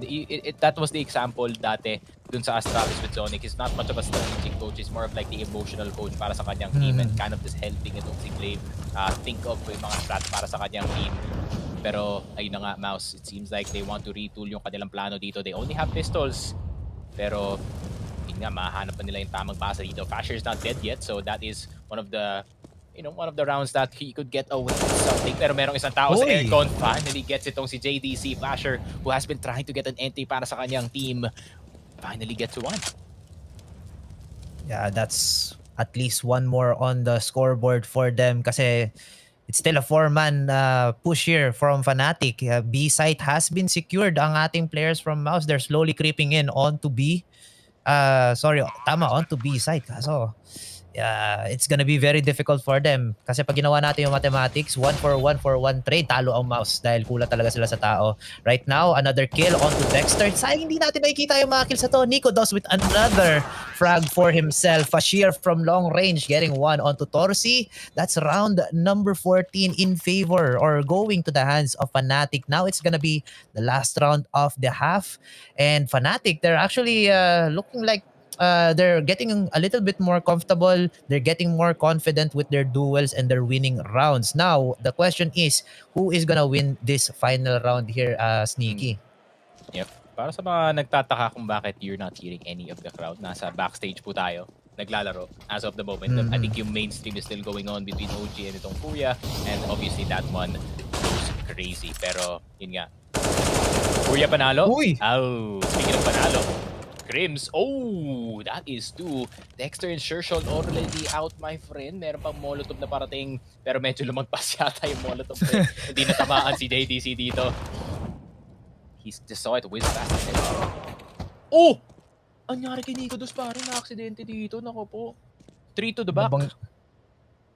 Nabangga siya ni Frozen. Kaso walang ambulansya pa, walang rest back mula sa players natin from Fnatic. Pero okay lang kasi apat pa rin naman sila dun eh. Tapos yung MOUZ, medyo pumapangit na yung panahon para sa nila dahil last 3 players, tapos Deagle lang, tapos regular pistol or 5.7 lang yung hawak nila. It's not a good situation or not a good matchup for them. Now, Fnatic, dahan-dahan na silang umaabante. They have a lurker in the name of Messi, pero I think this, ay hindi na pala lurker. All of them are onto site. Oy, merong nagkamali yata doon ng flash ang ating players for Fnatic, but here comes the push. Retake might be on. C4 is gonna be deployed. Time is no longer in the hands of MOUZ. Kailangan nila mag-retake ng maayos. A good nade has chipped a lot of HP away from Fnatic, so it's a little bit more doable now for MOUZ.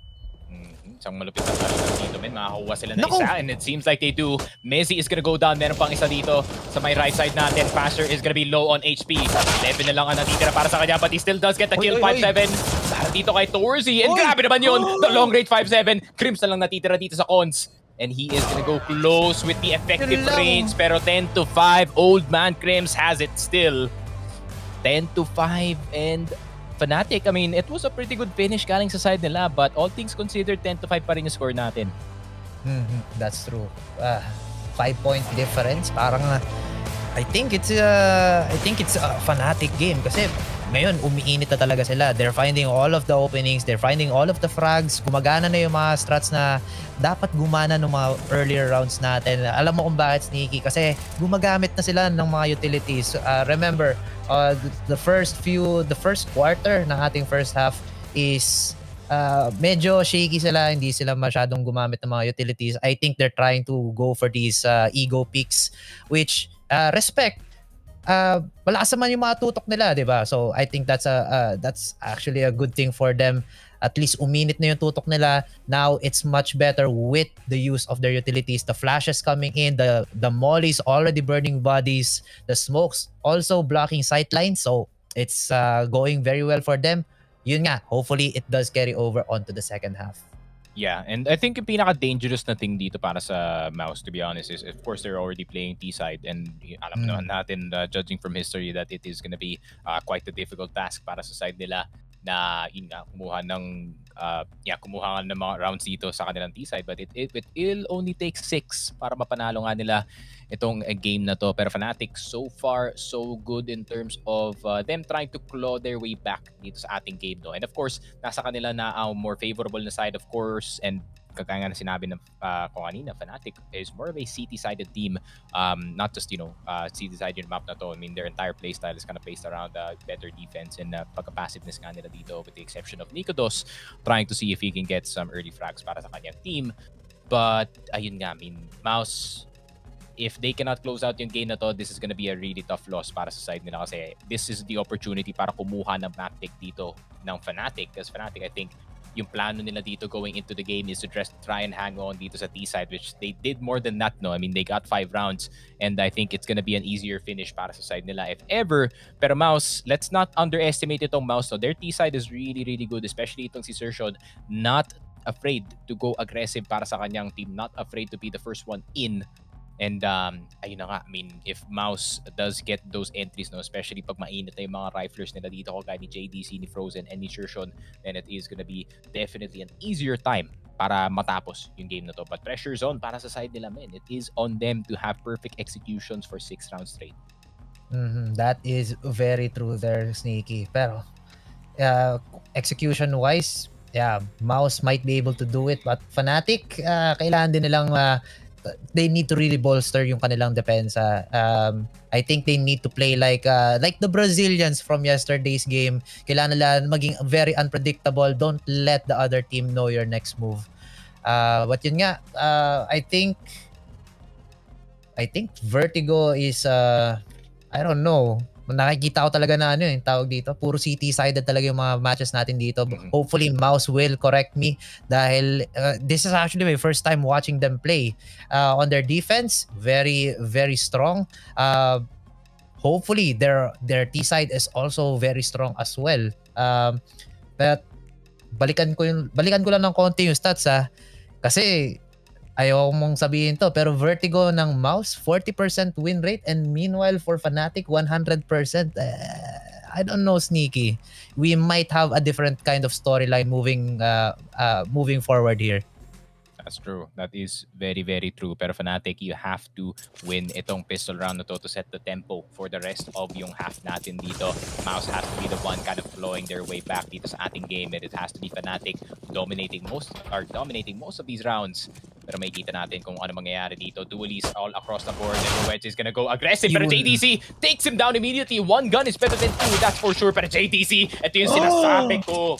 Mr. Choco, the aggression galing dito sa MOUZ. They're not afraid to do so and marunong din silang makisabay pagdating dito sa tempo na mabilis. And Mezzy, nakita na nga na isa dito sa mid, additional pressure para dito sa MOUZ. They have the numbers, man. I mean, all they have to do is literally sit back and wait for the bomb to tick. Kailangan na lang nila mag-play very patiently here on the side of MOUZ. And Fnatic, they need to play fast because time is running out. Kalahati na lang yung timer dito ng ating C4. Here comes the retake, clearing all of the angles for the side of Fnatic. Mezzy tapping the C4, tries to go for a duel. Mezzy finds Sertion. Mezzy again, hindi kaya. Torzi will shut him down. And now everybody on the side of MOUZ are almost dead. But C4 is gonna be exploding right here, taking out Dexter and Torzi in the process. Kinain sila, but they were still able to secure the round for themselves. Now, the question is kung magkakaroon sila ng enough credits moving to the next round. Yes, they will. For Fnatic though, well, I think they most likely will be going for a full save here, Stinky. That is true. Pero tignan mo naman, JDC instantly clearing itong cons area natin to give his team some space dito sa ating side. And all they had to do was play delay dito. And Dexter, tropa time lang sila ni Torzi dito sa sandbox area natin. They were just hiding the entire time, pare. They weren't really moving. Sila yung parang, you know, pag namatay na lahat ng players dito, sila pa yung kailangan yung labanan para makuha nyo yung defuse dito sa C4. And Fnatic, ang mali yung basa nila dito. This is not an instant push. Instead, Frozen already licking his lips dito sa back end. He is waiting to farm with it. And Torzi is gonna get the first kill. And what a triple spray galing dito kay Torzi. And inubos na yung Fnatic dito. They only had pistols, but you know, yung plano nila dito sa cons, they were expecting a player to be instantly there. But there was no one to be found. And MOUZ with a great lead galing dito kay Dexter na naman, pare. Yeah, na-gun diff na sila, na-tactic diff pa sila.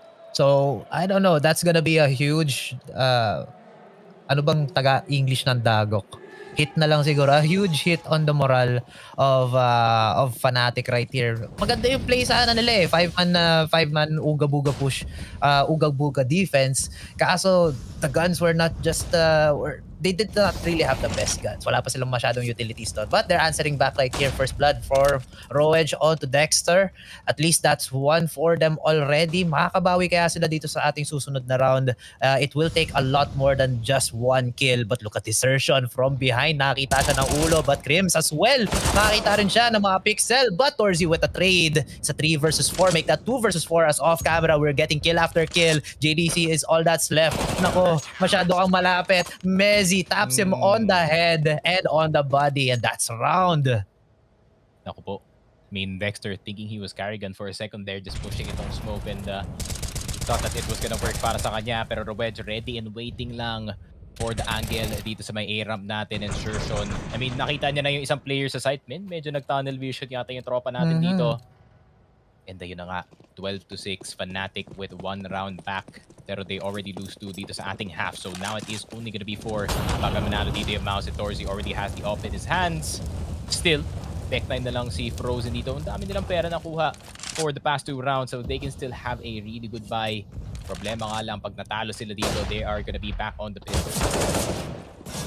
Pistol still very lethal, kaso yun nga, meron effective range yan, kailangan talaga malapit ka. Pero speaking of malapit, Dexter and Crims being too close to each other, pero Crims getting the better trade, getting 2, and now it's a 3 versus 4 for MOUZ though. Not the best time for them. Si Frozen, sana makakuha siya ng barrel dun sa kanyang mga kaibigan.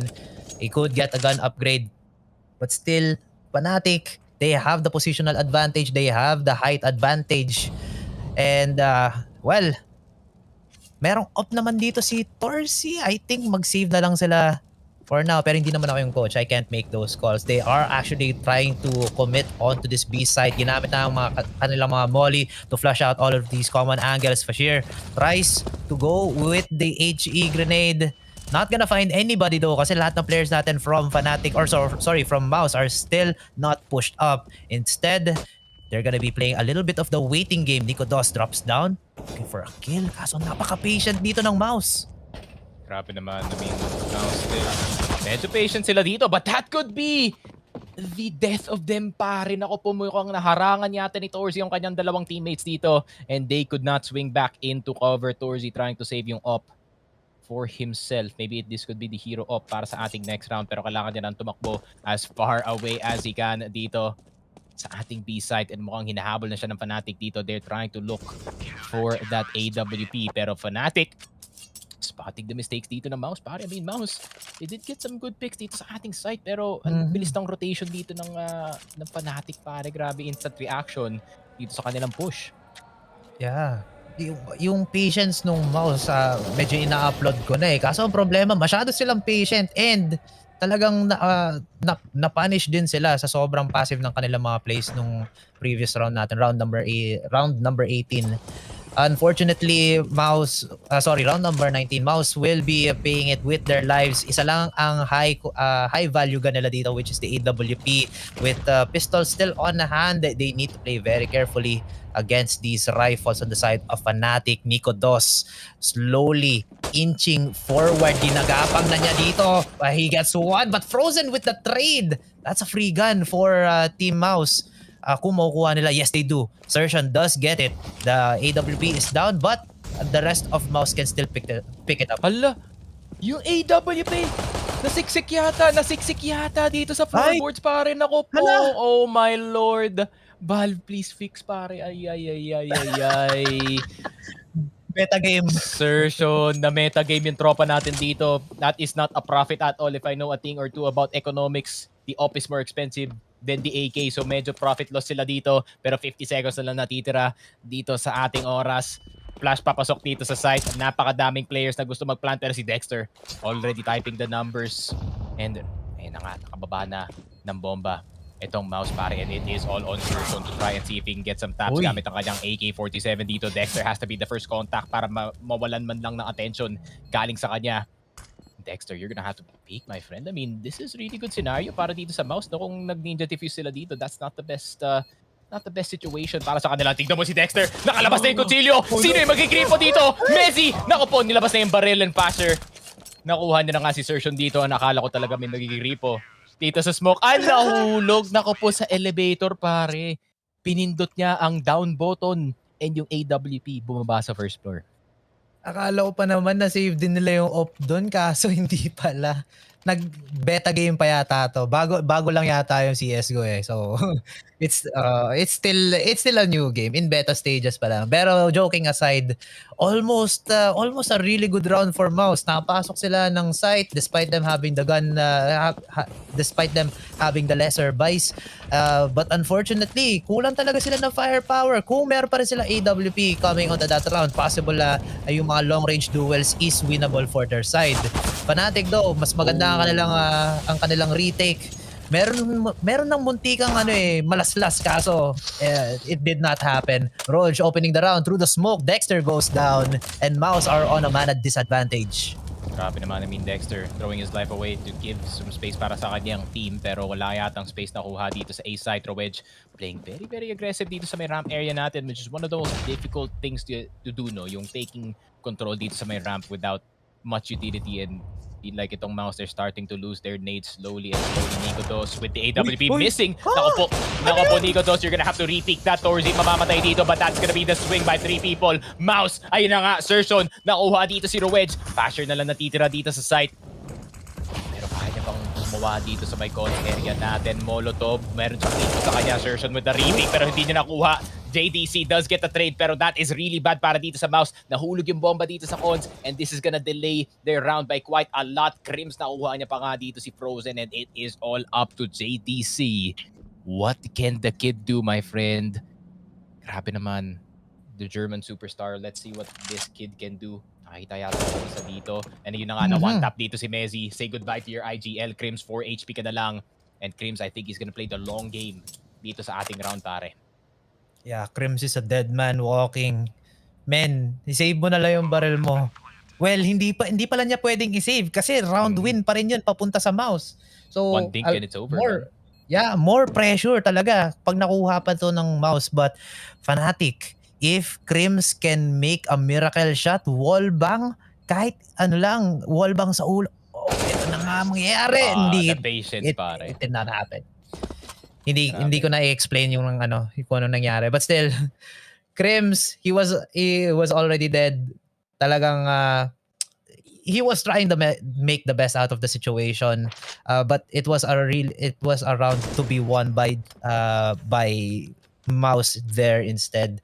JDC, maganda yung kanyang position. He was able to catch one off guard here onto the cons, and then with a very sneaky play, at least nung i-clear na sana siya dito ni i-clear na sana siya, he was able to see the pixel first, and the reaction time is really just on point. Now final tactical pause is gonna be used up right here. MOUZ are 3 points away from winning this game number 1. Fnatic are still a long ways ahead.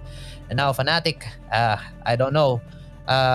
They do have guns coming onto this next round, but it's gonna be very risky if they lose this one.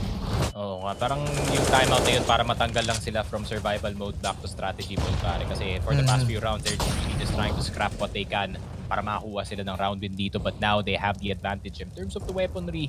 Nade smoke, yeah. I mean, for Fnatic, no, not much flashes. I really don't like yung pagdating sa mga late round scenario, no, pag wala kang flash. Kasi hindi mo masiset up ang kahit anong players to get a free kill. And it is up to the gunplay na lang. I mean, as much as the players are good dito sa ating game, the flash could really make a difference dito sa ating round. So it has to be one of these players getting an opening pick. Fnatic, medyo naglalak ang kanilang utility dito, not just ating weapon para dito kay Rowedge. Now he is playing very close, but he is the one with the most nades sa kanyang team. Smoke and a nade. Is he gonna get any free damage na Torzi? Maybe lining up a wall bang. Ay, ano po, nakita yung bug. Nag-run boost pala sila doon. Naku po, na-expose yung position dito ni Nikodos, pero makikita ba nila si Rowedge dito sa corner with the 5-7. Nakakuha ng isa. Does not get the second one. Nikodos looking for the op-pick, pero mapapabalik na lang siya dito sa site. 35 seconds left on the clock. Yung pamas nakadaan na dito sa my cons area natin. Torzi. Grabe, ang bagal pa ng push nila dito. Are they gonna decide to go for the rotation knowing na nandito na si Shershon sa may mid area looking for that control? Mezi, if you do cross back dito sa ating site, that is not gonna be good news para sa iyo, pero not good news para dito kay Shershon. Mezi is already in B, pero naandito na ang tatlong miyembro ng MOUZ, and look at the plant. Torzi making sure his IGL is safe to type the numbers in. And Crims, let's see what you can do. Nikodos with the op. Kaya bang i-angulo? Torzi on the flick mode. Pero yun lang. Bait pala yun. Dexter does get the tap dito kay Crims. Pero buhay pa ang op dito. And the slow peak. A little bit too slow para dito kay Nikodos, pare. Naku po. 1v2 situation. And tinapos na lang MOUZ. Naku. They baited them all over the map, pare. But they just ended up in B site. Yeah, unfortunately, Fnatic, hindi sila makakapag-retake ng maayos kasi kung nakita nyo, once the hood showed, they had no utilities whatsoever. So they were playing with MOUZ's utility there. Merong mga smoke pang MOUZ, so they were able to secure a lot of these sightlines. A good kill coming out from Torzi there. Dexter is frozen as well. So talagang Fnatic were just playing into the hands of MOUZ. They were just setting themselves up for success para sa side natin ng MOUZ. But Yuran coming right in here. I don't see Fnatic winning this round though. Meron silang mga pistols. They have the deagles. One tap is there. Kung maka one tap sila, that's a huge if I should say so myself. MOUZ are just really on fire right now. Very on a really good momentum, and I don't know. Pag nabanggaan na naman dito ang Fnatic, MOUZ is gonna be on match point. That's true. And tignan mo naman si Frozen, you can barely see his face cam, man. Sobrang lapit na monitor niya. You're not gonna win the fight anytime soon. Pag yan, pinik ka talaga ng bata na yan, patay ka talaga. Pero, ayun na nga. I mean, 14-8, such a good spot para dito sa MOUZ. Naka-pistol pa yung kalaban dito. All they have to do is literally bait out one of them and just play the advantage para sa side nila. Or, gagawin nila dito, one burst into the side. And Rowedge somehow gets the tap dito kay Dexter. Si Dexter na naman ang biktima para sa kanyang team. But the 4 riflers are still ready and waiting. And Dexter can just play the backside. He can just play the IGL, the commander para sa kanyang team. And Rowedge backing off slowly dito sa ating site as they slowly set up the smokes para walang makita yung Fnatic dito.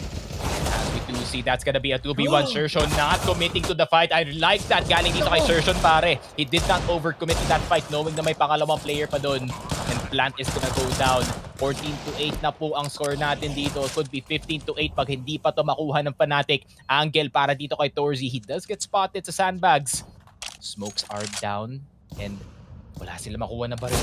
Layo ng baril. And Torzy, testing is up and it seems like it is working dito sa ating side. Naku po, nabigyan pa nga si Crims dito ng AK-47. Pero Frozen, nakuha niya na nga si Mezzi. You do not want to give any edge dito kay Crims. Tumakbo na kayo. Pero Torzy, waited with the shot. Pero Crims, do not pick that Torzy. Wait for the defuse. Pero yun na nga, he's just trying to wait. No more time para dito sa veterano natin. And Torzy just accepting that he's not actually gonna die. Nandito lang siya sa gilid. And Crims is the one instead. Collateral damage dun sa C4 and 15-8 MOUZ. On match point pa rin. Ako po, what happened? Ang dami kasing mga error din dito ng Fnatic. That's what happened dito, kaibigan. Yeah, Fnatic not really on their best game here on Vertigo. Mukhang the stats do lie sometimes. Sabi mo nga, 100% mukhang papababain dito yan ng MOUZ. And MOUZ just really playing on their A game. Despite them losing a few rounds, they're still way ahead of Fnatic. Now the last round for this game, possible last round I mean, looks like it is kasi dito sa first kill ni Crims, that is gonna give them the man advantage already. Pero yes, meron mga baril dito ang team ng players natin dito for Fnatic, but it is just a little bit too little firepower on their side. Torzy getting a very good kill. Napakanipis no kasi Efren Bata, Roj with the trade with the FAMAS. It is he is trying to equalize the numbers pero man advantage pa rin dito ang MOUZ and they're slowly pushing on to B. Hindi nila kinuha yung AWP from the other side as well. So wala silang threat of a one shot, one death para dito sa kabila. Fnatic trying to see if they can get some damage going. Shershon, sinayaw niya na lang para hindi siya mamatay dito sa mid. JDC, bulag na bulag si JDC dito. They do get 2. Suddenly it's a 2v2. Naku po, 2v1 na po. Dexter nakakuha ng isa. Habang bulag, headshot dito kay Mezzi. Flash dito kay Rowedge. Double pick para dito sa MOUZ. Binasican na lang ang last round dito ng Fnatic. And grabe naman, MOUZ saying goodbye to the first map pick, which is sa side ng Fnatic to pare. They really expected na makakuha sila ng majority of their rounds galing dito sa city side, but MOUZ being so unbeatable, so unpredictable, and grabe naman, number 9 in the world for a reason, pare. They are contenders dito sa ating tournament, and it seems like they are in really good shape sa first map pa lang. Yeah, exactly. MOUZ just showing that this is how we play Vertigo, and Fnatic, unfortunately, they're not really playing pretty structured. Well, may structure sila kaso mas maganda dito yung ginagawa ng MOUZ. So nadungisan yung 100% win rate nila dito sa Vertigo, and MOUZ just being the pests they are, and Fnatic not really going on to the next game very confidently dahil nandito yung game 1 buff for MOUZ and pressure is on. It's either they win on the second map or we go on a third game. Wag naman sana mag-overtime. But then again, very good games right here in the IEM Rio 2022 Challengers between MOUZ and Fnatic. Very good games actually. Yeah, very good games indeed. And yun na nga, the scoreboard is already out and Shershon leading para sa kanyang team 22-15 in that game. Shershon, of course, man. Just like I said, this kid is something else. And nakita naman natin dito sa ating game. Not just that, no. It's really important para dito kay Torzy to actually show up dito sa ating game. Knowing how important yung AWP para dito sa Vertigo map, especially para dito sa MOUZ, hindi lang dito sa city side, kundi dito rin sa T side. Nakita naman natin all the picks that he got to open things up para sa kanyang team. And of course, Dexter, it's not an IGL game without randomly dying and trying to run through the smoke. And para dito kay Dexter, he did get most of the frags para sa kanyang team. 19-16, positive KD, Frozen and JDC, medyo negative yung score nila dito. But at the same time, nakita naman natin yung impact na ginawa nila dito sa ating mapa. They really didn't have to do much kasi ang ganda talaga ng ginawa ng first three natin dito, pare. That is very true. The duels coming from the challenges coming out from MOUZ, well, very commendable kasi at least nananalo sila. But Fnatic are also finding their own picks. Pero ang problema lang doon, there's just no follow up. There's just no proper follow up, and there's just no way for the players from Fnatic to just secure the rounds itself. Kasi kung maalala nyo, on the CT side of MOUZ, they were very excellent during their retakes, and on their T side as well. Well, they just really know how to find their own duels and well, just clean the map itself up. And may mga rounds din na medyo nag-save dito ang players natin from MOUZ, and I think it's just a smart move. Okay lang na matalo tayo ngayon kasi isi-secure natin yung next round win. And yeah, they won that next round and won this first map. I like that, despite MOUZ being a very young team, siguro naman na yung patience nila parang, I think tinrain na yata to ni Dexter para sa kanyang team, no? Guys, pag maglalaro kayo under my helm, dapat paging patient kayo. Tignan mo naman yung ginawa ni JDC kanina with that 1v1. I think sasabihin niya doon, I learned that from Dexter na laruin lang natin to na patient ang ating game. So, yun nga, shout out to the man Dexter for really training his players right. Pero yun na nga, that is it para sa map number 1, concluding in the way of MOUZ. MOUZ, of course, one map away from touching itong Legend stage once again and sending Fnatic 2-1. And kailangan pa nila, I think, maglaro ng isa pang best of 3 para lang makapasok dito sa ating Legend stage. And I think knowing yung mga players dito, they really don't want to play another best of 3 kasi nakakapagod talaga yon, to say the least. Pero yun nga, guys, make sure to check out rivalry.com. Of course, use the code DUPONWXC for up to $200 deposit bonus. And if magbebet kayo dito sa MOUZ and Fnatic, might as well use the best betting website in the world, rivalry.com. And yun nga, that is done for game number 1. It's been Seekfrog, it's been Choco. We'll be right back. 3, 2, 1.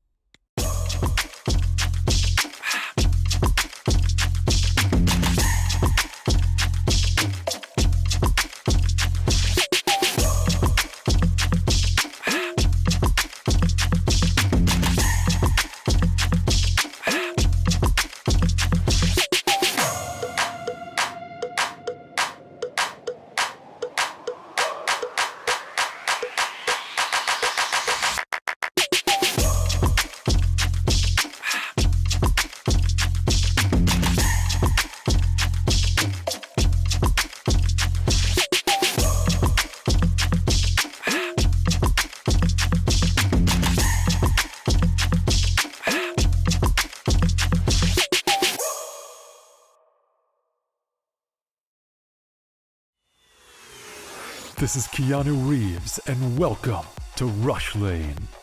Rush Lane is a new intense multiplayer racing game where you can compete against real players to win real money.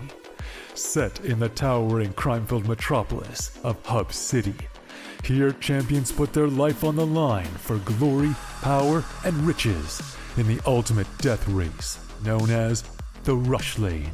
How does it work? Simple. Pay a small stake to jump into the next race. All the stakes go into the prize pool, so the more players, the more money there is to win. Once enough players join, the race is on. Races last just a couple of minutes and are fully automated. Rush Lane is driven by our unique physics-based randomness engine.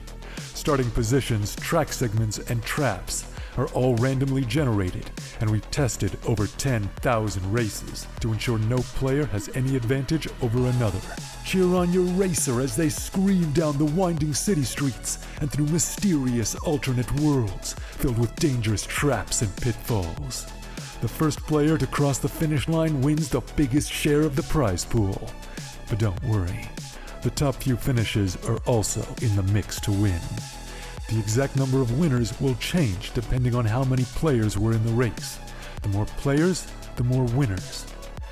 Rush Lane is live 24 hours a day, 7 days a week, so you can jump into the action anytime you want. Good luck out there, racers. Only on rivalry.com.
3, 2, 1.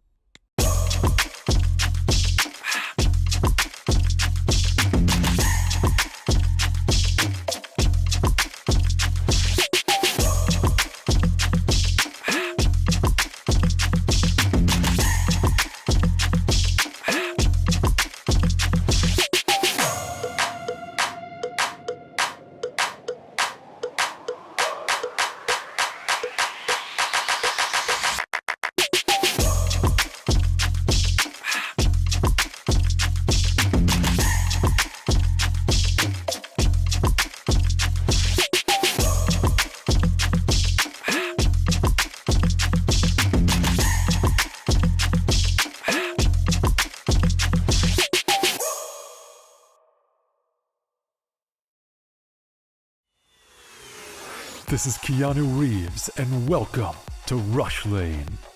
Rush Lane is a new intense multiplayer racing game where you can compete against real players to win real money. Set in the towering crime-filled metropolis of Hub City. Here, champions put their life on the line for glory, power, and riches in the ultimate death race, known as the Rush Lane. How does it work? Simple. Pay a small stake to jump into the next race. All the stakes go into the prize pool, so the more players, the more money there is to win. Once enough players join, the race is on. Races last just a couple of minutes and are fully automated. Rush Lane is driven by our unique physics-based randomness engine. Starting positions, track segments, and traps are all randomly generated, and we've tested over 10,000 races to ensure no player has any advantage over another. Cheer on your racer as they scream down the winding city streets and through mysterious alternate worlds filled with dangerous traps and pitfalls. The first player to cross the finish line wins the biggest share of the prize pool. But don't worry, the top few finishes are also in the mix to win. The exact number of winners will change depending on how many players were in the race. The more players, the more winners. Rush Lane is live 24 hours a day, 7 days a week, so you can jump into the action anytime you want. Good luck out there, racers.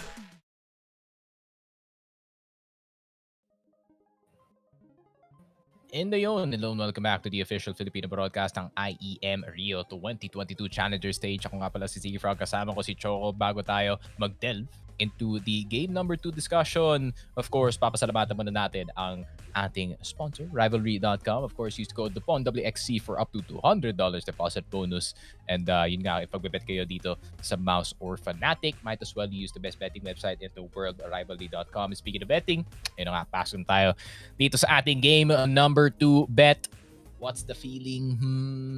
Nako, nag-switch agad yung pare, yung odds kanina favored yung Fnatic Sa Fnatic, no? Nakita nila, na-realize nila na okay, malakas pala yung MOUZ dito. So, I'm feeling it's a 2-0, pare. Kasi sa nakita ko kanina, yung one-sided play dito ng Fnatic was not really the best. So, I think MOUZ talaga ang mananalo dito. So, we are gonna be betting on MOUZ. Feel free to bet on the other team kung naniniwala kayo sa Caster Curse. Choco? Any info?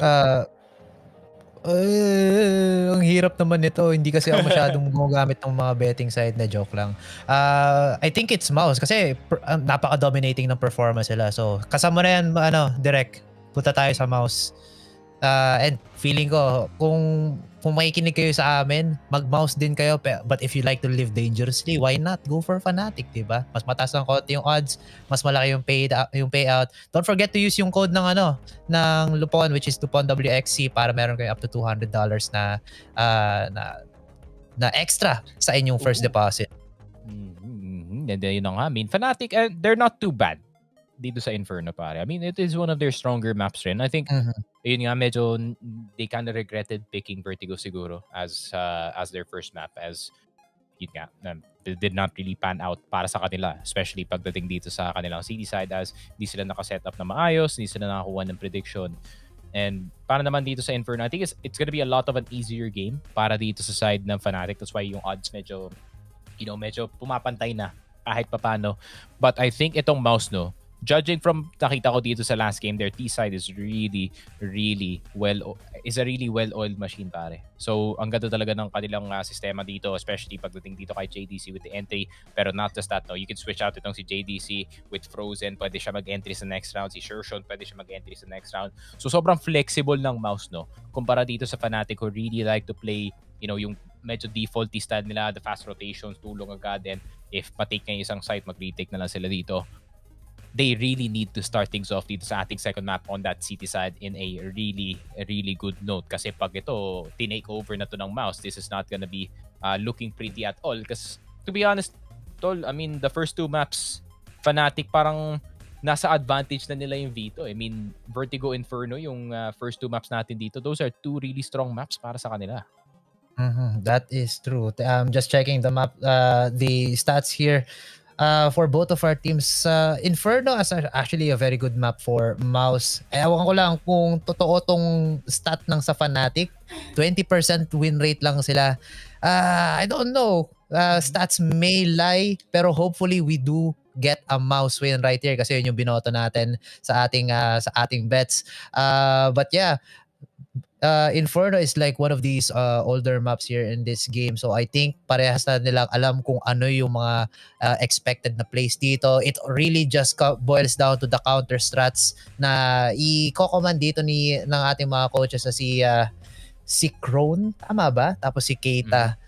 I'm sorry if I butchered their names, pero yun nga, MOUZ might have to be a little bit more careful right here because Fnatic, baka baka bait lang talaga tong Inferno na to. But it is their map pick, so MOUZ might have the upper hand right here. They might have also done a lot of homework and Fnatic hindi sila maging ready. Yeah, I think pressure is on rin, no, para dito kay Mezzi to have the good reads dito sa ating mapa kasi grabe talaga. I mean, he was outplayed by Dexter the entire time pagdating talaga sa paglagay ng kanyang team in a winning position, no?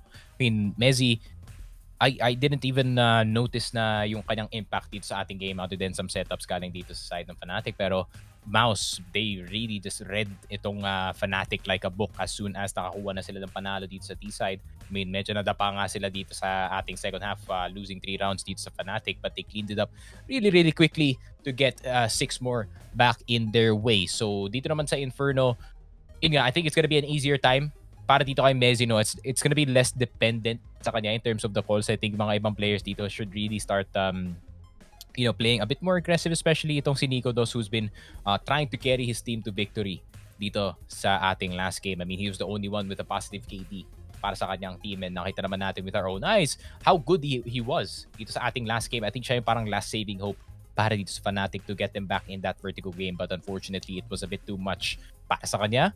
And ayun na nga, I mean, MOUZ just looking really good. They can just carry yung momentum dito sa ating second game. Dexter's a really good Inferno caller as well. Pero Fnatic, let's not really underestimate sila, no. Malay mo, it was just an off game para dito kay Fasher. Malay mo, it's just an off game para dito kay Rowedge. We expected to be a really good combo dito kay Nico Dos, no? Especially nanggaling sila sa parehong team, that is the Copenhagen Flames. So I would expect a lot of a better fight galing dito sa Fnatic. But if makakuha ng early lead itong MOUZ to kagaya ng ginawa nila kanina, then it's gonna be a tough one.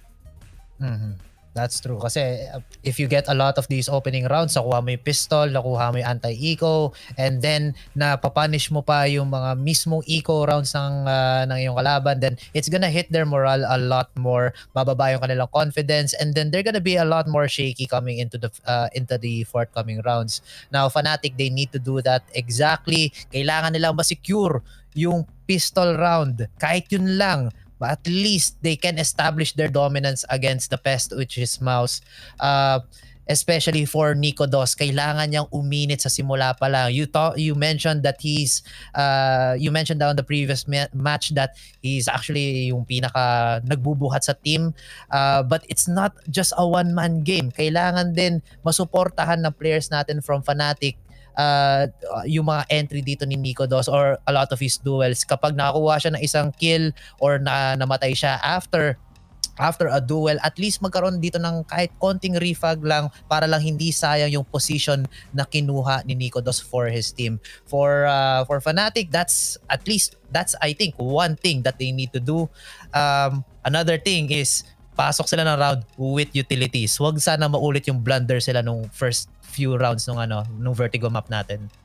I mean, that is true, man. There's so many mistakes na pwede mong i-point out para dito sa side ng Fnatic, no? I mean, being a bit too slow on the step dito sa kanilang T-side. And lagi, yun nga, I mean, MOUZ always getting the first move on them. And sila talaga yung nakakuha ng advantage early on dito sa ating round. And not just that, no? I think para dito sa Fnatic, it is the pressure para sa side nila to provide a really good defense dito sa ating game, which they could not dito sa ating last game, no? I mean, they're literally just run over pistol round pa lang dahil dito kay JDC entering dito sa my cons area natin and really not giving a single heck kung merong tao man lang dito sa kapila. He really just was going straight. So, siguro ang plano dito, no, para sa Fnatic is try to contain yung aggression dito ni JDC or Frozen or Shershon kung sino mag-entry dito. Maybe especially may focus yata dito sa may banana area natin. Maybe try and see if you can try to toss some nades and get some early damage in bago sila makapasok ng site. Kasi nga, you really want to have your T-side injured first bago sila, makapasok and try to go get an execute going.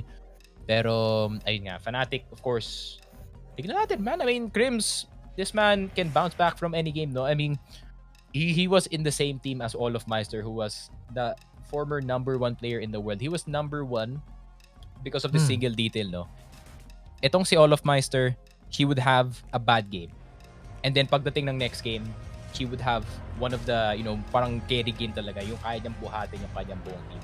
So Crims has to channel his inner All of Meister para makuha yung panalo dito ng Fnatic. I think kailangan niyang i-channel, hindi lang 'yon, kailangan niyang kunin din yung enerhiya mula sa ibang mga nakaraang tao dito. Mag-manifest yung kapangyarihan ng mga legendary spirits players, ng no? mga former players nandun nasa shoulder nakahawak dito kay Crimson. You will move, you will carry our legacy. Ano tawag din yung sa My Hero Academia, no? Siya yung all for one, no? Ay hindi, one for all pala. Tapos Si yun Crimson. nga, siya pala yun, no? Siya yung Si Crims siya pala yung si Deco inherit. pero walang buhok. Nako po. Ayun yung problema. Wala siyang buhok, di ba? Nako po, wala siyang green na buhok dito, pare. Pero speaking of, A-side is gonna be taken. Flash papunta dito sa langit. Pero yun na nga, may nagda-drop na mga players dito. Napasok na sila dito sa ating A-side. Surrounded ang ating mga cities. But they're gonna try to fight their way dito sa may middle area natin. Pero yung plant, makakababa na dito, Choco. But suddenly, the map has been flipped.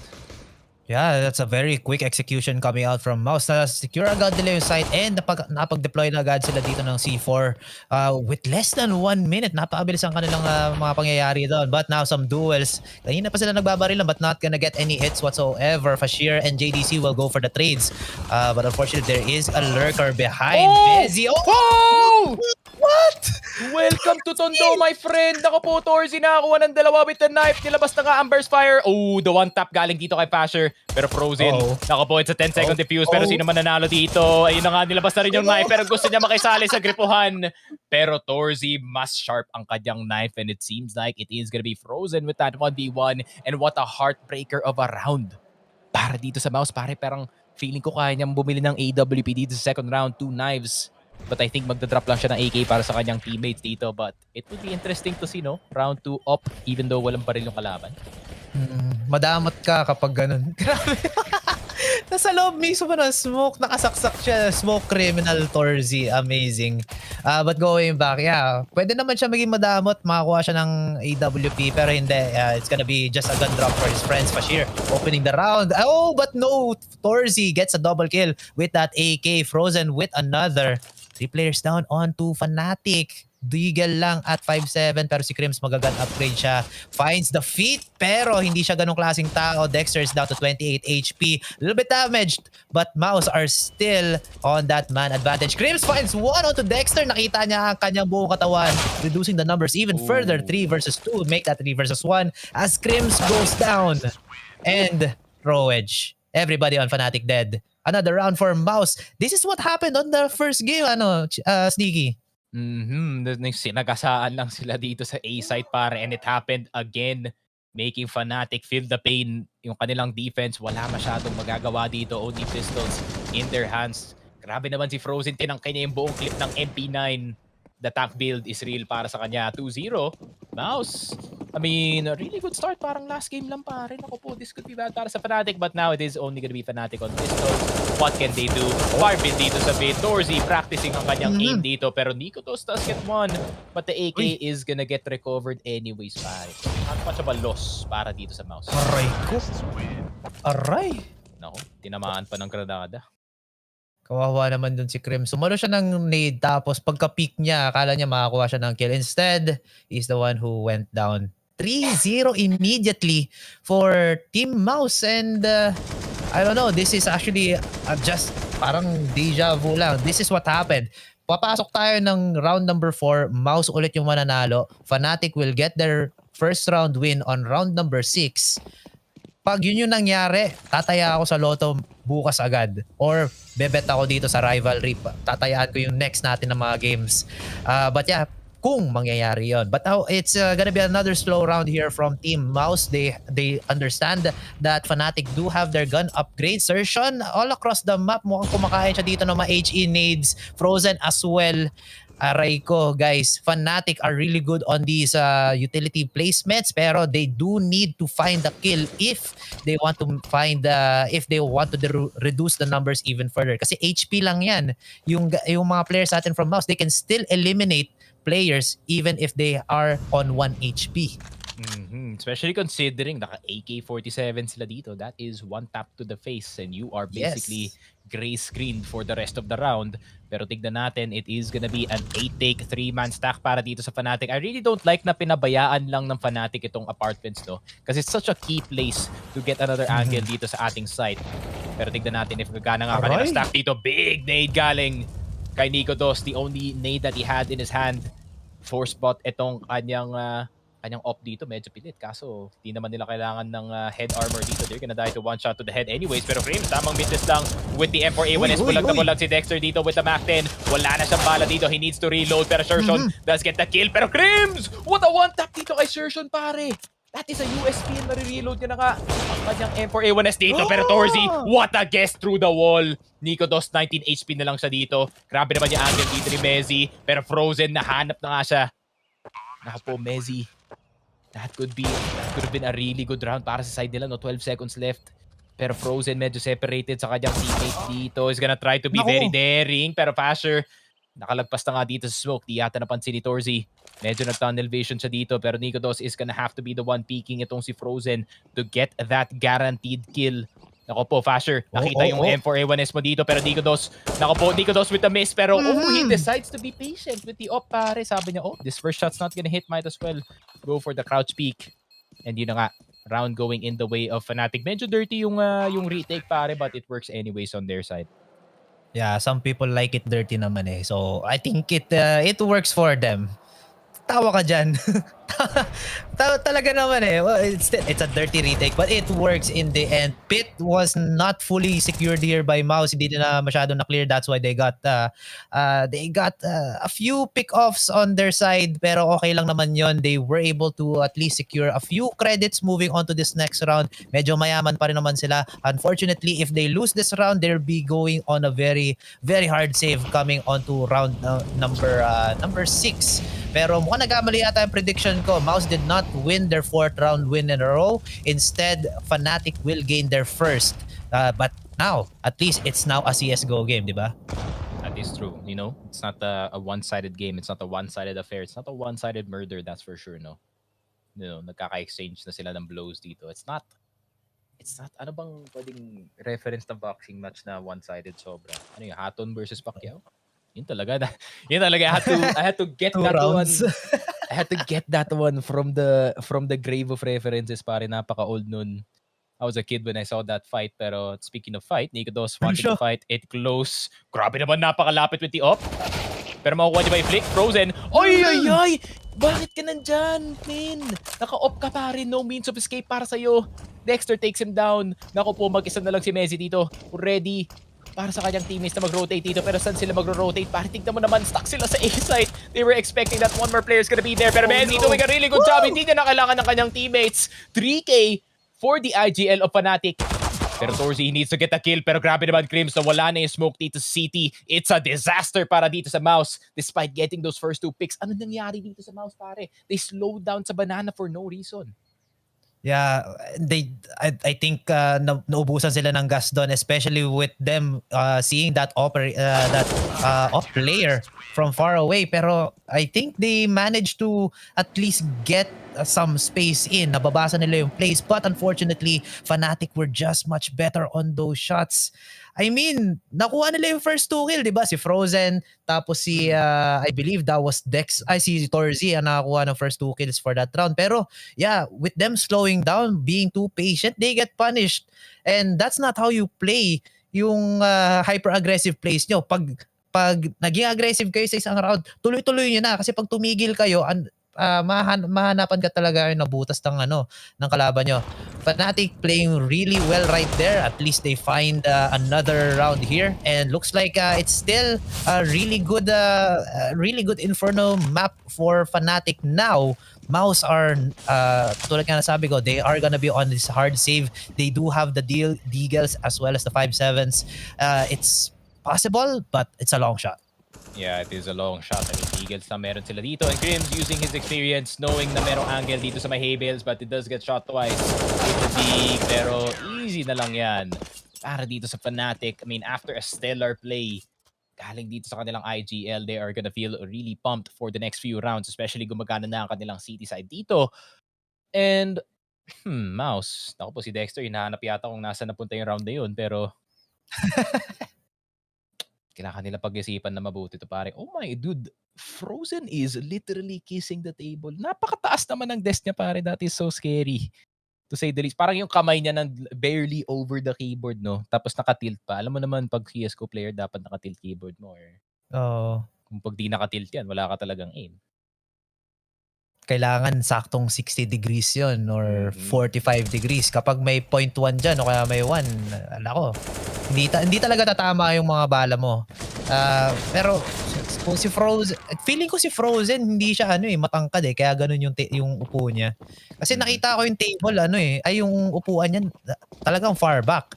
So probably either maliit siya na tao or nakatayo siya habang naglalaro, which makes him a little bit smaller. But smaller does not mean that tao dito he's not performing. It's not about the size, guys. And speaking of size, the better gun is gonna be winning it out. JDC with the first blood already. Grabe naman, lumalabas na naman yung katanungan, your size or performance pa dito sa stream. Pero yun na nga, flash on towards the A side. Pero tignan natin ang mangyayari dito. Nikodos, tamang dodge lang. Pero bulag na bulag ka pa dito. You are gonna get mollied off of the cubby area. Sunog ang offer dito. Pero Ruiz does get swung on. Pero Nikodos trying to go for the cheeky peek near the molly. Pero may kita niya ba yung apartment player dito? Naku po, Nikodos! Nikodos, bakit mo pinush yan, pare? Masyado ko na makulit. Naku po, nakita ka ni JDC. Caught in 4K yung tropa natin dito. Yeah, kulit mo. Pinalo tuloy siya. Bulag pa. He wasn't able to see who his killer is. Nakita na lang niya yung kill feed. Ay, patay na ako. Naging spectator siya para sa round na yon. Now it's a 2 versus 4. Messi and Fashir, last 2 guys alive. And look at this angle. Napakagaling na ating mga observer. Frozen in a bad spot. At mas maganda ang pwesto ni Messi doon. At least reducing the numbers even further. Could be a winnable round, pero mukhang magsisave na lang dito ang Fnatic because they're just too damn far away from the C4. MOUZ trying to hightail it away, and they'll be securing this round. I mean, that's some very questionable plays from Fnatic, especially from Nikodos. Sayang AWP niya, men. Yeah, sobrang sayang talaga yung AWP niya. So, Nikodos could have done a lot more, and hindi lang yun, pare, no? He donated his op dito kay Torzi, of all people. I mean, Torzi had the op beforehand, pero losing the AWP is so bad para dito sa Inferno kasi you lose a lot of presence, especially dito sa initial fight sa mid. And JDC, tignan mo naman, he was just waiting for Crims to bite this entire time. Ang ganda ng pop flash kaso yung pala pop flash para kay Crims yun, siya pala yung bulag doon. And ayun lang, 4-3 para dito sa MOUZ. Instant. Di naman instant, no? It took a bit of rounds para makuha nila yung tamang lead dito. Pero timeout agad si Keita dito pare. Mukhang galit na si Keita. Mm. Parang hindi naman siya galit. Nakangiti siya habang nagsasalita eh. Pero ewan ko, baliktad yata yung bibig niya kung ganyan. Nakasimangot pero nakasmile.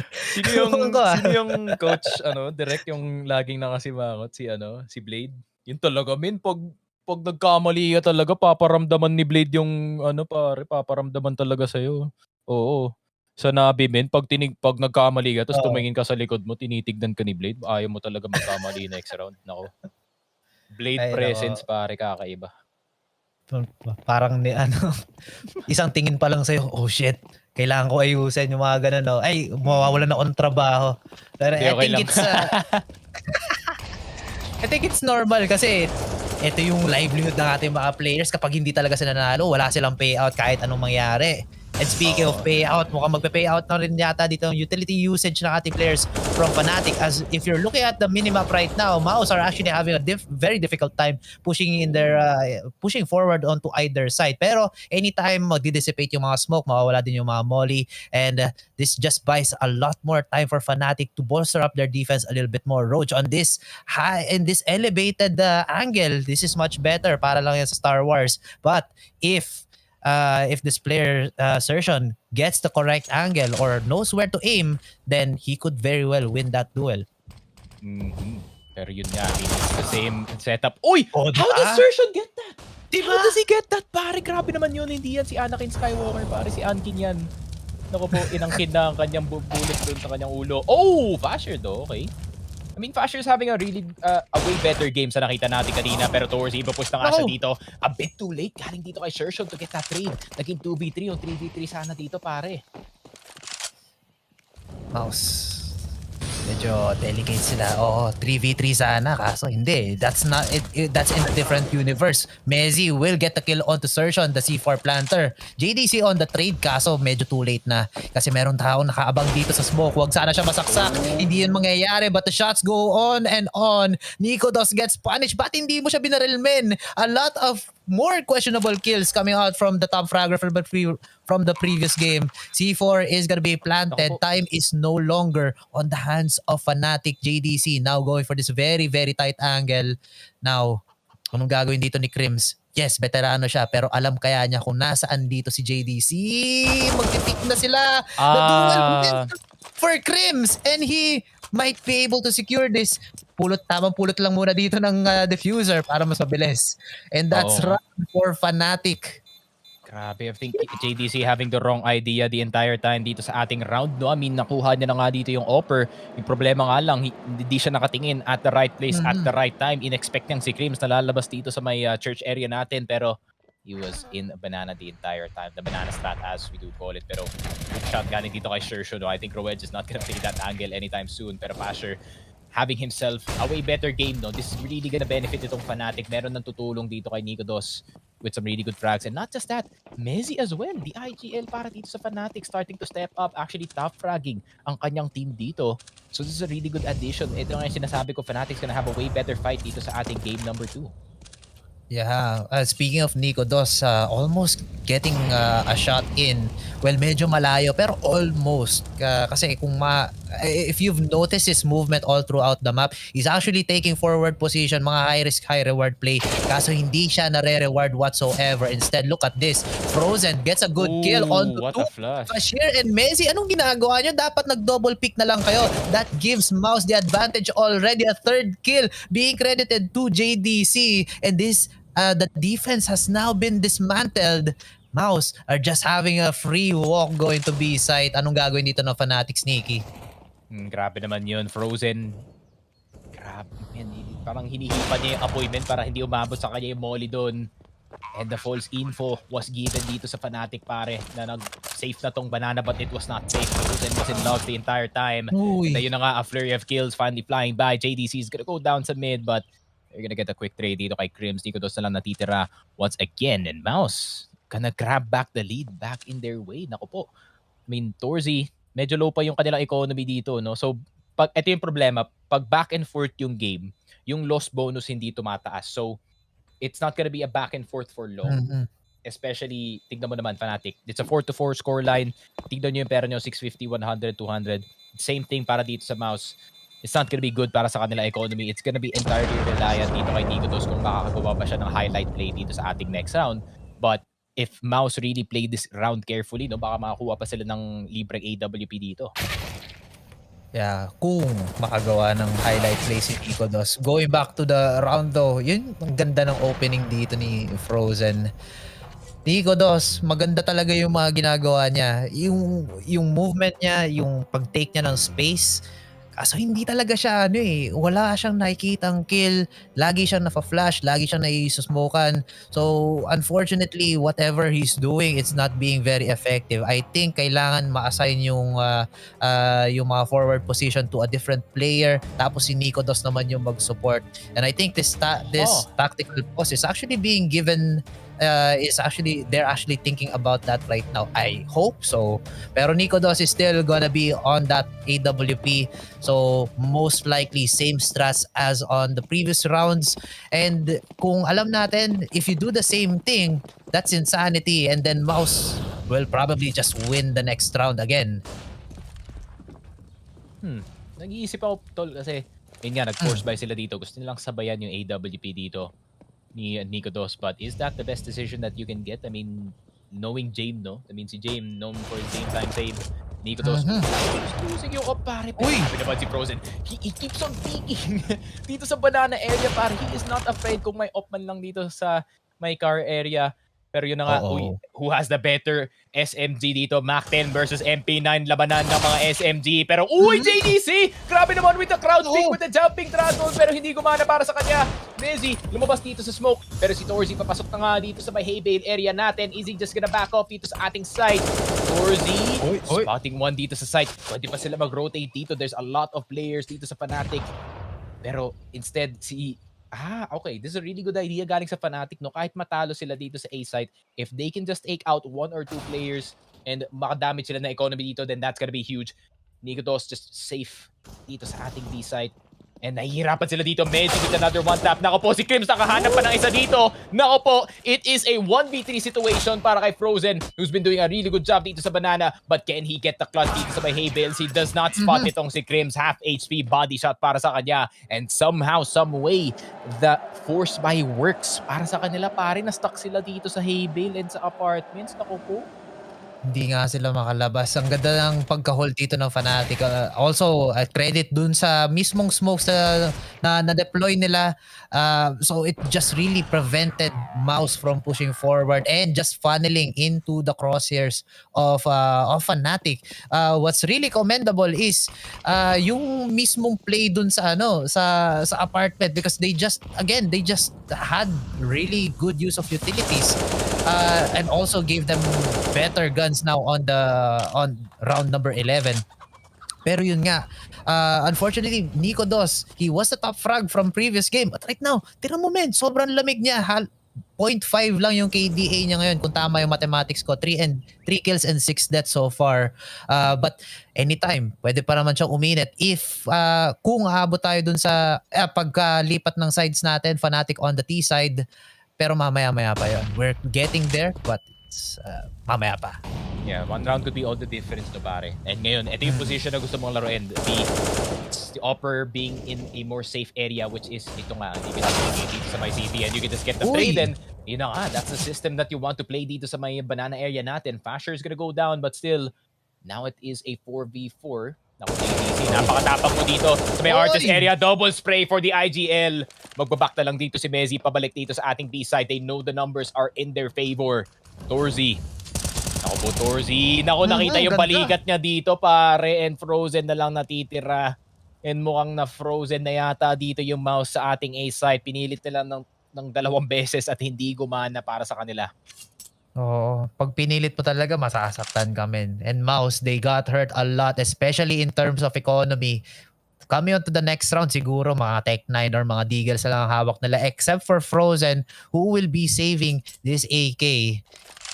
Not a good round whatsoever. Masyado silang naging aggressive. One peek through the smoke on mid. Kaso hindi naging effective yung pinaka-double pick nila against the man himself, Mezi. I don't know, Messi, love kaya yata ni Lord eh. Kasi kung ako yun nandun, hindi ko matatamaan yung 2 players with that spray transfer. Paborito siya ni Lord ngayon. Mukhang masyadong madaming oras dito sa Crashes, pare. Alam niyo, guys, shout out kay Crashes, of course, making the best custom maps ng pang-practice ng mga spray natin dito sa Counter-Strike Global Offensive para saktong-sakto talaga. Headshot sa ulo, may kita mo dito. Eto let's look at the long con ng ating game. 5-6 yung score natin ngayon. Fnatic are on CT, MOUZ are on T side. If this keeps on as a close game, pare, this is gonna be somewhat bad para dito sa Fnatic mo. Kasi they're gonna go into the T side na, ayun nga, nakita naman natin kanina, T side's not really their strong suit unless may malakas or may mag-pop off talaga sa side nila. And it needs to be Basher, who so far has a really good game. Pero, ayun nga, I mean, Fnatic, they really, hindi dapat yung ganito yung game nila pre sa City. Dapat sila yung nagdo-dominate talaga dito. Dapat sila yung nagsiset ng pace dito sa ating game. But MOUZ, hindi talaga sila nagpapatinag dito no matter what round. And, I mean, they would be okay kung 7-8 man lang yung score nila dito kasi they're gonna go into City side with a more comfortable position para sa side nila and para naman sa Fnatic. T-side, kagaya nga na sinabi ko kanina, what happened in Vertigo would be a repeat, pare. Yeah, exactly. Dapat yung Fnatic yung medyo lamang dito sa mga puntos. Well, 1 point nga yung lamang nila but they should be a little bit higher in terms of score. Siguro mga 4-7 o kaya mga 3-8 yung score nila ngayon. Kasi they should be like dapat pumapondan sila ng mga rounds for now. Because again, their T side on that previous map, not really the best. Bashir getting 2-3 kills. What the hell? Naubos na lang yung players sa atin dito. But going back, T-side ng Fnatic as you mentioned, not really the best. And well, pinakitaan tayo ng CT nila. Dapat ginagawa nila to lagi. I mean, the first 2 round deep, after a while, no pare, it was just a back and forth between these 2 teams. Pero easy yan para dito sa Fnatic. Cool, calm, and collected dito si Fasher, just tapping away dito sa mga players natin na papasok dito sa banana area. But now it is gonna be a different story. AK-47s all across the board. Mac 10 para dito kay Frozen. Nikotos trying to go for the mid-peak. Pero tignan mo naman si Frozen. Tinadtad ka ng granada dito sa banana, pare. You do not want that to happen. Kasi magkakalat talaga kayo dyan. 4v5 situation para dito sa MOUZ. Already losing their main entry para sa kanilang team. But they have 2 more entries still alive. Tignan mo naman si Shershon. Just dancing around itong molly. Pero Nikotos is ready, pare.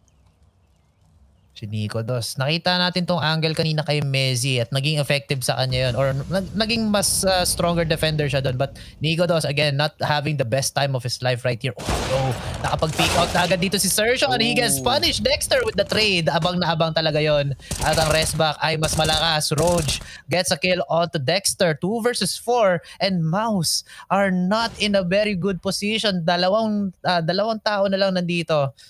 Si Torzi trying to make the best of the situation. Maghahanap siya dito ng medyo off position na player from Fnatic but he's not gonna find anybody. Meanwhile for Fnatic, dinadagdagan lang nila yung tao sa bawat side. 2-2 dito. Uy, hindi mo dapat ginawa yung Torzi trying to go for the jump peaks. He gets punished immediately. JDC is the last guy alive. Kanina, si Frozen yung huling nabuhay and now it's JDC. Sinusundan niya ang yapak ng ating youngest player for Frozen on MOUZ and he's just gonna be saving. You 100% heard that, so Fasher is gonna go down. Lalaban niya pa nga second mid dito. He is gonna get the salary dito sa ating next round, but is it gonna be enough to get them a buy? I think half buy lang kayang gawin dito ng MOUZ eh. Pero if they really want to play careful and secure yung mga rounds natin, and then they're gonna go for that save for round 14. Pero yun lang, man. I mean, this is quite a painful round to say the least, no? I mean, makukuha saan nila dito si Nikotos. Kaso, Nikotos naamoy na dito si Shershon. No, already was through the smoke or through the molly. Lahat ng tinapon sa kanya. And yet, you know, the game sense galing dito kay Nikotos to peek around the corner. Making the numbers really bad. And Dexter with a reckless play. But he was trying to create space man lang. Maybe try to make a freak play happen no, para malay mo, mabalik pa sa kanila yung round na yun pag gumana yun. Kaso, it really doesn't work that often. Well, it really doesn't work that often pero pwedeng mangyari, di ba? It does work. Siguro 50-50. Ano ba ang often? Ano bang klaseng ano yun? Feel ko that was Is like it a 50, 70-30 push, 25? that's for sure. Parang ganun, no? Yun yung statistics ng word na often. Pero mas maganda kung always eh. Pero it doesn't always happen. Often nga, di ba? But going back to the game itself, MOUZ already crawling forward here, going on to B site. May dalawang players dito ng Fnatic trying to hold down the fort. They have made their presence known dahil dito sa molly na to.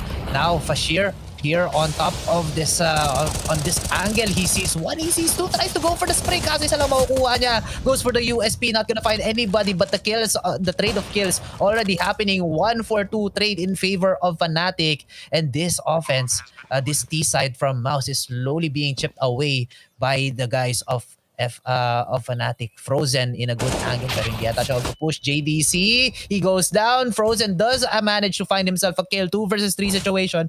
Frozen, maganda ang kanyang angle. Can he get the kill? No, he cannot. Torzi with a trade as well. And it's now all to the last guy. No, not Para like sure. this. Kumain siya ng granada, and that's gonna be another round win for Fnatic. Dude, what a freak shot galing dito kay Frozen. Honestly, getting itong Sinico Dos through his teammate. And almost getting itong second one. If Frozen did get that second pick, pare, that would have been church control para sa kanila.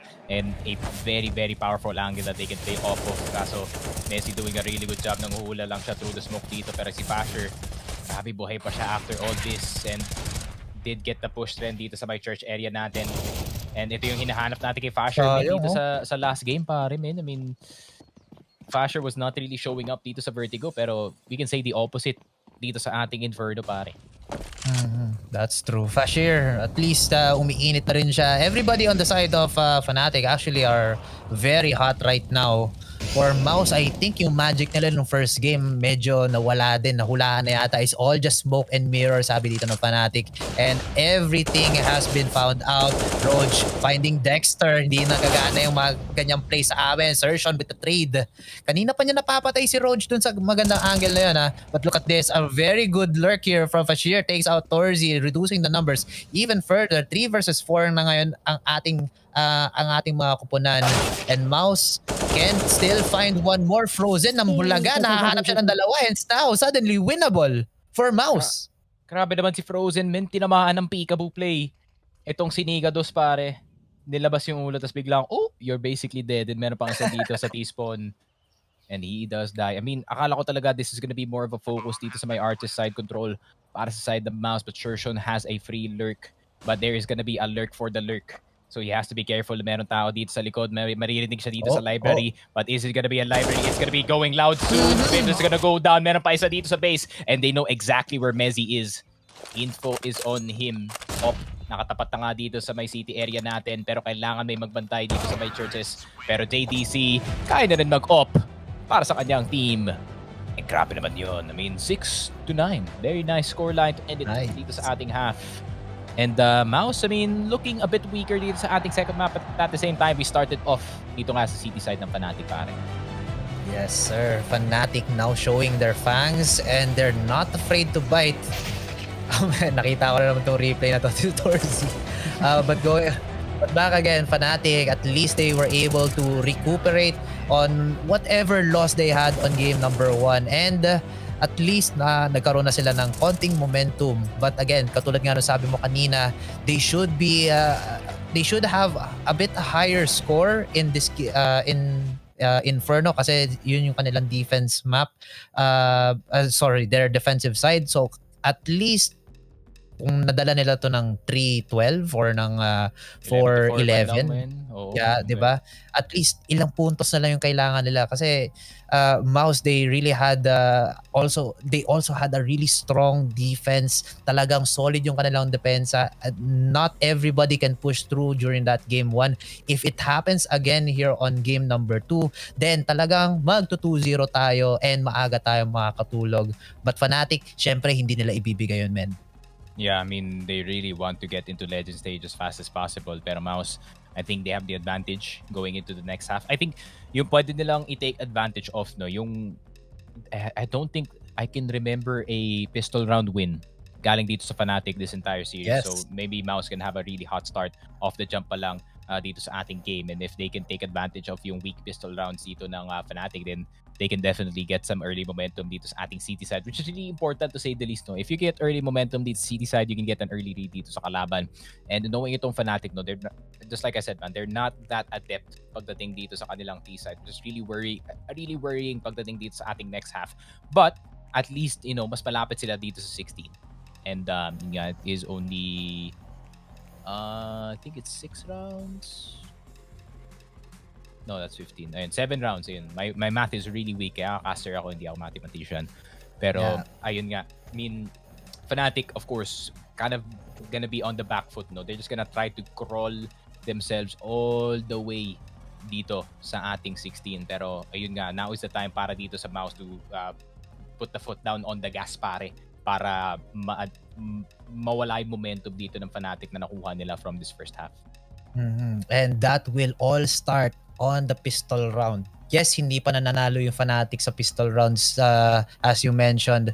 But MOUZ, they have the CT advantage. So kahit matalo sila ng 1 or 2 rounds, they will still be able to make mount a comeback here for themselves if they play out their cards right. Kung tama yung mga binubunot nila, if they can bluff their way out of these very hard situations from Fnatic, then baka mag-all in lahat yung Fnatic and then they just lose, pa-bankrupt sila agad. For Fnatic, they just need to keep this ball rolling. Kay despite isang player nila or 2 players nila hindi masyadong mainit, nandiyan naman si Fashir, nandiyan si Mezi, pati si Crims that is pulling a lot of weight on their back. So just keep supporting the players who are really confident on these duels, and most likely MOUZ might lose. MOUZ on the other hand, well, bahala na yung coach nila dyan, si Kron. I think the calls from game number 1 might be able to translate here onto game number 2. But who knows? The game has now started. Round number 16 in the works. And a very fast push from Fnatic. Look at this. So aggressive. But the duelist from Sertion will be getting the first blood. Can he get more? No, he cannot. Yes, he does. He finds a double. Dexter and Frozen also do the cleanup crew right here. Janitorial duty ang gagawin nila, bringing us onto a 7-9 score line. Again, Fnatic not winning a pistol round. Men! Grabe, not one dito sa ating series so far. 4-0 ang pistol rounds going in the way of MOUZ, and there's a reason for it. Shershon just so good with the duelist, para getting multiple kills with it, plus the instant trade galing dito kay Dexter, pare, no fear at all to just push through the smoke habang na yung attention na andito pa rin kay Shershon. And ayun na nga, MOUZ starting things off with a very, very nice pistol. And they're gonna get one more after this, no? Considering naka-pistol lang yung mga Fnatic dito. But I think Fnatic is trying to play risk reduction dito. Ayaw nilang mag-force buy dito sa round na to and try and see if they can get it back. Might as well get the AKs na lang dito sa ating next round habang we can do it. Torzi, nakahanap siya ng flying target. JDC with a double. And then suddenly the round ends. Blink and you miss it. MOUZ winning the anti-eco round right there. Grabe. The gun difference really showing itself. Ang bilis na round na yun. Is that a candidate for the fastest round in the game? Look at that. Torzi, pitas ng isa, batsi na agad. Tapos nandun si JDC para humanap na isa pa. Man, that was the best round for MOUZ. Mas na-distract ako sa keyboard ni Sertion, pare. It's the opposite of the usual FPS. Ano sa kanya? Negative 60 degrees yung nasa kanya, pare, which is really surprising to say the least. Pero kung saan siya komportable, I guess. But it's working out so far para sa kanya. Getting those really good shots. And if nakita niyo yung kamay niya, his pinky was on the table, man. That looked not appealing that for sure. Pero Dexter, what? They still get one. Kaso yun lang, nawalan sila agad ng control dito sa ating A side. It is up to Torzi to make a play dito sa ating side. Is there gonna be a crawl? And it is gonna be faster. Naku po, masyadong malaki ang swing ng kanyang crosshair doon to get that player, and instantly Fnatic may sagot dito sa ating A side. MOUZ, I mean, they do have weapons, no? Para sa ating next round. Wala pa namang op itong Fnatic. And an opportunity para dito kay Torzi to start showing up dito sa ating city side. But Fnatic getting a very easy A push dito, pare. I think masyado yatang maaga yung setup na yun para dito sa side ng MOUZ, for considering yung kanilang mga baril, no? I mean, that's just a one pop flash dito sa mid and then 4-man peak. Nothing they can really do about that. Yeah, well, I think Fnatic, yung hyper-aggressive push nila nung B site nung round number 1, here the second half, hindi masyado naging effective, but this time it actually was more effective if they had the better gun. So, yun yung feeling ko, yung recipe for their win for this game. For MOUZ though, kailangan talaga nilang well, I thought mananalo sila because they did have they had the positional advantage, pero I think the flashes itself just paid dividends for Fnatic. Look at this. Magandang pop flash, everybody gets peppered with the rifles, and then the round was just secured right there. Nadamay pa yung civilian, yung manok.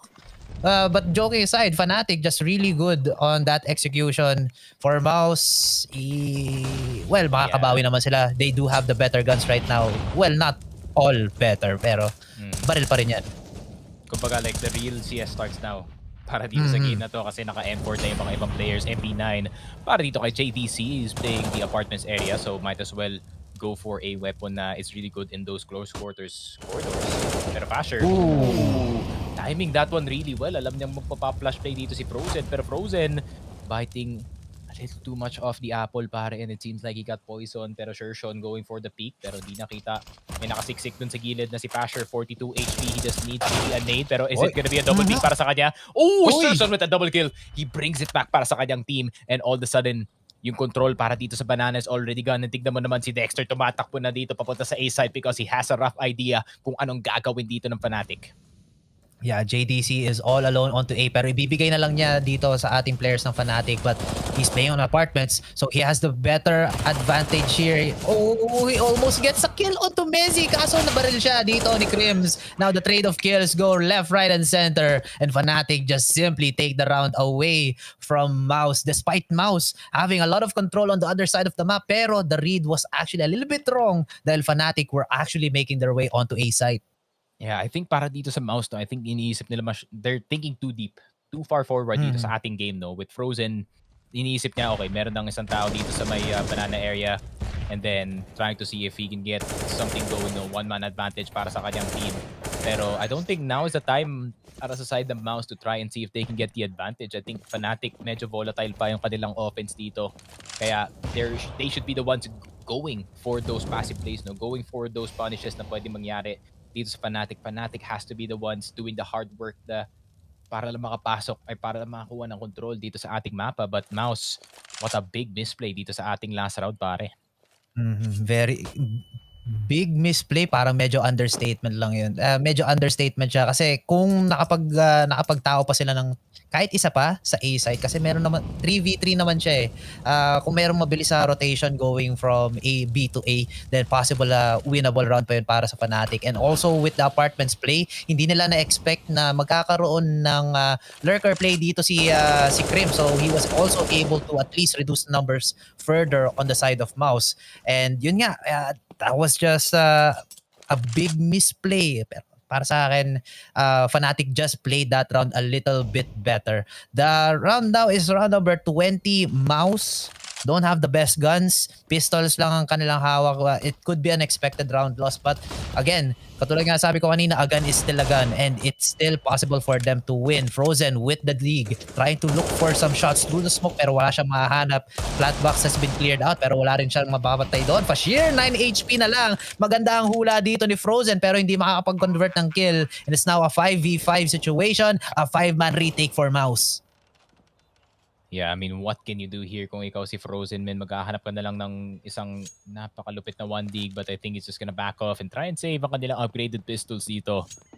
And that's the privilege, man, of being on that city side, pare. You can save wherever you want kasi itong T side, they have to lose their money kung nabuhay pa nga sila at the end of the round without planting the bomb. Pero Dexter, ayun na nga, masyado yatang malapit dito sa mga kalaban, losing the flash NDP to 50, but it does not matter. MOUZ is gonna have that guns going into the next round. Fasher, 9 HP na lang siya dito. Huwag kang magbibigay ng AK-47. Meron dalawang nakatapat sa'yo. Meron tao dito sa library. That's 1 AK down, 1 AK swiped. Ayun ang nakuha pa nila AK. The heist, my friend, and the heist is successful. Meron silang isang extra na baril dito. Yeah, meron silang reward. Maganda yung double pick sana kaso feeling ko, uy, meron nang pumapasok dito sabi ni Sir Sean. Papasok ako, go for the kill. Ayan, nalaglag yung AK. He gets it in the end. Muntik na makapag-swing yung isa pang player ng Fnatic pero muntik lang. Hindi na umabot in the end. Tries to go for the wallbang but the angle was just not correct. Free gun for MOUZ. That means a little bit more economy moving forward onto the onto the following round. So it's a win. It's a parang win-lose situation. The risk was there, reward is much better. Gun is still a gun right here. Dexter here in this very tight angle. Crims punishes him right there. JDC with the trade. And Sight is not being infiltrated here by Fnatic just yet. Meron silang isang lone player which is Roge na slowly creeping forward, and now it's again all up to JDC. Nakita natin yung situation na to kanina, and unfortunately it might spell his demise. Tingin ka sa kanan, men, nandun lahat ng kalaban, but he gets a kill onto Roge. Messi with a trade though, but Sight is secure now for Team Fnatic. Grabe naman. I mean, he tried to do as much as he can dito sa site. They already lost the one way na makaka-rotate sila papasok pabalik sa ating site, which is that Arches area. And as soon as mawalan ng control yon, then JDC is gonna be on an island, my friend. And Fnatic, nako po, tuloy-tuloy na ang kanilang T-side rounds dito. We might see a map number 3, which is gonna be Ancient. Ayun talaga. Testingan ng city side talaga. Whoever has the better city side dun sa game na yon, sila talaga ang mananalo dito. And Fnatic and MOUZ, seems like MOUZ, nahirapan na sila dito, pare. Fnatic might have their number dito sa ating game, and the loss bonus is just getting better. Pero sure, Sean, meron pa siyang up. Maybe a play that they can do. Loss bonus is a bit friendly, pare. So baka pwede mag-MP9 dito si JDC, and maybe AK for some, or maybe M4 or FAMAS for some. Pero mahirap na to para sa MOUZ, pare. Fnatic only 3 rounds away, 3 strikes and you're out para sa side nila. Grabe naman yun. Exactly. 3 strikes. Parang hindi nga lang 3 strikes eh. Parang, well, ako nga, tama nga. 3 strikes. 16 na pala yun. Sorry. Mahina din ako sa mathematics guys. Caster din ako. Pero yun nga, 3 more rounds for Team Fnatic, and we're gonna be going on to a map number 3. But this tactical pause from MOUZ might be able to get them 1 more round kasi napapansin ko, every time na nagkakaroon ng mga tactical pause ang ating mga teams, ang ating mga opponents, meron silang nako-convert at least isa, and then prolonging the game even further.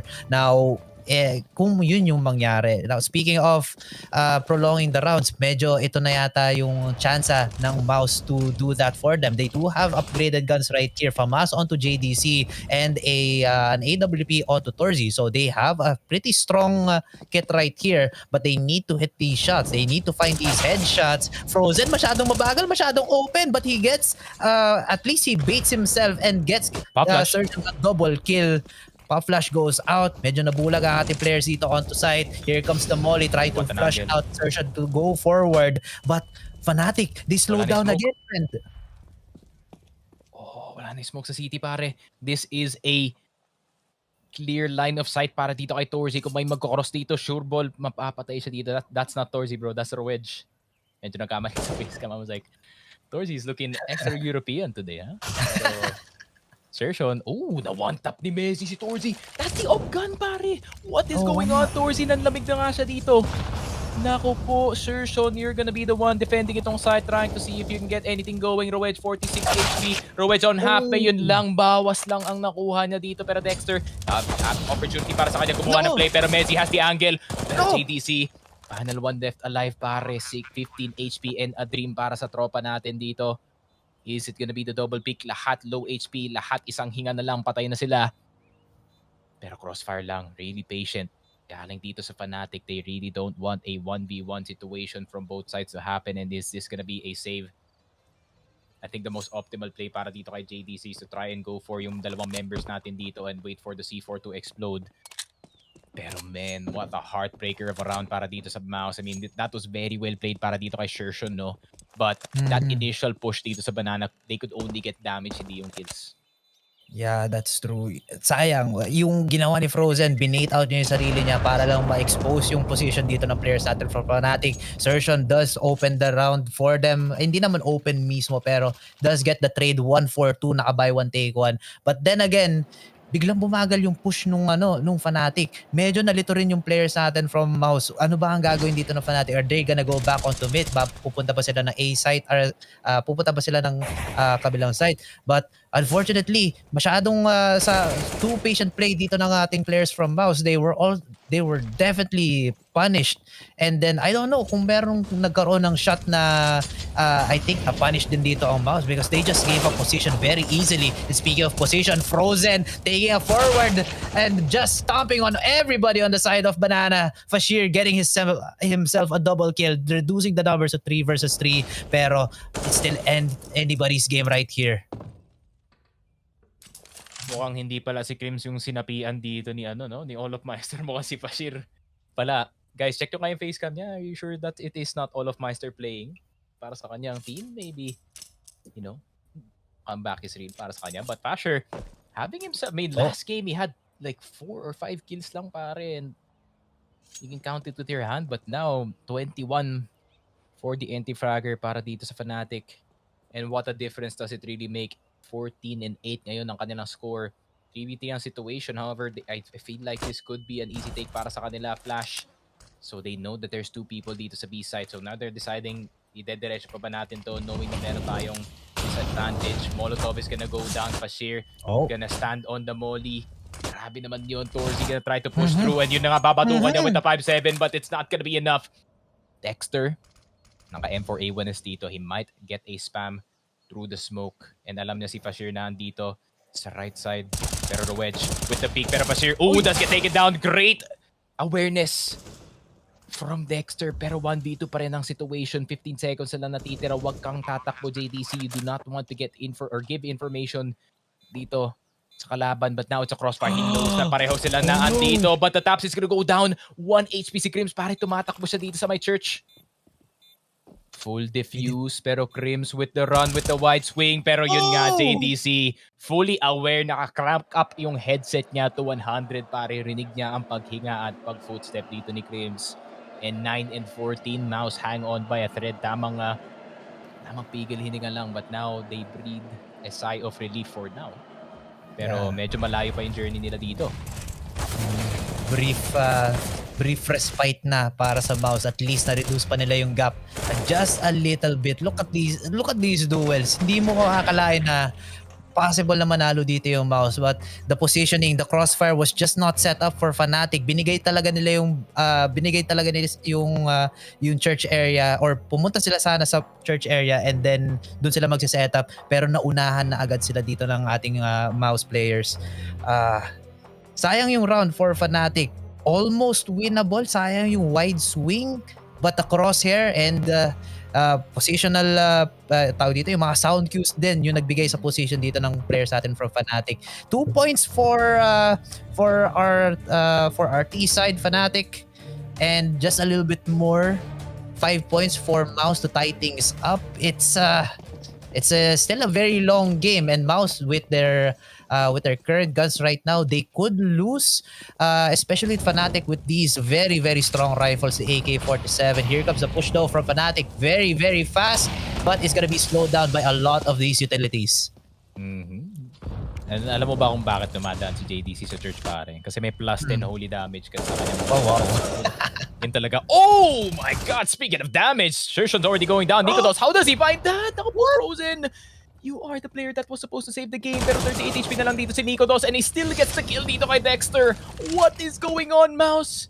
You had all the chances, pero nawala bigla. Match point could be given dito sa Fnatic para if dito ma 2v5. Wala din pera yung MOUZ, man. Man, I can feel the pain dito ng MOUZ pare, na annihilate lang sila dito sa Banana trying to go for an aggro play. Pero in-expect yata ng Fnatic pare. Nico Dos doing a really good job, no? Parang medyo parang ginagawang really good environment para dito sa aggressive na play, pero JDC does get one. Ayun nga, hindi na nakita si Crims dito. At least meron pa silang hope sa ating next round. Ay, naku, grabe. Gusto talaga habulin dito ni Yep. Torzy. But he's gonna get surrounded from all areas dito. Crims with the walk. Meron pa naman tao sa likod niya. Torzy, you have to get into library. Oh my God! Nakita siya dito sa live, pare. And he's not gonna get the off. That's gonna be given dito kay Nico Dos. Nico Dos, man. This guy, 11 and 14 dito sa game. Pero what an impact round galing sa kanya to bring them to match point.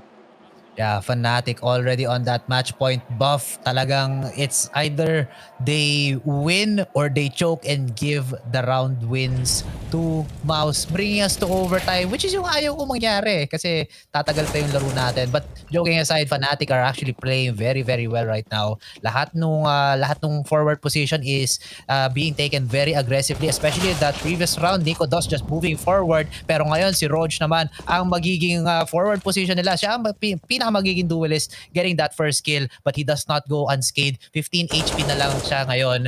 And again, Crims going for those Crims walks and just finding a very good kill onto JDC. MOUZ is very expected to lose this. Frozen with the UMP, Dexter with the dig, Torzy with the scout. What can they do? Ang pangit ng baril nila, ang pangit ng position nila, men.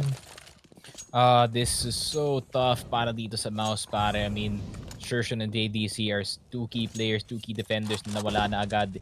And Torzy with the scout, what can he do? He can't even take down the low player dito. Only gets a tag dito kay Crims. And I think this might just be game over. Dexter, the IGL. I mean, there's like 4 people low, pare. Could be a freak accident. The accident of A-Site dito, 2022. Oh! Nico Dos is down! Pero yun lang na pre-fire siya dito, pare. May naka-knife dito. Ay. Huwag kang tatalikod, Mr. Dexter. Baka magripo ka nga.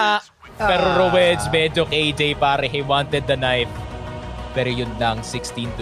Fnatic with the bounce back dito sa ating second map. So trade lang tayo dito na mga map picks. And we are gonna go into Ancient game number 3, my friends. MOUZ falling apart dito sa game number 2 natin. It was supposed to be them sa city side closing this one out. And that was the pattern that we expected, no pare? We didn't expect itong Fnatic to have such an effective B-side of all things.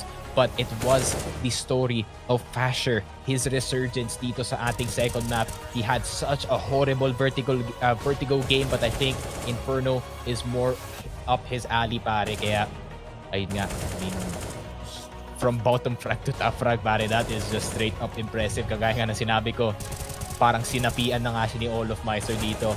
He has one bad game and one good game.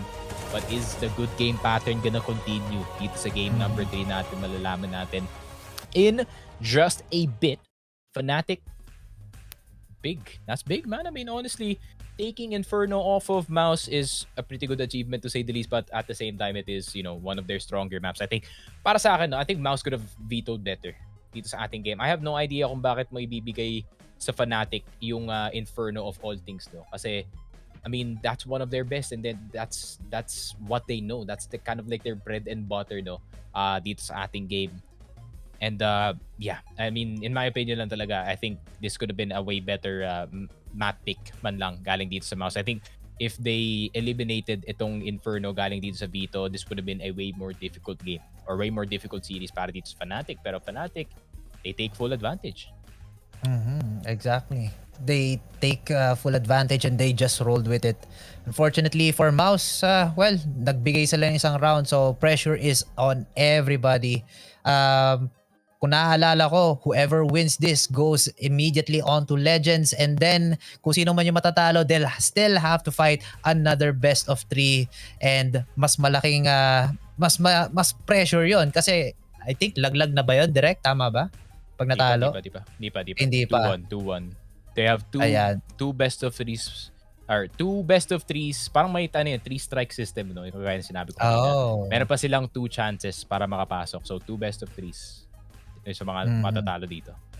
Oh, well, at least that's a bit of good news. Pero syempre hindi nyo dapat binibigay yung mga ganitong games. Very crucial kasi once you get that win, syempre free reign na kayo. Pwede na kayo magpahinga na maaga. Hindi nyo kailangan makipag-sweaty games against all the people in the other brackets. But that's how just this tournament goes. MOUZ, well, wag sana kayong matalo, wag din sana kayong manalo. For Fnatic, same din. Wag kayong manalo, wag kayong matalo. Everybody's just giving us a very good time here. here. But yeah, I think that should be it for now. Yeah. Anong expectations mo sa next game natin, Sneaky? Man, it's gonna be a story of who has the better city side nga dito. We are going into Ancient, one of the most lopsided maps dito sa ating map pool, no? So, kung sino man yung may pinakamagaling na defense dito from either of the teams, we are gonna see who is gonna come out on top. I mean, Fnatic, if makapasok sila dito, that would be a big upset, no? Considering yung ranking nila dito sa world. But at the same time, maybe Crims is really giving them a lot dito sa ating game. But it seems like itong si Fasher, if Fasher does not show up dito sa ating next game, then that's going to be a very dangerous game para dito sa side ng Fnatic. But yeah, MOUZ, they just need to bounce back siguro, recover sila from game number 2 because that map hurts, man, to say the least para sa side nila kasi that could have been theirs if yun nga, many 1 or 2 or 3 factors could have went their way. Pero yun na nga, that is it para dito sa map number 2. Inferno goes in the way of Fnatic. Once again, shout out dito sa Rivalry.com. Of course, use the code DUPON WXC for up to $200 deposit bonus. And if magbibet kayo dito sa ating very intense na series between MOUZ and Fnatic, might as well use the best betting website in the world, Rivalry.com. But that is it for now. Tamang dalawa ni Choco. We're gonna join you for game number 3 in just a bit. So, see you. 3, 2, 1.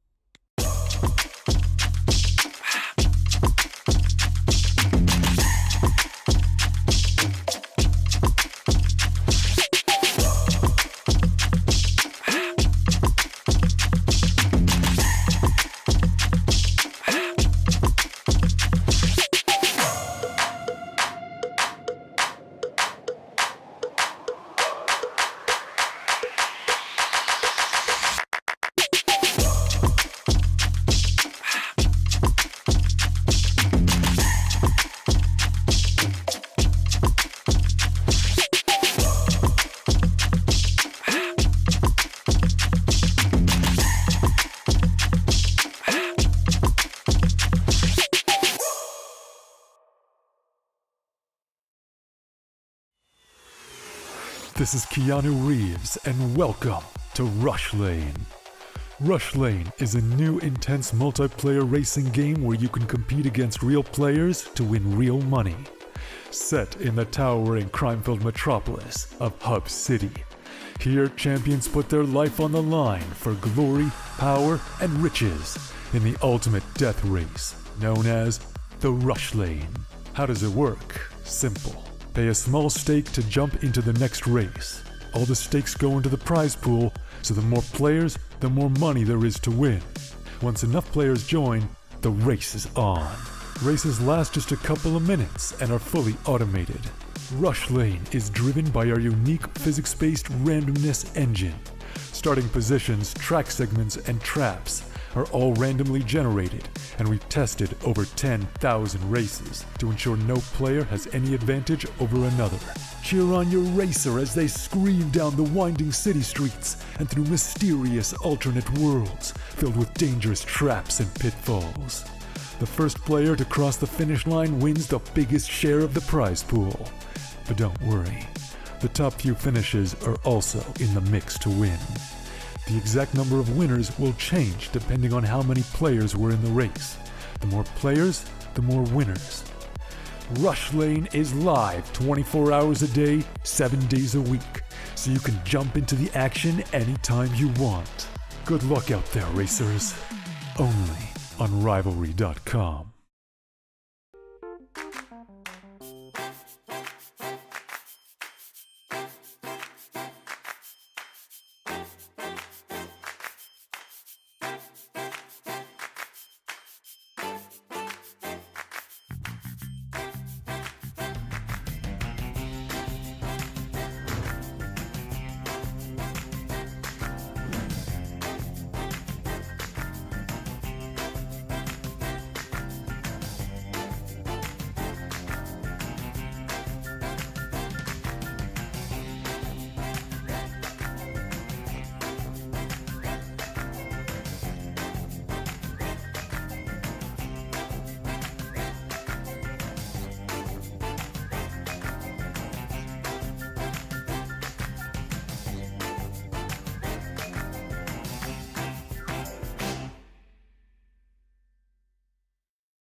3, 2, 1.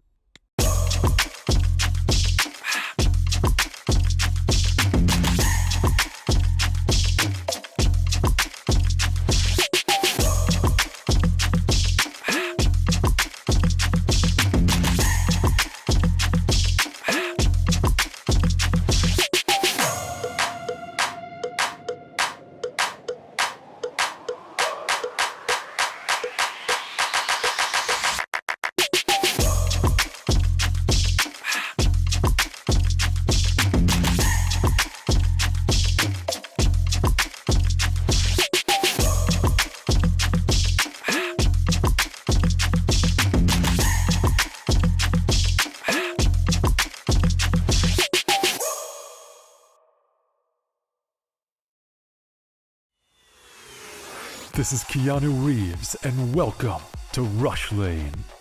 Rush Lane is a new intense multiplayer racing game where you can compete against real players to win real money. Set in the towering crime-filled metropolis of Hub City. Here, champions put their life on the line for glory, power, and riches in the ultimate death race, known as the Rush Lane. How does it work? Simple. Pay a small stake to jump into the next race. All the stakes go into the prize pool, so the more players, the more money there is to win. Once enough players join, the race is on. Races last just a couple of minutes and are fully automated.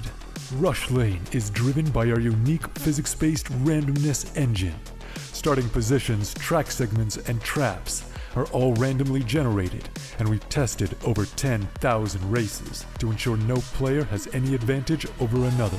Cheer on your racer as they scream down the winding city streets and through mysterious alternate worlds filled with dangerous traps and pitfalls. The first player to cross the finish line wins the biggest share of the prize pool. But don't worry, the top few finishes are also in the mix to win. The exact number of winners will change depending on how many players were in the race. The more players, the more winners. Rush Lane is live 24 hours a day, 7 days a week, so you can jump into the action anytime you want. Good luck out there, racers. Only on Rivalry.com.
And ayun, game number 3, man.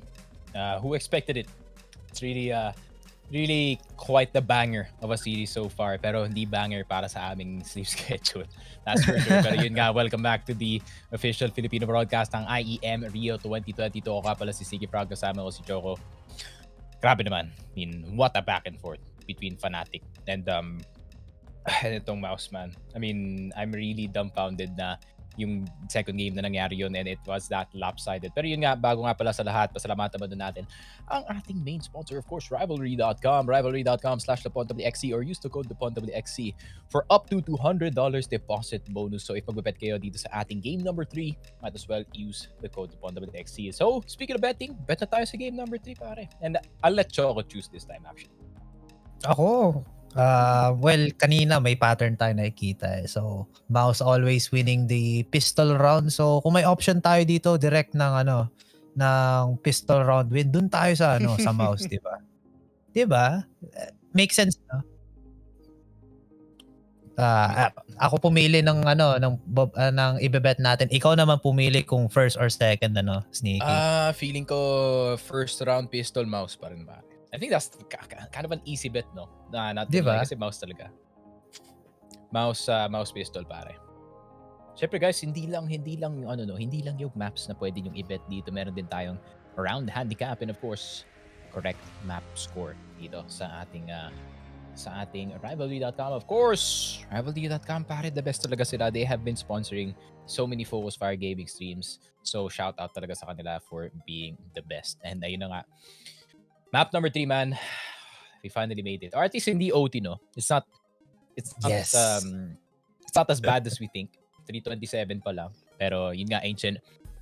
It's the story of who has the better city side dito sa ating game. But there's been a lot of map changes, no, that would really benefit itong T-side natin. But at the same time, Ancient, ayun nga, it's still quite heavily city-sided. Kung malaro nga ng maayos itong MOUZ, itong city-side, yun yung problema. But yun nga, Fnatic, if they can spot at least 3 or 4 mistakes siguro galing dito sa MOUZ, then they can maybe mount a comeback dito nga sa kabilang side na yun. But it's still gonna be a struggle, man, para dito sa MOUZ, man. That was a devastating map number 2 para sa side nila. Yeah, exactly. Devastating yun. Yun yung mas proper na word kasi kung ano man yung lakas nila dun sa game number 1 in Vertigo, biglang downward yung trend nila papunta dito sa sa Inferno. Now, if we just follow the trends, it's possible na MOUZ might lose this game. Pero I can't really say that right now kasi they will be pulling up all the stops on both sides, especially MOUZ being the first one to be on this on their CT side. If indeed they do have the superior defense, then they could run away with this. Possible na mag 16-0 tayo dito. Pero syempre Fnatic, one of the better teams, hindi naman sila magkakaroon ng sobrang daming awards or sobrang daming mga trophies sa kanilang cabinet if they haven't played this map a lot in their history. So we might be able to see a very equal round. Hopefully it's not an overtime. Talagang nagdadasal ako, men, kasi gusto kong matulog tao ngayon. kahit hindi na oras ng tulog. Pero yun nga, I'm still rooting for MOUZ kasi doon tayo tumaya. For Fnatic, yeah, pwede silang manalo pero yeah, kahit ano na lang, i-sweep nyo na lang para maaga tayo matapos, di ba? Yep, malalaman natin if gagana nga yung bet natin, no? Round number 1 pa lang. Yeah. That's the beauty of betting on pistol rounds dito sa ating game.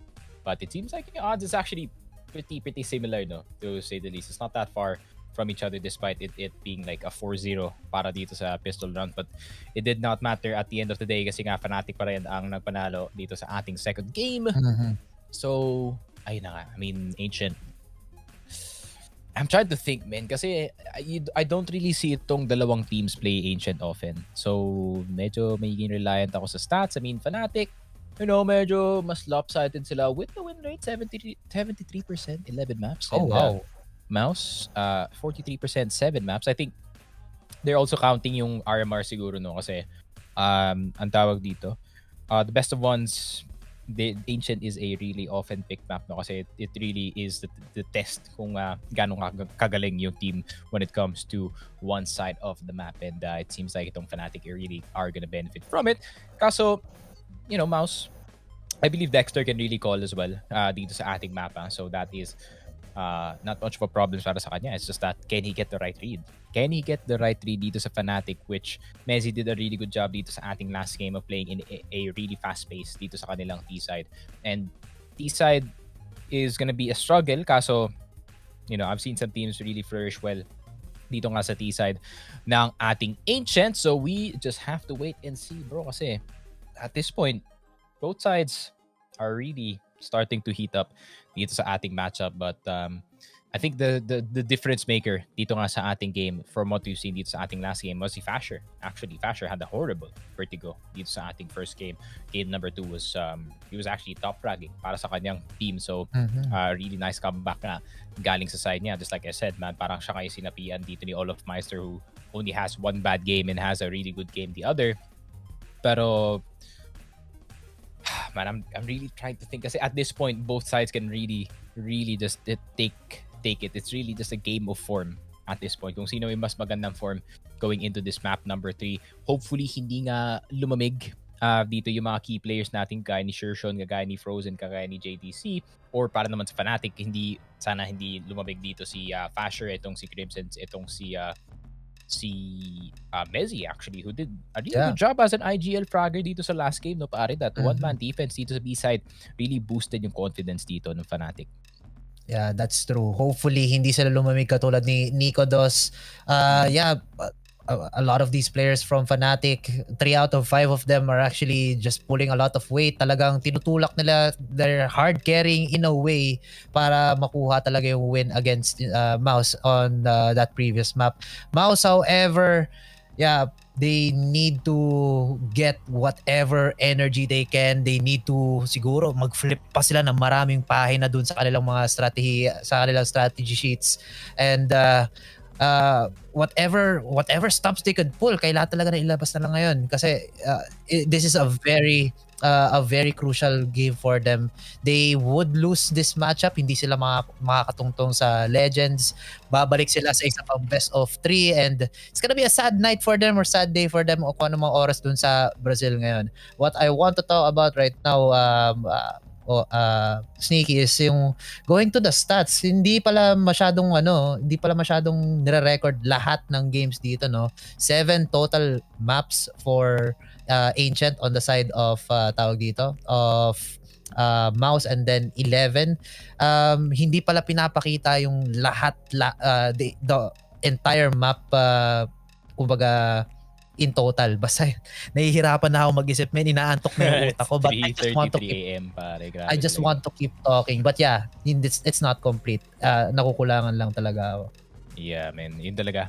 Welcome to the 3 AM cast, pare. I think at this point, I've gotten so used to it na hindi ko na napapansin na may energy pa ako ng 3 AM. So, ayun na nga. Hopefully, yun nga, guys. So, yun yung sakripisyo ng mga caster na kailangan namin gawin. I mean, ako personally, I don't have a full-time job, or this is my full-time job, yung casting nga. Itong si Choco, may trabaho pa siya outside of esports, so it's gonna be a bit of a struggle sa kanya para bukas if medyo mahaba pa yung game natin dito. Ano oras pasok po bukas, Choco? Or later? 10. Hindi, wag mo sabihin bukas, it's already tomorrow. That is true. Diba? Pero yun, 10 AM yung pasok, pero ako from Quezon City to Pasay pa eh. So that's 3 hours of travel. So I'm already borrowing time from tomorrow ngayon pa lang. Pero all goods naman kasi I'm actually having fun. Hindi lang nakikita sa facial expressions kasi pagod na rin yan. What I really want to hear is yung energy din ng audience ng crowd mula dun sa Brazil. Sayang hindi natin sila naririnig ngayon kasi kahapon, 'di ba? Kahit 3 AM na, parang ang dami ko pang lakas eh. Just parang sinasabayan ko lang talaga yung energy ng crowd. Hopefully, the next time that we cast, we have people, tinotorota nila yung vuvuzela nila, pati yung mga tambol nila. It's really, really fun. Very happy that Rio Major is happening. But not happy if we go on to overtime, man. That is true. I mean, overtime is gonna be the death of us, that's for sure. Pero yung nasa main stage na lang ngayon, if you guys are wondering why I'm looking to the left constantly as I am watching yung 0-0 Nation versus IHC na game, kasi alam niyo naman, that's our Asian boys actually playing up against yung home crowd team. So hopefully, they do not crack under pressure kasi sila na lang ang nag-represent sa ating entire region, entire continent. So hopefully, ating tropa over at IHC can put it back for map number 3 kasi natalo sila map number 1, unfortunate. On the same map that we are gonna play dito sa map number 3, which is Ancient, pero they're gonna try to bring it back dito sa Inferno up against 0-0 Nation. Fingers crossed, kaya ng IHC na bumalik nga dito sa ating game. Pero guys, it seems like the tech pause is taking a bit too long, so it seems like we're gonna take a very, very short break, and when we come back, mas madaming Counter-Strike action ang may kita nyo. So, don't go anywhere. 3, 2, 1.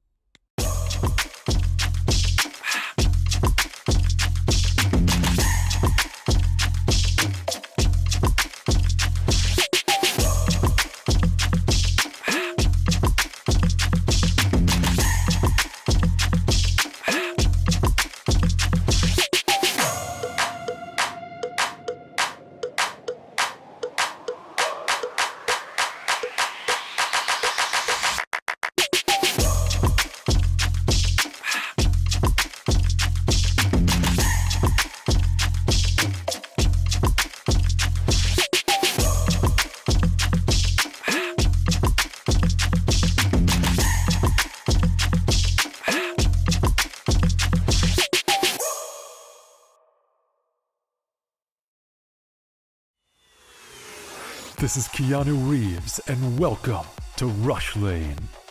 Rush Lane is a new intense multiplayer racing game where you can compete against real players to win real money. Set in the towering crime-filled metropolis of Hub City. Here, champions put their life on the line for glory, power, and riches in the ultimate death race, known as the Rush Lane. How does it work? Simple. Pay a small stake to jump into the next race. All the stakes go into the prize pool, so the more players, the more money there is to win. Once enough players join, the race is on. Races last just a couple of minutes and are fully automated. Rush Lane is driven by our unique physics-based randomness engine. Starting positions, track segments, and traps are all randomly generated, and we've tested over 10,000 races to ensure no player has any advantage over another. Cheer on your racer as they scream down the winding city streets and through mysterious alternate worlds filled with dangerous traps and pitfalls. The first player to cross the finish line wins the biggest share of the prize pool. But don't worry, the top few finishes are also in the mix to win. The exact number of winners will change depending on how many players were in the race. The more players, the more winners. Rush Lane is live 24 hours a day, 7 days a week, so you can jump into the action anytime you want. Good luck out there, racers. Only on Rivalry.com.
Three, two, one.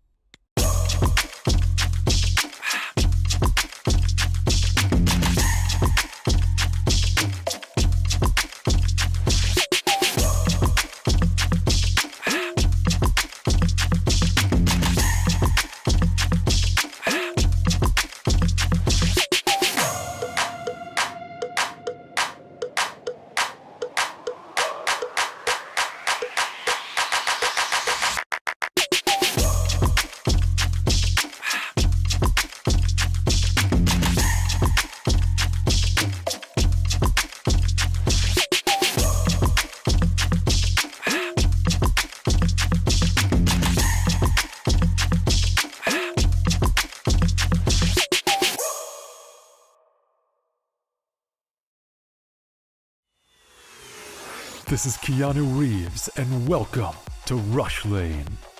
Rush Lane is a new intense multiplayer racing game where you can compete against real players to win real money. Set in the towering crime-filled metropolis of Hub City. Here, champions put their life on the line for glory, power, and riches in the ultimate death race, known as the Rush Lane. How does it work? Simple. Pay a small stake to jump into the next race. All the stakes go into the prize pool, so the more players, the more money there is to win. Once enough players join, the race is on. Races last just a couple of minutes and are fully automated. Rush Lane is driven by our unique physics-based randomness engine. Starting positions, track segments, and traps are all randomly generated, and we've tested over 10,000 races to ensure no player has any advantage over another. Cheer on your racer as they scream down the winding city streets and through mysterious alternate worlds filled with dangerous traps and pitfalls. The first player to cross the finish line wins the biggest share of the prize pool. But don't worry, The top few finishes are also in the mix to win. The exact number of winners will change depending on how many players were in the race. The more players, the more winners.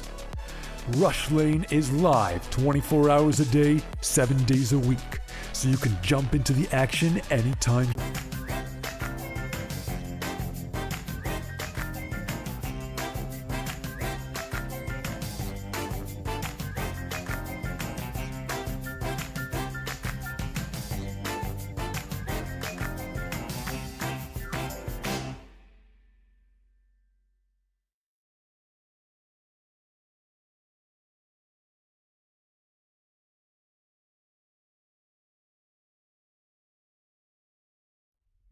Three, two, one.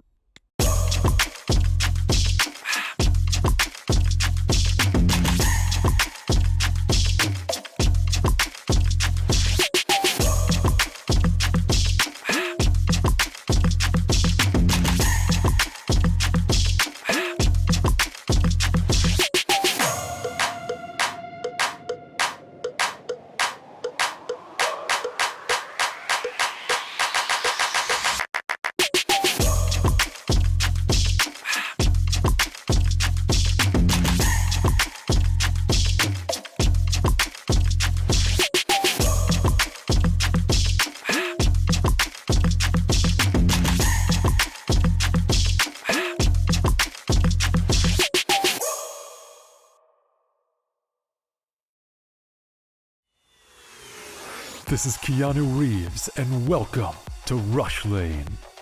Rush Lane is a new intense multiplayer racing game where you can compete against real players to win real money. Set in the towering crime-filled metropolis of Hub City.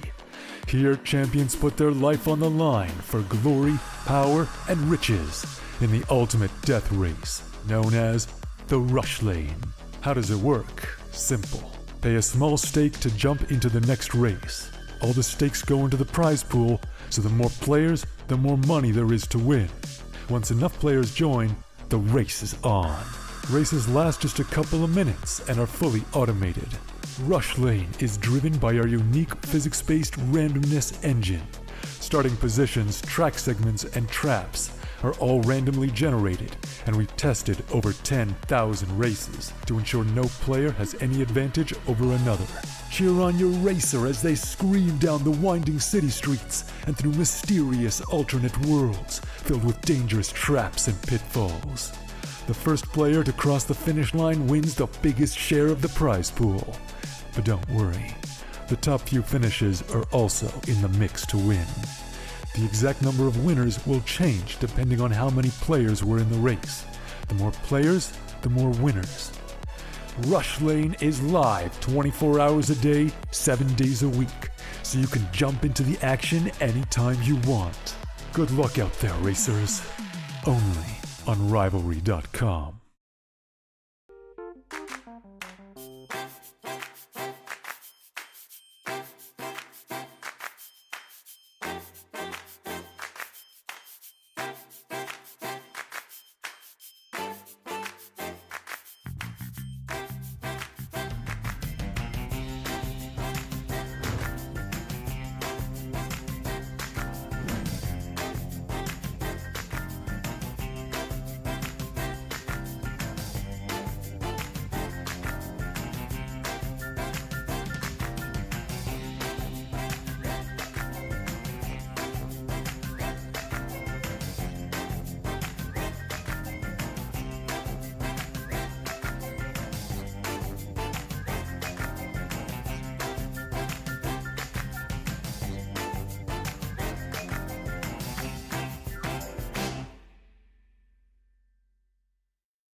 Three, two, one.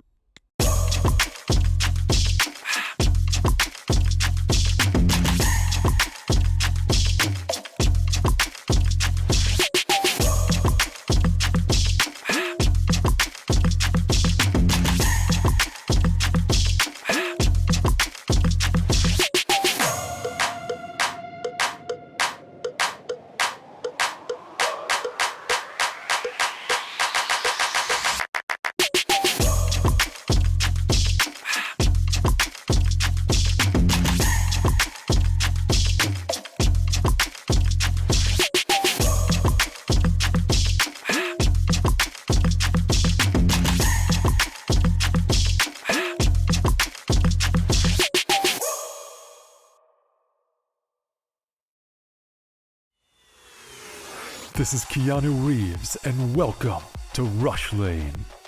Rush Lane is a new intense multiplayer racing game where you can compete against real players to win real money.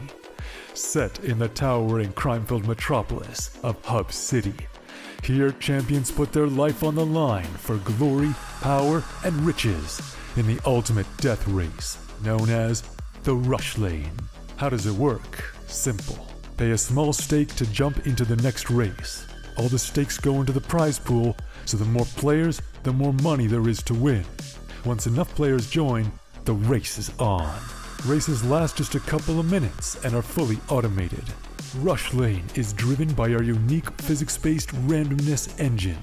Starting positions, track segments, and traps are all randomly generated, and we've tested over 10,000 races to ensure no player has any advantage over another. Cheer on your racer as they scream down the winding city streets and through mysterious alternate worlds filled with dangerous traps and pitfalls. The first player to cross the finish line wins the biggest share of the prize pool. But don't worry, the top few finishes are also in the mix to win. The exact number of winners will change depending on how many players were in the race. The more players, the more winners. Rush Lane is live 24 hours a day, 7 days a week, so you can jump into the action anytime you want. Good luck out there, racers. Only on Rivalry.com.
Three, two, one.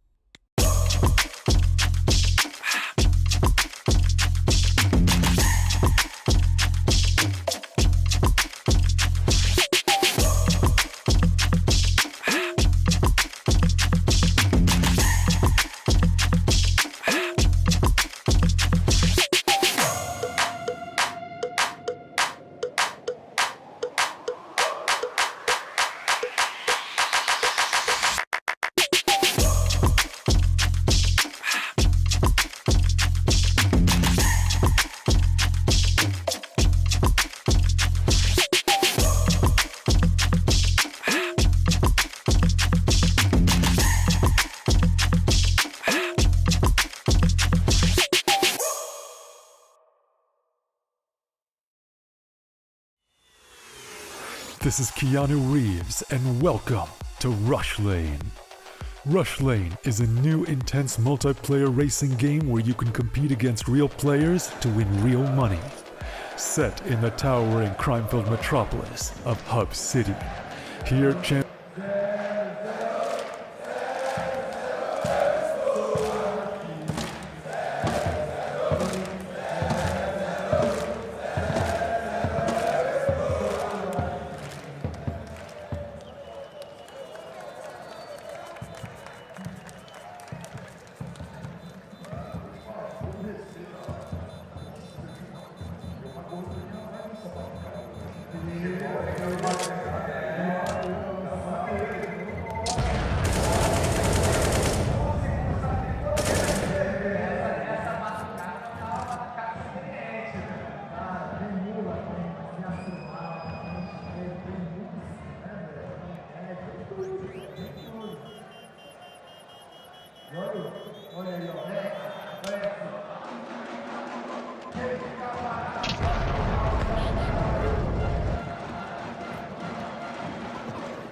Hello?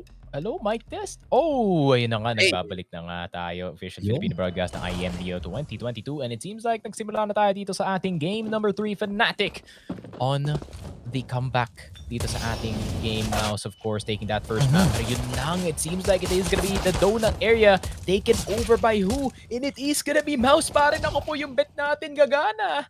Sabi ko sa'yo.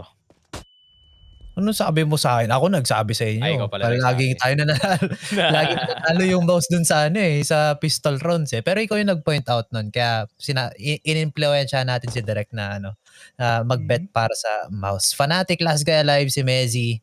I think hindi na niya to kaya. Please, para manalo tayo ng pangkape. MOUZ currently in a very good situation dahil nasa likod lang nila yung C4 and Mezzi is in a very tight spot. Pero nakuha siya ng isang kill kay JDT.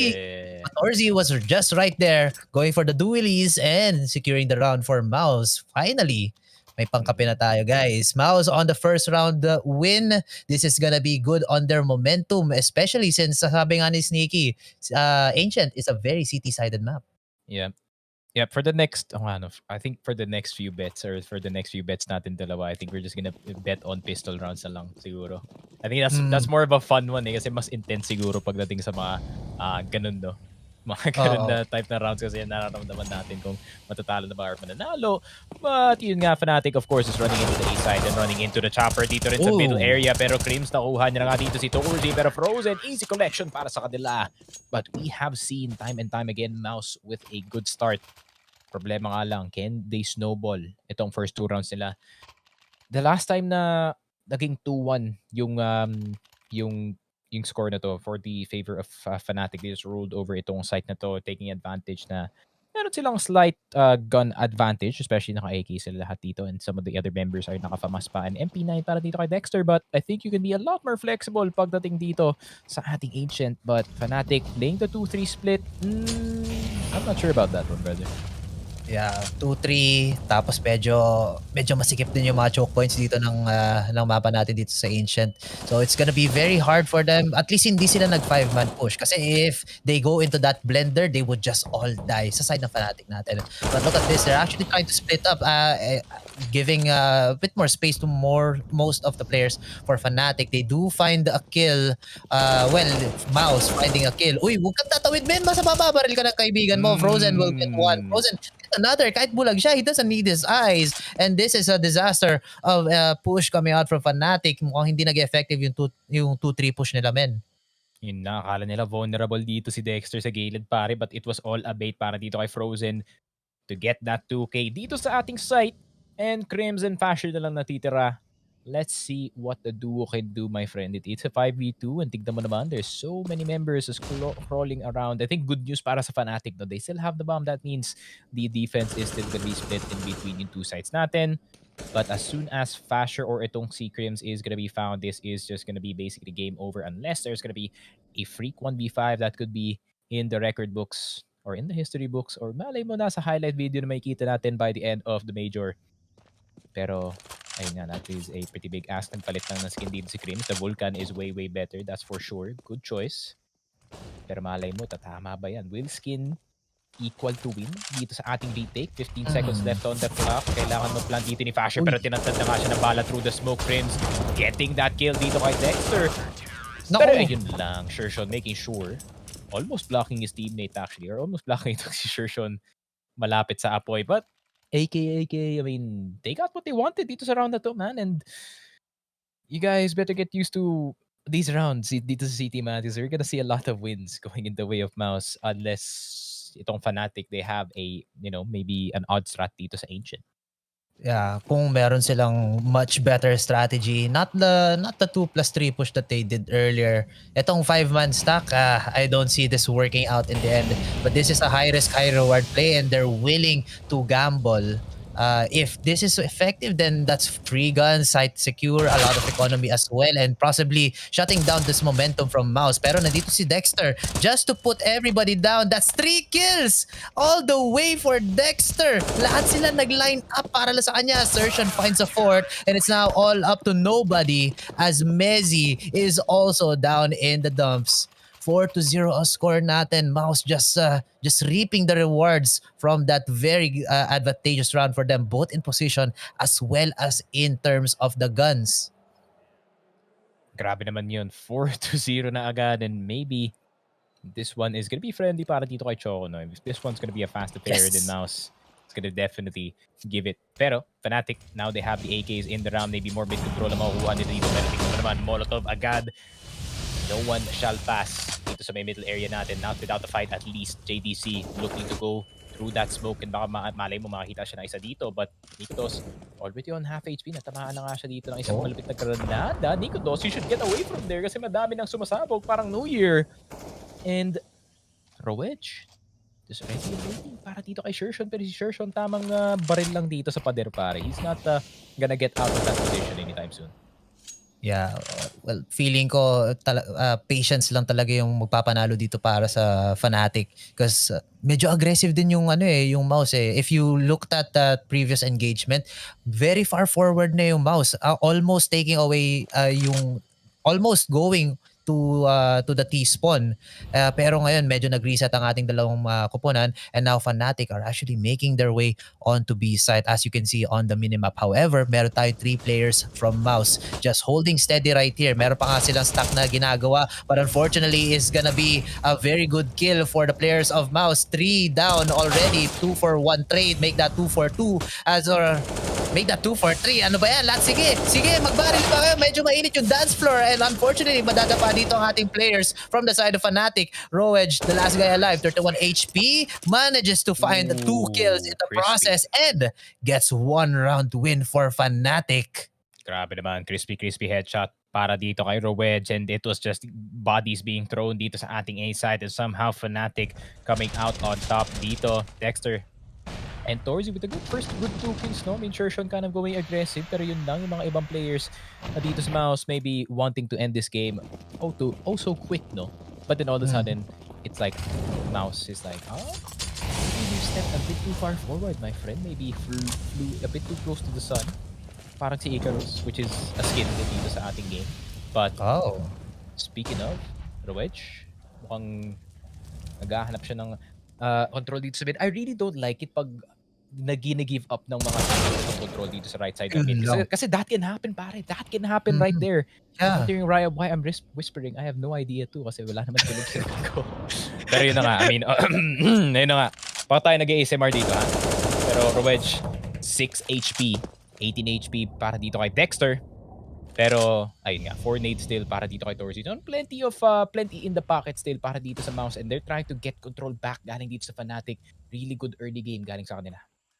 Look at the rotations though from Fnatic. Mukhang nabasa nila na walang tao sa A site, and this is all because of Fashir just holding down, just listening for any sound cues na magbibigay ng information sa kanya na there's nobody here. However, all across the map, we have Frozen finding Roeg with a long range M4 kill, but here comes the defense again, trying to reinforce onto A. JDC finds one onto Fashir. JDC, can he find another? No, he can't. Tries to shoot through the smoke, pero wala siyang mahahanap na kahit sino. Crims already on critical health. Never mind, he's already down. Torzy manages to also take a lot of damage. 12 dito. And oh no, munti ka na sila lahat mag-kiss, kaso hindi sila ganon. JDC will find a kill through the smoke instead. 4 versus 1 situation. Nico Dos is the last guy alive. Pero tingnan mo naman yung HP dito ng MOUZ. They're all very critical. And kahit isang tap lang sa kanila, tapos isang headshot kay Frozen, this could seal the deal. But there's no time. Dexter, he gets pinned down by Nico Dos, and now there's no time for Fnatic to win. Unfortunately, the delay plays from MOUZ just win it all in the end. You know, I mean, Nico Dos really just trying to get it back para sa kanyang team, but at the same time, ito the rule of Ancient, especially pagdating dun sa site na yun, if you do not get any donut control, merong libreng spam. Especially naka-M4A1 yung mga cities dito. If you do not clear ang donut na yan, you are gonna see some bullets fly from that location and masaspam ka talaga. So you have to take that control first bago kayo pumasok dito sa A, or, you know, get the wins first dito sa ating site, or at least go very deep dito nga sa ating city spawn, which Fnatic we did not see them do. And then Nico Dos, na lang ang may AK dito, maybe bibili yung mga ibang members makikisabay with that AK, but I think it might just be an eco para dito sa Fnatic unless gusto nila sabayan for that force buy, which worked out in their favor, no, last time na nangyari yun. I mean, I think if I can remember, no, I think my memory is starting to get hazy kasi 4 AM na, pero pag sinabayan nila ng Deagle ito, pare, I mean, this could really be a chance for Fnatic to bring it back, but at the same time, it's Ancient, my friend. You gotta be very, very careful. Yeah, that's true. And not just MOUZ, also Fnatic as well. Kasi if they lose these guns, these AKs on Roeg and Nico Dos, then well, taghirap sila mamaya-maya. But I think they do have that fighting chance if they manage to just pick off these players from MOUZ one by one. Kasi medyo spread out sila lahat. And speaking of pick-offs, Nico Dos finds 2 onto Dexter as well as to Torzy. Down goes the players of MOUZ. Can he find one more? Gets a triple. Grabe ka naman. Tama na, Nico Dos. We don't want this overtime to happen. But he's gonna be punished by Frozen. Binatulkan siya sa gilid ng ulo. And now it's a 2 versus 4. and suddenly it's a losable round for MOUZ. M4's on hand, but I don't think they have a chance right here, especially with that kill from Fashir. The lurker plays already very effective, and Frozen is stuck in a very hard place. Grabe naman. I mean, it is exactly what happened dun nga sa force buy na nakita natin in the earlier game. But it's not really that much of a force buy. I mean, nagdigil lang yung Fnatic dito and just try to see if kaya nilang sabayan yung AK-47 na kanilang tropa. And Fnatic, I mean, that was just all Nikodos with the entry dito sa ating side, and that has what we've been looking for. Dun sa ating Inferno game, parang nawawala yung Nikodos na yun, but still Fnatic still gets the win. But with Fnatic having that bigger firepower, Nikodos and Fashir fragging at the same time, parang ako po meron silang deadly combo pagdating sa kanilang T-side dito, which is what they need. A bit of a disaster para dito sa MOUZ, man, and mapapaiko sila dito. Some of these rounds have been really, really bloody, so medyo mababa yung kanilang economy. That's true. And the economy is part of the game right here. Ay, nako, Fashir, not the best move. Masyado kang makulit, napalo ka tuloy. But again, economy management is still part of the game. I'm surprised na Fnatic did not opt to go for like additional round losses kasi nga nandun yung max loss bonus. But I think it's still anybody's game right here. I think hindi naman nila kailangan pa yun, yung max loss bonus. Maybe in the later rounds, pero ito, magbabaril lang sila lahat. Crims with the first. Onto Dexter, makes that another. Onto Torzi. Makakanap kaya siya na isa pa. Not anymore though. It's gonna be an answer back here by Roeg. Kaso, nandito si Nico Dos. Pressing W. Pressing the mouse button on the body of Frozen. And it's now all up to Surgeon. Gamit lang niya is Deagle, but it's not gonna be enough. With the wide swing from Krim, seals the deal for round. And Crims, wow, he's just Nico Dos and Crims. They're actually just pulling a lot of strings right here in their favor and winning another round for Fnatic. Ito na talaga yung kailangan ng Fnatic dito. These types of riflers to just open up the site para sa kanilang team, especially na nag-a-adapt na sila dito, man. They're taking control away from A main. Instead, nagpo-focus na lang sila dito sa donut. I know it is a choke point, no? But once you get control, you have so much chances or you have so much angles na pwede mo lang laruin dito sa site and you can just clear the rest of it. And it seems like Fnatic, they're starting to play smart dito sa ating game. MOUZ, ako po, losing 3 is not what you want, especially pagdating sa ganitong series, man. This is elimination point for both teams. And Fnatic, they really want this one, man. Parang ano yung gutom ng dalawang team na to, man. Parang ramdam mo talaga na gusto nila manalo dito. Fnatic, man. I mean, they have to bring it back 2 rounds pa, especially pagdating dito sa T-side. And if they do tie it up, good news yan para sa kanila, man. I mean, they kind of just parang nalagpasan nila yung hump na gusto nilang lagpasan dito on that T-side of Nation. Uy, naku po. And speaking of hump, tumalon dun si Fashir but he gets punished by JDC. And Sershan finds another all across the map. JDC finds a second. And konti lang yung na-damage sa kanya. 67 HP, still alive and kicking. But medyo mababawasan ulit siya. I think kumain siya dito ng konting damage from Crims but still wins the duel in the end. Nico Dos will find Sershan.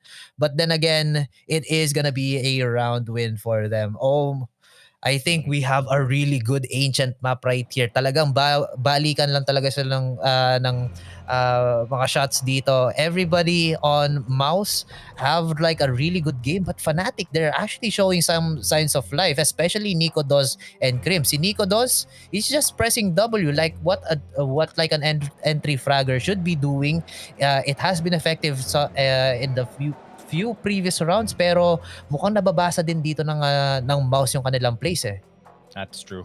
I mean, Nico Dos kind of reminds me of like a certain NBA player. Ano ba yung pangalan niya? Si PJ Tucker, pare. He can basically do everything. He can defend, he can shoot. That's kind of like the same thing, with CS, I just realized. Pero, it kind of reminds me of like positionless basketball, pare. Nico Dos can basically do everything para sa kanyang team. He can be that entry fragger, he can be that support.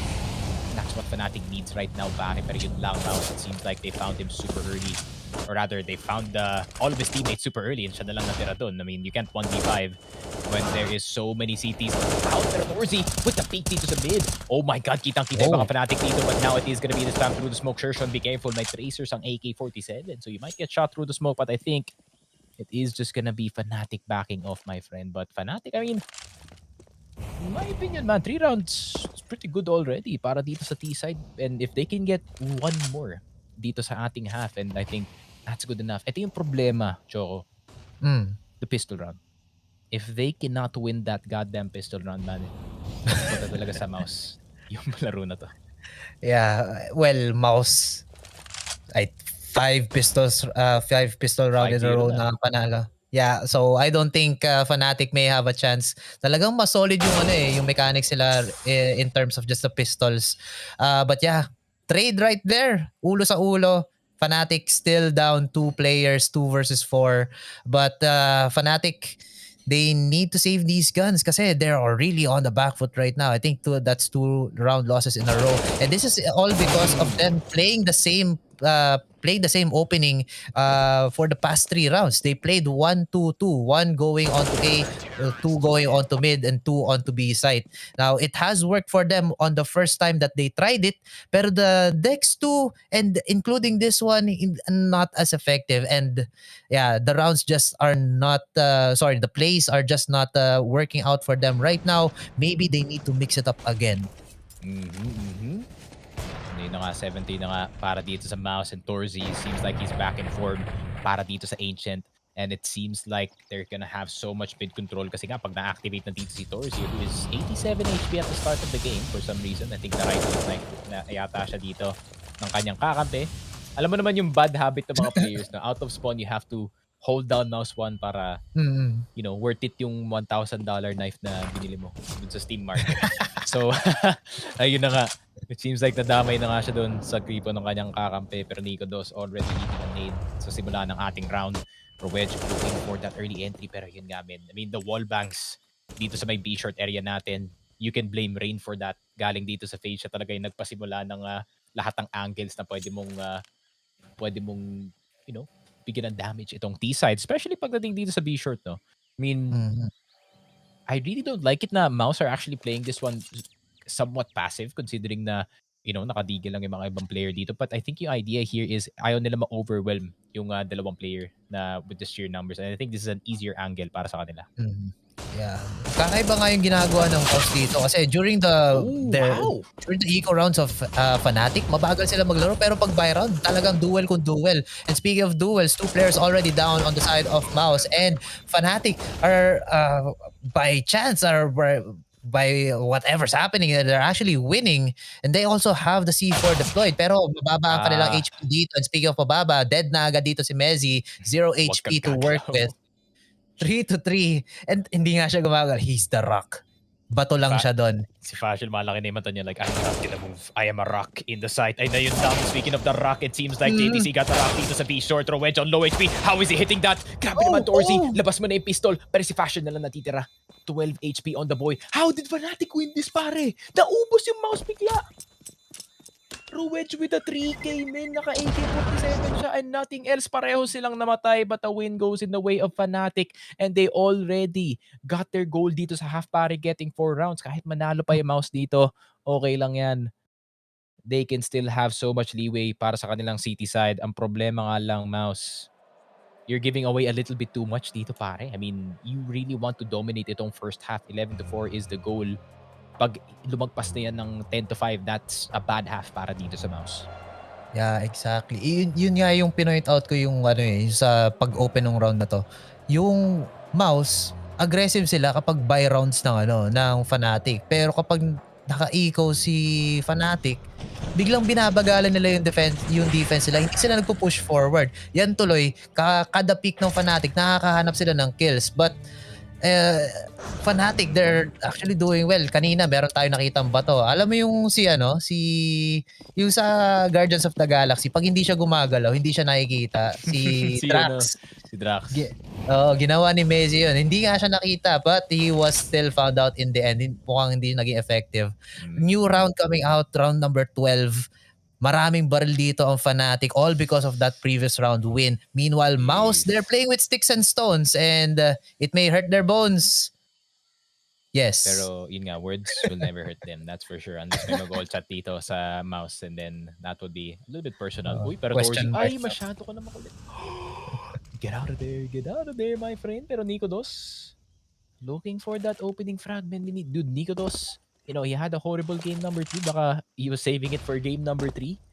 Maghahanap siya ng something dito. Pero Fnatic definitely have the upper hand pagdating dito sa ating round. And of course, JDC, kanina, this angle dito sa may B short, not checking his corner. He's patient, no? Pero you gotta know rule number 1 dito sa CSGO, man. You gotta check your corners. Pero checking their corners indeed. Dorsey missing the shot dito sa B short. Opening the angle para dito kay Shershon. Rowedge is gonna go down. That's the key player para dito sa Fnatic. Naku po, 4 na lang yung AK dito. Kanina 5. Pero mahahanap pa nila ang mga kills dito sa site. And I think now is the time para dito sa side and ng MOUZ to go aggressive dito sa may A ramp area natin. Fasher ready and waiting pero nahanap niya agad si Shershon. Dexter is gonna be up next. Fasher gets a 2K. Big entry para dito sa Fnatic and now they have full control dito sa ating side. Spam through the smoke pero hindi gagana para kay Torzy. And I think magiging save na lang to para sa MOUZ. And yun na nga. Mission complete para dito sa Fnatic. Pare, everything or every round beyond this is just a bonus para sa kanila. Yeah, maganda rin yung opening dito nung yung opening movement ng Fnatic because they played 1-3-1. So meron tayo sa player holding on the right side patungo dun sa B side and then 3 players going on mid. And meron syempre tayong anti-flank from Fnatic. I believe that was Mezzi. Pero my memory fails me. Pero yun nga, they just put a lot of pressure going on to mid to B. And MOUZ, hindi lang talaga sila maka-answer back dahil ang pangit yung mga baril nila. They were just holding on to pistols and as well as digs. Yeah, they had a scoped weapon pero hindi siya naging ganun ka-effective once that first shot missed. Easy entry na lang para sa players natin, especially from Fashir, just giving an avenue, just paving the road for Fnatic to just push forward, secure the C4 plant, and then forcing the rest of MOUZ away from the site itself. Ang galing. And ayun na nga, 7-5, dalawa na lang yung pagitan. And if we are talking about the context of Ancient to pare, this is, kagaya nga na sinabi ko, a disaster of a half para dito sa MOUZ. The fact that Fnatic is this close is really such a heartbreaker para sa kanila, men.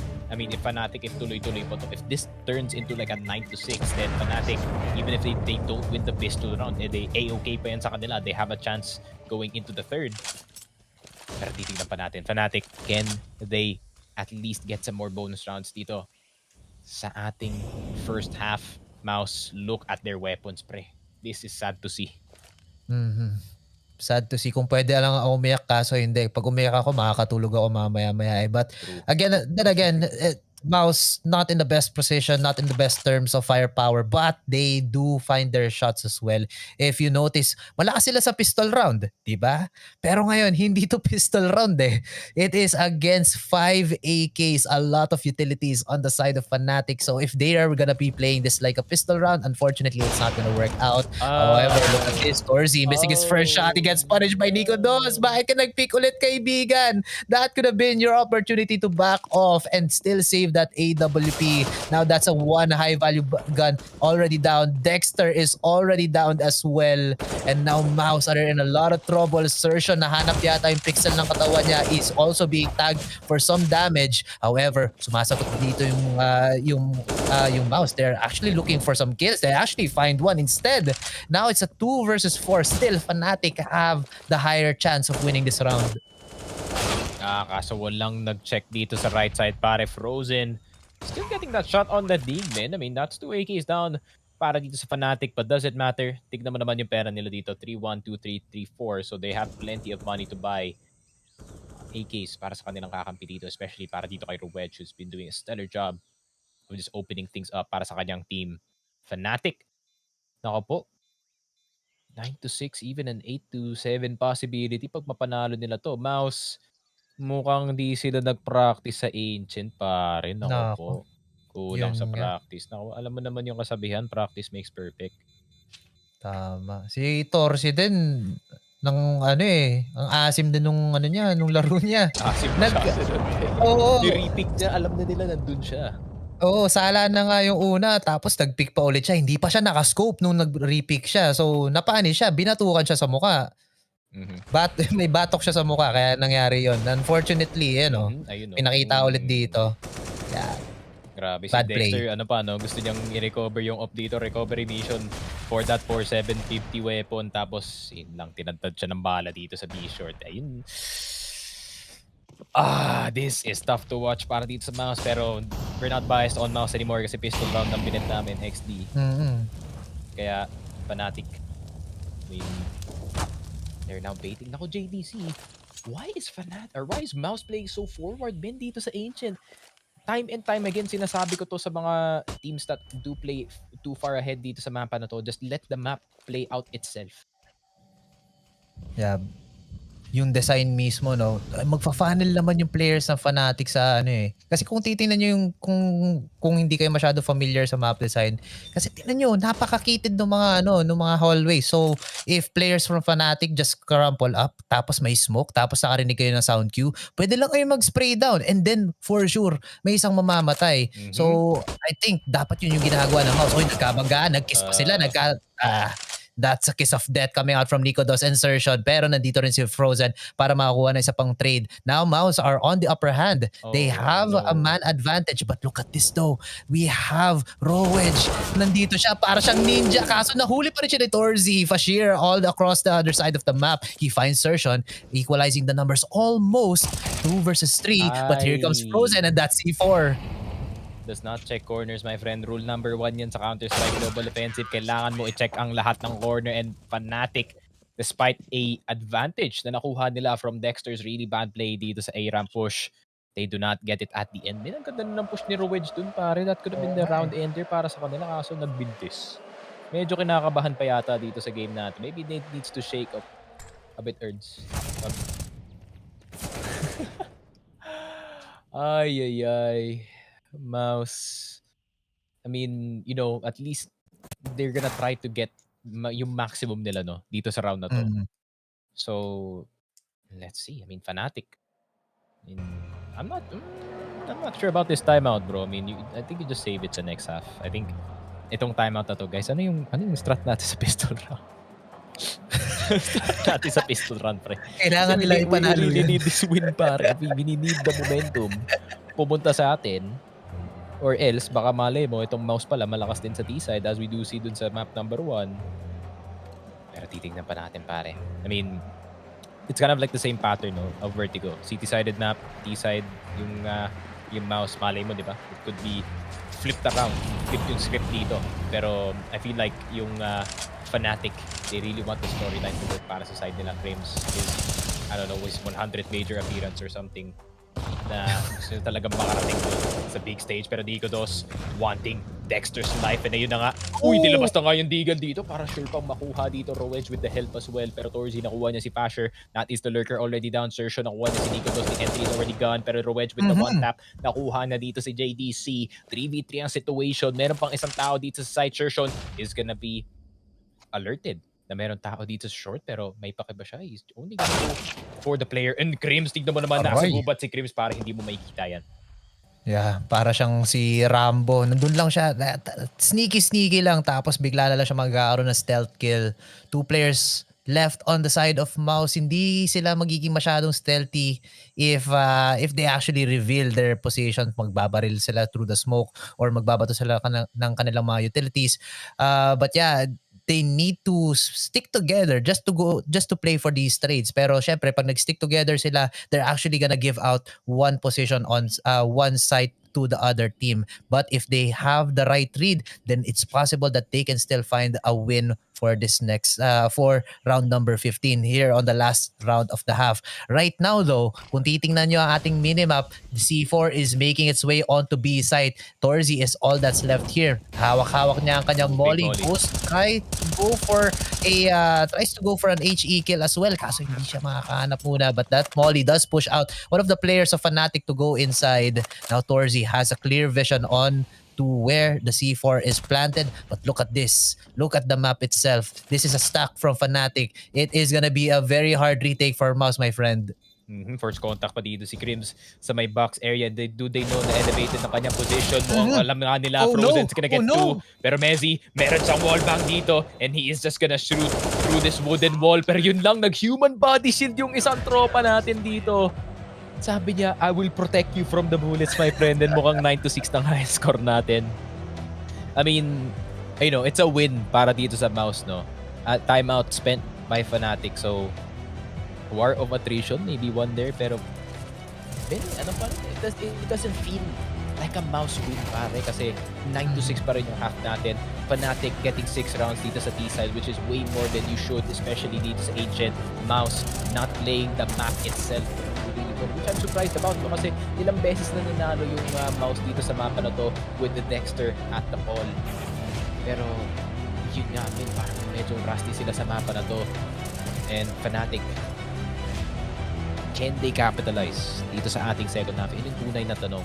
Kaya ba nilang i-capitalize itong second half? Kasi yun talaga ang pwedeng tumapos sa ating game and could give Fnatic another legend stage appearance, which is gonna be historic pa rin. No? I mean, Fnatic has been challengers sa major for, I think, tatlong major lang yata hindi nila na-attend the entire time of the existence of Fnatic as an org. So, ayun nga, they really want to raise the flag of Fnatic papunta nga dito sa ating legend stage. But MOUZ is in the way pare. MOUZ, just like I said man, may pattern tayo dito. Vertigo, kagaya nga na sinabi mo, it is a heavily city-sided map. And ayun nga, I mean, from what we've seen, yung heavily city-sided map, dun pa gumagaling yung MOUZ. Parang MOUZ is like the equivalent or the human equivalent of opposite day pare. So malay mo, yung MOUZ pala, magto-turn up dito sa ating T-side and maybe they can offer something at least dito sa ating game. But with if we're thinking with brain here, no? If we're thinking with brain and then you know we consider all the stats, then you know we go with MOUZ dito sa ating second half. Pero if we go with you know the heart, anong meme yun? Yun ano dito, ano yun? Yung bata, yung nagtuturo dun sa mapa tol, is like, this is where Germany is, and this is where ang tawag dito, this is where Belgium is. Nasan daw yung Pilipinas na andito. Parang ganun, no? Nandito yung Navi, nandito yung MOUZ, nandito yung Fnatic pare. Pero ayun nga, I mean, statistically speaking, I think MOUZ can still have a fair fight dito sa ating second half. Pero ayun nga, I mean, Fnatic looking in really good shape. And pag matapos nila dito sa city side, which is their more favorable side, and the map itself is made for city side pare, Fnatic can have another Legends appearance. Yeah, that's very true. Fnatic, they need to pull all the stops. Kailangan talaga nilang ayusin yung kanilang depensa because MOUZ are actually, if you look at, again, tama ka doon, if you're gonna base it on their performance on the previous maps, not including Inferno, they're actually pretty good with their execution.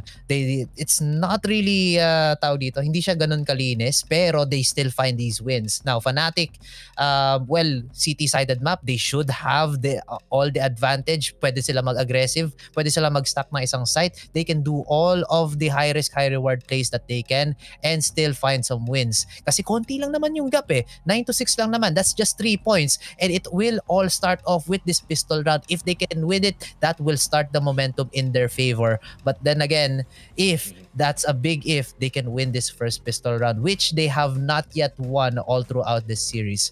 What I'd like to see now is siguro yung Fnatic yung MOUZ, they would try something very exotic. Kunwari magpupush sila ng B site, then it's actually an A split push. Pero feeling ko hindi nila gagawin yun. They are gonna be going for these like tried and tested strats mga against these high tier teams like I don't want to name pero siguro mga lumang strats. I don't know if Ancient is an old map katulad ng Dust 2 or ng Inferno. This is a new map, my friend. Oh, parang Cobblestone, no? You know what? I want Cobblestone back, bro. I mean, as much as it is a sobrang city-sided na map, my heart is still dun nga sa Cobblestone. And it's such a well-designed map despite it having so many, sobrang daming madayang angles para sa mga cities dito. But it's still cobblestone, bro. I mean, it's still, it feels different kumpara sa mga ibang mapa. It just feels right, yung pagiging city side ng mapa na yun. Pero yun yun. Speaking of city side, Fnatic is gonna be on there. MOUZ on T side. Mukhang mag-execute nga sila pupunta dito sa ating A side. Ako po si Dexter, naglalabas na ng kahit anong lineups, ng kanyang smokes, ng kanyang flashes to help itong mga players ng MOUZ na makapasok dito sa zone natin. Big control para dito sa MOUZ. Is this gonna be another pistol round? Insertion, nakuha niya na dito si Mezzy. Insertion gets 2. Naku po, is this gonna be the story rewritten by MOUZ, my friend Torzi? Nakuha na rin si Fasher. Rowedge and Nico Dos. Naku po, guys, nowhere to be found ang mga MOUZ dito sa A site. Instead, nasa B na pala sila dito. Torzi with a lurk kill turned into an entry. Naku po. Mukhang tama yung yung hinahanap ko na exotic place. Kasi, di ba, sabi ko, pag kunwari magpupush sila ng A site, tapos magbi-B split pala. Mukhang pinakinggan yata nila yung stream natin. Nakakaintindi sila ng Tagalog. But yeah, that's gonna be the round. Fnatic again losing another pistol round. Kawawa naman tong mga kaibigan natin sa Fnatic. 6-0. Yeah. Lahat ng momentum, nagsa-start kasi sa pistol round, men eh. Kung FaZe Clan kalaban nyo, tol, 16-0 na yung game. Or wala pa, hindi tayo abot ng map number 3. Kasi, yun nga, if this was like a better team na yun nga, instead of MOUZ, mapapanish talaga nila yung mga post-pistol round na stocks kasi they can easily gain momentum from that. Pero MOUZ has been struggling to get some from that one. Yun nga, they can get the second pistol round pero mako-convert ba nila yung third one? That's really the biggest problem. Pero si Shershot, spray check lang dito sa mid. Torzi gets 2 and Dexter naka-farm ng isa plus 600 para sa kanya. And 11-6 MOUZ. Timeout agad yung Fnatic dito, pare. I mean, they could have had 2 timeouts dito sa half na to, but they risked it just to lose dito sa last round ng half natin. That's sila nga pala yung nag-post no. So very very huge disadvantage kasi hindi na nila kayang palamigin yung tutok ng MOUZ later on. So this is most likely a plan for the next possible 5 rounds moving forward because they cannot afford to lose anymore. For team, well, they can afford to lose pero yung kumbaga yung momentum, if they give one more round to MOUZ, then that's just keeping the ball rolling. Lalaki yan. It's gonna be an avalanche in the end or like a huge snowball in the end. Fnatic, I don't know if they need to recalibrate or to restrat, retool, anything. Lahat ng pwede nilang gawin just to mount this comeback. Fnatic playing a little bit too passively here, not going for these proactive angles, men. Kaya sila natatalo. Papari talaga sila, men. Kung natalo pa sila dito kasi mapapabalik talaga sila sa kanilang mga pistols back on those old reliables. Pero MOUZ, let's see what they can do, my friend. If they can execute ang round na to, it's gonna be Fnatic back on the pistols. And MOUZ, ako, tuloy-tuloy nga yung snowball. Kagaya nga na sinabi mo dito. And Flash is gonna come in dito sa my B-short area natin. Tamang spam lang galing dito kay Dexter. And MOUZ, backing off, men. Hindi sila masyado nagko-commit dito. I mean, kagaya nga na sinabi mo, men. Pistol round. MOUZ is like, okay, I'm mag-giga-chad my way through sa lahat ng mga angles dito. Pero pagdating sa mga rifles, I mean, they are, less and less aggressive dito, which could bite them back, or bite them in the back pagdating sa later stages ng ating game. Pero si Shershon did not get the memo, pare. Nandito na nga siya sa top mid. Yeah, sobrang forward the position niya. This is possibly very good for them. Nope, never mind. Hindi pala siya very good kasi napatay agad siya dito ni Nico Don. Scrims as well, finding another. Pero dito si Torzi para may pag-trade. 3v3 situation. Torzi finds another. Naka-double siya. Pero the C4 is now being deployed here onto A side. Oh, Nico Dos, long range. JDC with the trade. Torzi again. Lahat sila. Bigla na lang namamatay. MOUZ are now onto the advantage. Rowedge, last guy alive, pero nandito siya sa lurk position. Is he going to find these last 2 kills and win this? He finds one. Isa na lang. Si Torzi na lang, but he reveals his position. Rowedge, He's trying to look for it, pero it's a bad position for him. Mali yung tinitingnan mo, men. Meron ka bang diffuse kit, hindi na yata abot. Torzy with a wraparound finds Rowedge and secures the 12th round win for MOUZ. Grabe, that's an energy booster para dito sa MOUZ, pare. That 1v1 clutch could be the end of it dito sa ating game if Fnatic cannot bring it back dito sa ating next gun by. But what a disaster, pare. What a misread. Galing dito sa Fnatic, men. Nako po, it might be another replay dito sa ating Vertigo. The CT-sided map turns into T-sided pag nandun na nga yung MOUZ sa kabila. And finding instant control dito sa donut, which is what you need dito sa ating A-take. And Sertion already finding Crims. Mukhang gusto nilang kumuha ng 13 dito, but they have to be careful. Basher, ayun na nga. That's what I want to see galing dito sa MOUZ, pare. Those pop flashes to get those guaranteed angles para sa kanila. Oh, the pop flash. Wala nang nakita and then wala na rin siyang magagawa. That's gonna be a sad day for players from Fnatic. Just have the Deagles online on Nikodos and Mezi. It's still a one-shot hit, a one-shot headshot. Pero kung headshot yung magagawa niya, Sertion very safely peeking out, but the JDC gets one. Nikodos finds another with the digs. Gumagana yung baril niya. Rowedge finds also one more, pero the damage is done. C4 has been deployed. Nikodos does find a good upgrade, but the pop flash is also good. Frozen just freezes Nikodos in his tracks. 13 ang score ngayon ng MOUZ. I think now is the time for Torzy to stop using the op. Kasi nga, I mean, MOUZ is not a stranger, no, to 5 AK pushes dito sa mapa na to. Why not just activate? Alam mo naman, Torzy, he is also a competent rifler para sa kanyang team. And I know MOUZ did get that win. Siyempre, eco round lang naman yun. And Fnatic is obviously gonna lose that. But you cannot afford to use that much weapons, pare, kung naka-pistol lang yung kalaban nyo. So, if matalo dito yung MOUZ, tignan mo naman, their economy somewhat in shambles. Pero pwede pa silang mag-half buy or maybe go for a, you know, pseudo full buy na may onting nades dito sa ating next round. But Fnatic, tignan mo naman, man, barely any nades in their way. It is only flashes, some nades, and yung M4A1S na lang ang sasalba sa kanila dito. What can they do, man? One last chance para dito sa Fnatic bago sila mapunta sa match point. Yeah.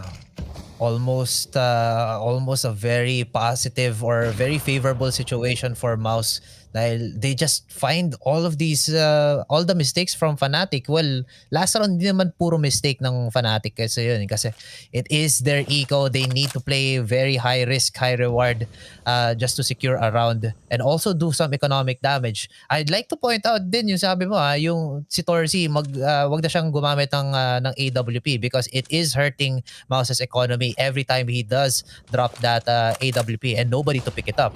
But I think it also begs a question, what if merong AWP naman yung side ng Fnatic, then there's no way for them to counter it in the long run. But that's just me. Meanwhile though, a lot of players, or one player, JDC, already down. Frozen is also followed up there. Sertion does manage to go for a trade. Sayang hindi lang nakikita ng ating observer yung mga pangyayari, but it is a 3 versus 4 situation. MOUZ are on the back foot, but they do have side control. Ayun na nga. Para kay Torzy, finally hits. Almost getting hit by the op of the enemy. Pero si Mezi, he prevented the bomb plan to happen. Si Rowedge, naku po, tumakbo ka na, Torzy. MOUZ, what are you doing, bro? Bakit wala kayong mid-control? Meron kayong op, meron kayong flash, meron kayong smoke. But why would you not fight for mid-control dito sa situation na to? Going A main is never a good idea unless meron kayong certain na setup na pwedeng gawin dito. MOUZ with a big mistake. Ito yun na yung chance ng Fnatic to get back into this game, pare. Especially kung itong si Nikodos uminit pa nga with the AWP. Mid-control is gonna be on Fnatic's end. And mapapatime out pa nga yung MOUZ dito. They have one more in the bag. Force buy yata ang vibe? Maybe? Yeah, may AWP ulit si Torzi, but that was from the previous round. Mas possibly, yeah, looking at the Vice, kukuha ng rifles dito ang Mouse. So they are still trying to force the situation. I think this is good kasi konti na lang na puntos. Pwede nung manalo dito ang Mouse. Just 3 left in the bag for them to just close it out. But but Fnatic, they're also actually just stepping things up right here. So it's still possible for them. So ito na ang ating next round. Dexter, very forward already. Hindi siya tatamaan ng mga bala through the smoke. Oh no. He's gonna go for the chase down onto Fashir. But Fashir, he smells blood and he takes down Dexter. One already down onto MOUZ. Yeah, but once again, man, they're going A main. JDC does get the kill dito kay Mezzi though. Crims nakakuha siya ng trade. But now it is another 2v4 situation. Nako po, MOUZ. Pinilit ni Dexter yung mid. Mukhang walang nag-capitalize yung somewhat mid-control na ginawa dito ng MOUZ, pare. I think that was just a bluff, no? Para mag-back yung mga Fnatic members dito. But at the same time, so much more dito sa round na to. Torzi with a miss. It is a crucial miss para sa kanya. I think he's just gonna back off, but it's so hard to save an up 1 minute in the round. Pero hahuntingin ka na ng mga Fnatic members dito. All he can do is just hide in the grass, pare. Try to see if he can lay low dito sa ating sa round na to, pare. Oh, kung Metal Gear Solid to or Metal Gear game, pwede eh. Kaso hindi siya ganoon. Hindi ka pwede mag go prone dito katulad ng ibang bang-bang, katulad ng ibang shooters natin. But yeah, time is running out for MOUZ. So I think they'll still be able to save this AWP, but the hunt is on. Look at the positioning from Fnatic. Look at Crims as well as Roege. They're really trusting this buddy-buddy system. So if ever na makakita sila isang player, they could still go for these trades. Ang team naman ng MOUZ, Torzi as well as Frozen are too far away. So they can't really go for any of these trades if one of them gets found out. Speaking of trades, no trade whatsoever. Kanina nag-holding hand si Roege pati si Crims doon. Bakit ganun? Nagbitaw sila. Why? They took a break daw. From what I've heard. Kasi, it's been rough between the both of them. Pero yun na nga. 13-8. Fnatic back on track dito sa ating game. And this is what I expected, man. Yung eventual round taken and eventual itong momentum shift na manggagaling nga sa side nila. I mean, some of them did die dito sa round na to, but doesn't matter. In the end, they still have the defense back in their way. Wala nang force by mangyayari dito. MOUZ forced to go for the eco. So now they have to play Protect the President para dito kay Torzi. Pero grabe naman. A really smart smoke galing dito sa Fnatic, pare. You need to put a Molotov and maglalagay ka ng smoke sa taas, and that is not gonna allow ang op to actually go for the boost. Not just that, you can play Feet Finder dito sa smoke para kita yung paa dito. Oh, I see. Hindi ko alam yung mechanic na yun, but then again, we're seeing MOUZ going for for the stack here. Fnatic, si Crims shoots through the smoke pero wala siyang matatama na kahit sino. Torzi already in this elevated position. He might be able to find some heads, but Fnatic are just backing off for now. Mukhang magre-reset sila dito on the side of Fnatic. And this does give an opening for MOUZ. Here comes the opening pick from Torzi. Finds Crims. Could be another. Pero dito si Mezzi para may pag-trade.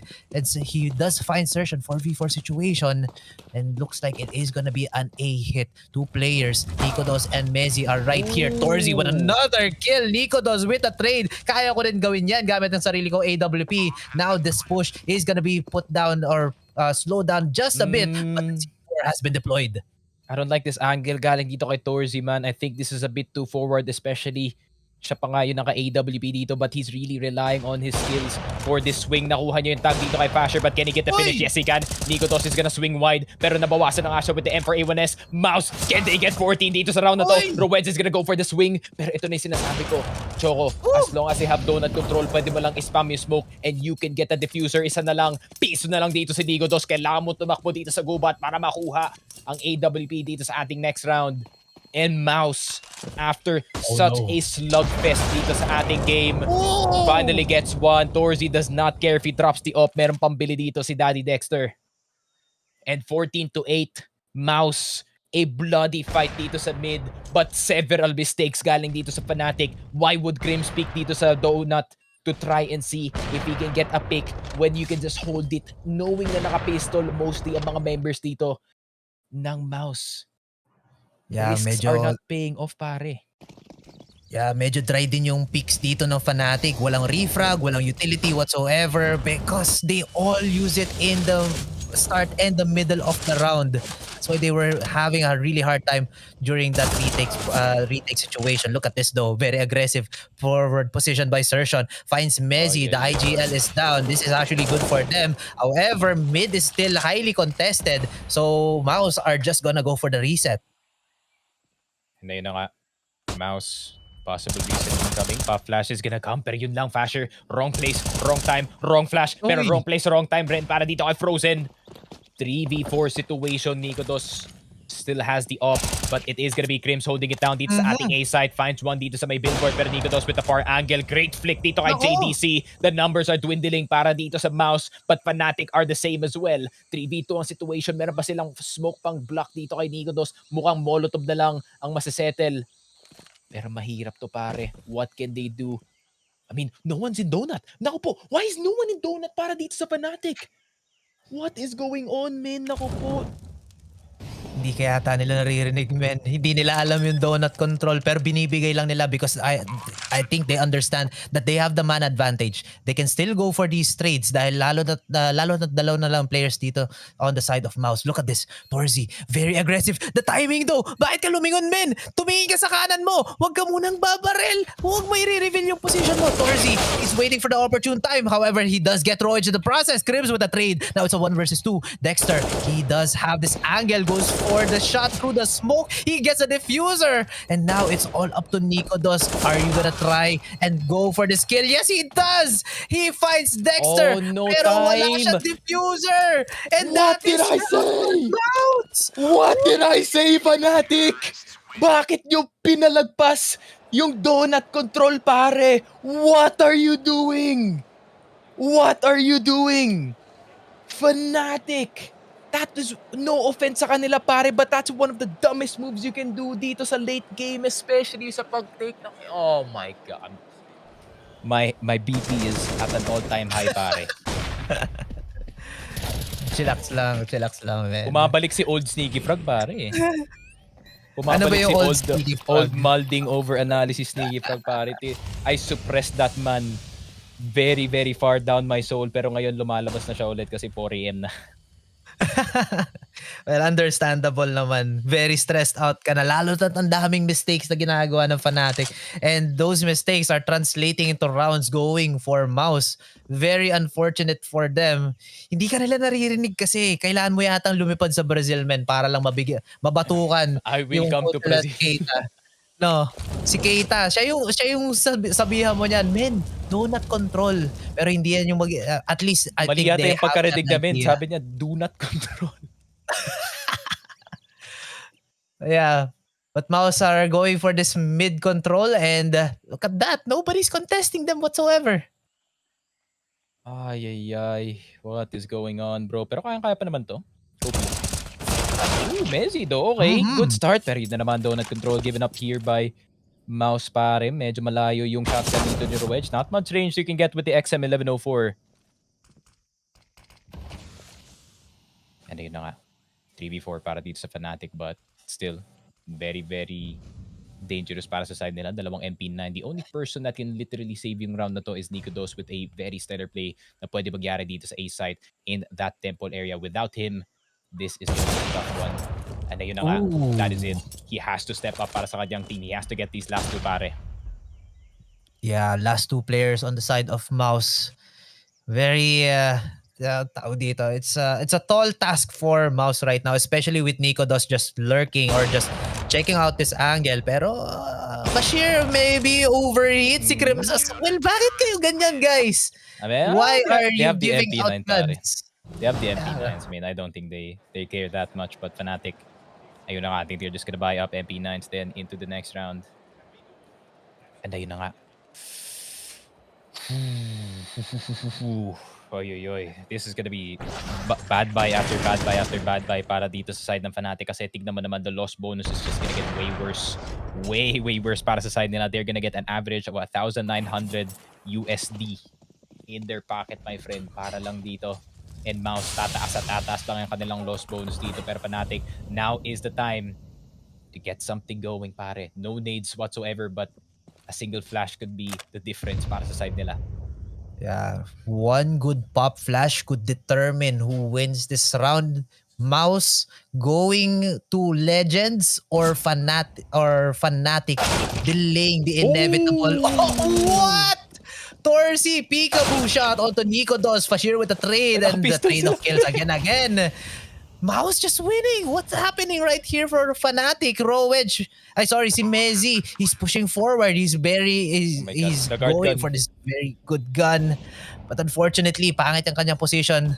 Rowedge, ba't ka naka-security guard?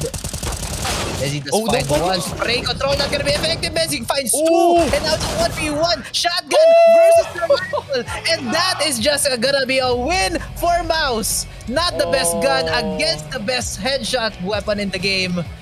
And I mean, that was just a mistake onto Rowedge. Kung nakapulat siya na ibang barel and he played for time, he could have won it. But it's not what it was in his playbook. Talagang he tried to do his best, but it's not enough.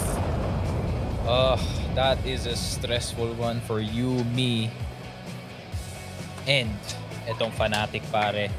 They were this close. Nasa kamay na nila, pre. Nasa kamay na nila yung map na to. T-side, they did their best. I mean, they did the best case scenario para dito sa Ancient.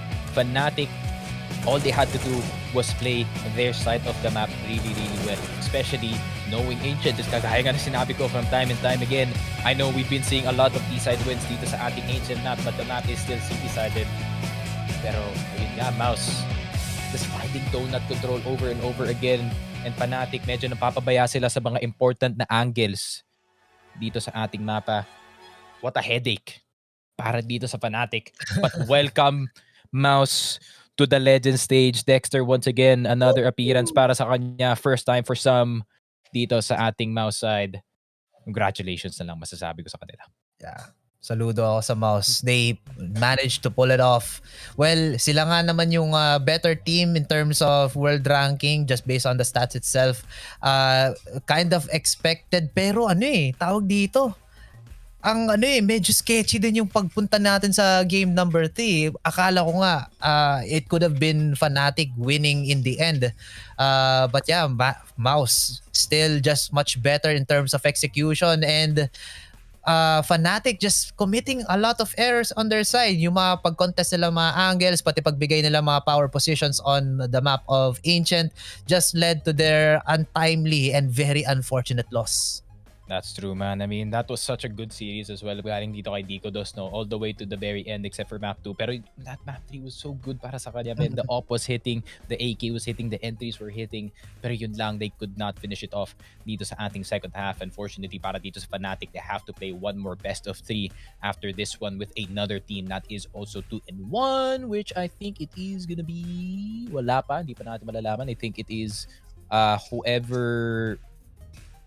Titingnan ko pa. Basta, yung mga, kung sino yung 2-1 dito sa group, pre. You guys figure it out. Lalabas na lang yan dun sa website or whatever website you guys check. So, ayun na nga. That is it para sa amin dalawa ni Choco. Make sure to check out my socials. Sneaky Forecasts on Facebook, Twitter, and on Twitch. And it seems like para dito kay Choco, nandun na sa on screen. Wow. Choco. Yes. .bcyln. Yeah, actually BCLYN dapat yan. I'm also on Twitter, Choco_BCLYN. Yun lang dalawa. Madali lang ako hanapin, but yun lang. Ay.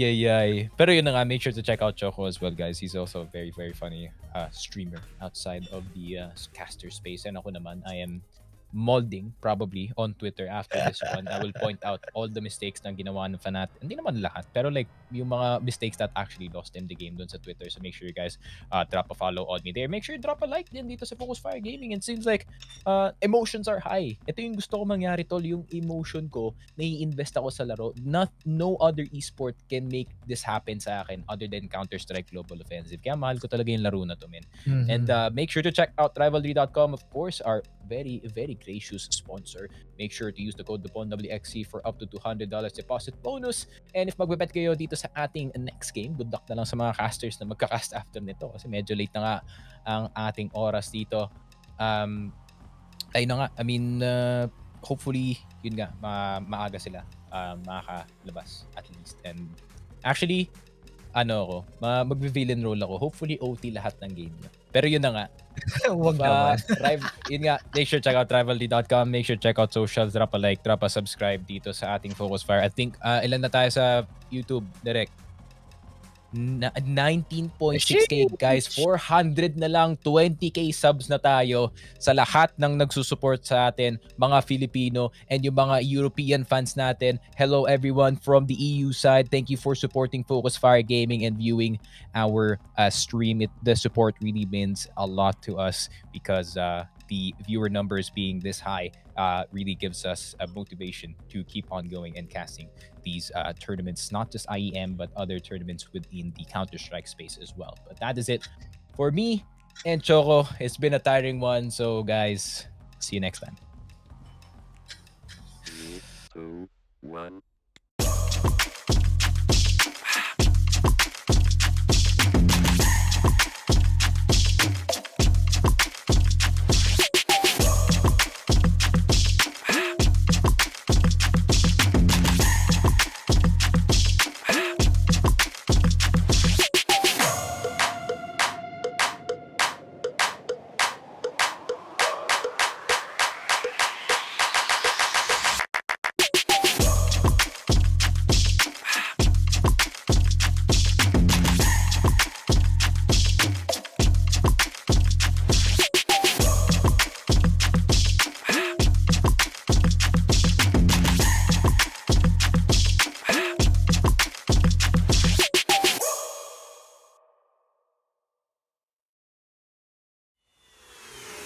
This is Keanu Reeves, and welcome to Rush Lane.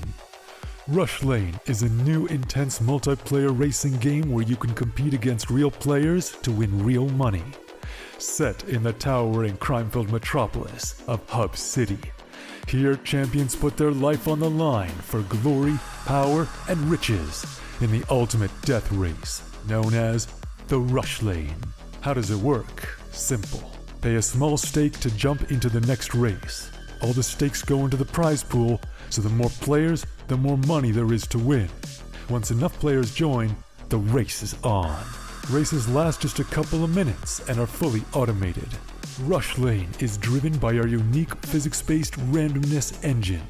Starting positions, track segments, and traps are all randomly generated, and we've tested over 10,000 races to ensure no player has any advantage over another.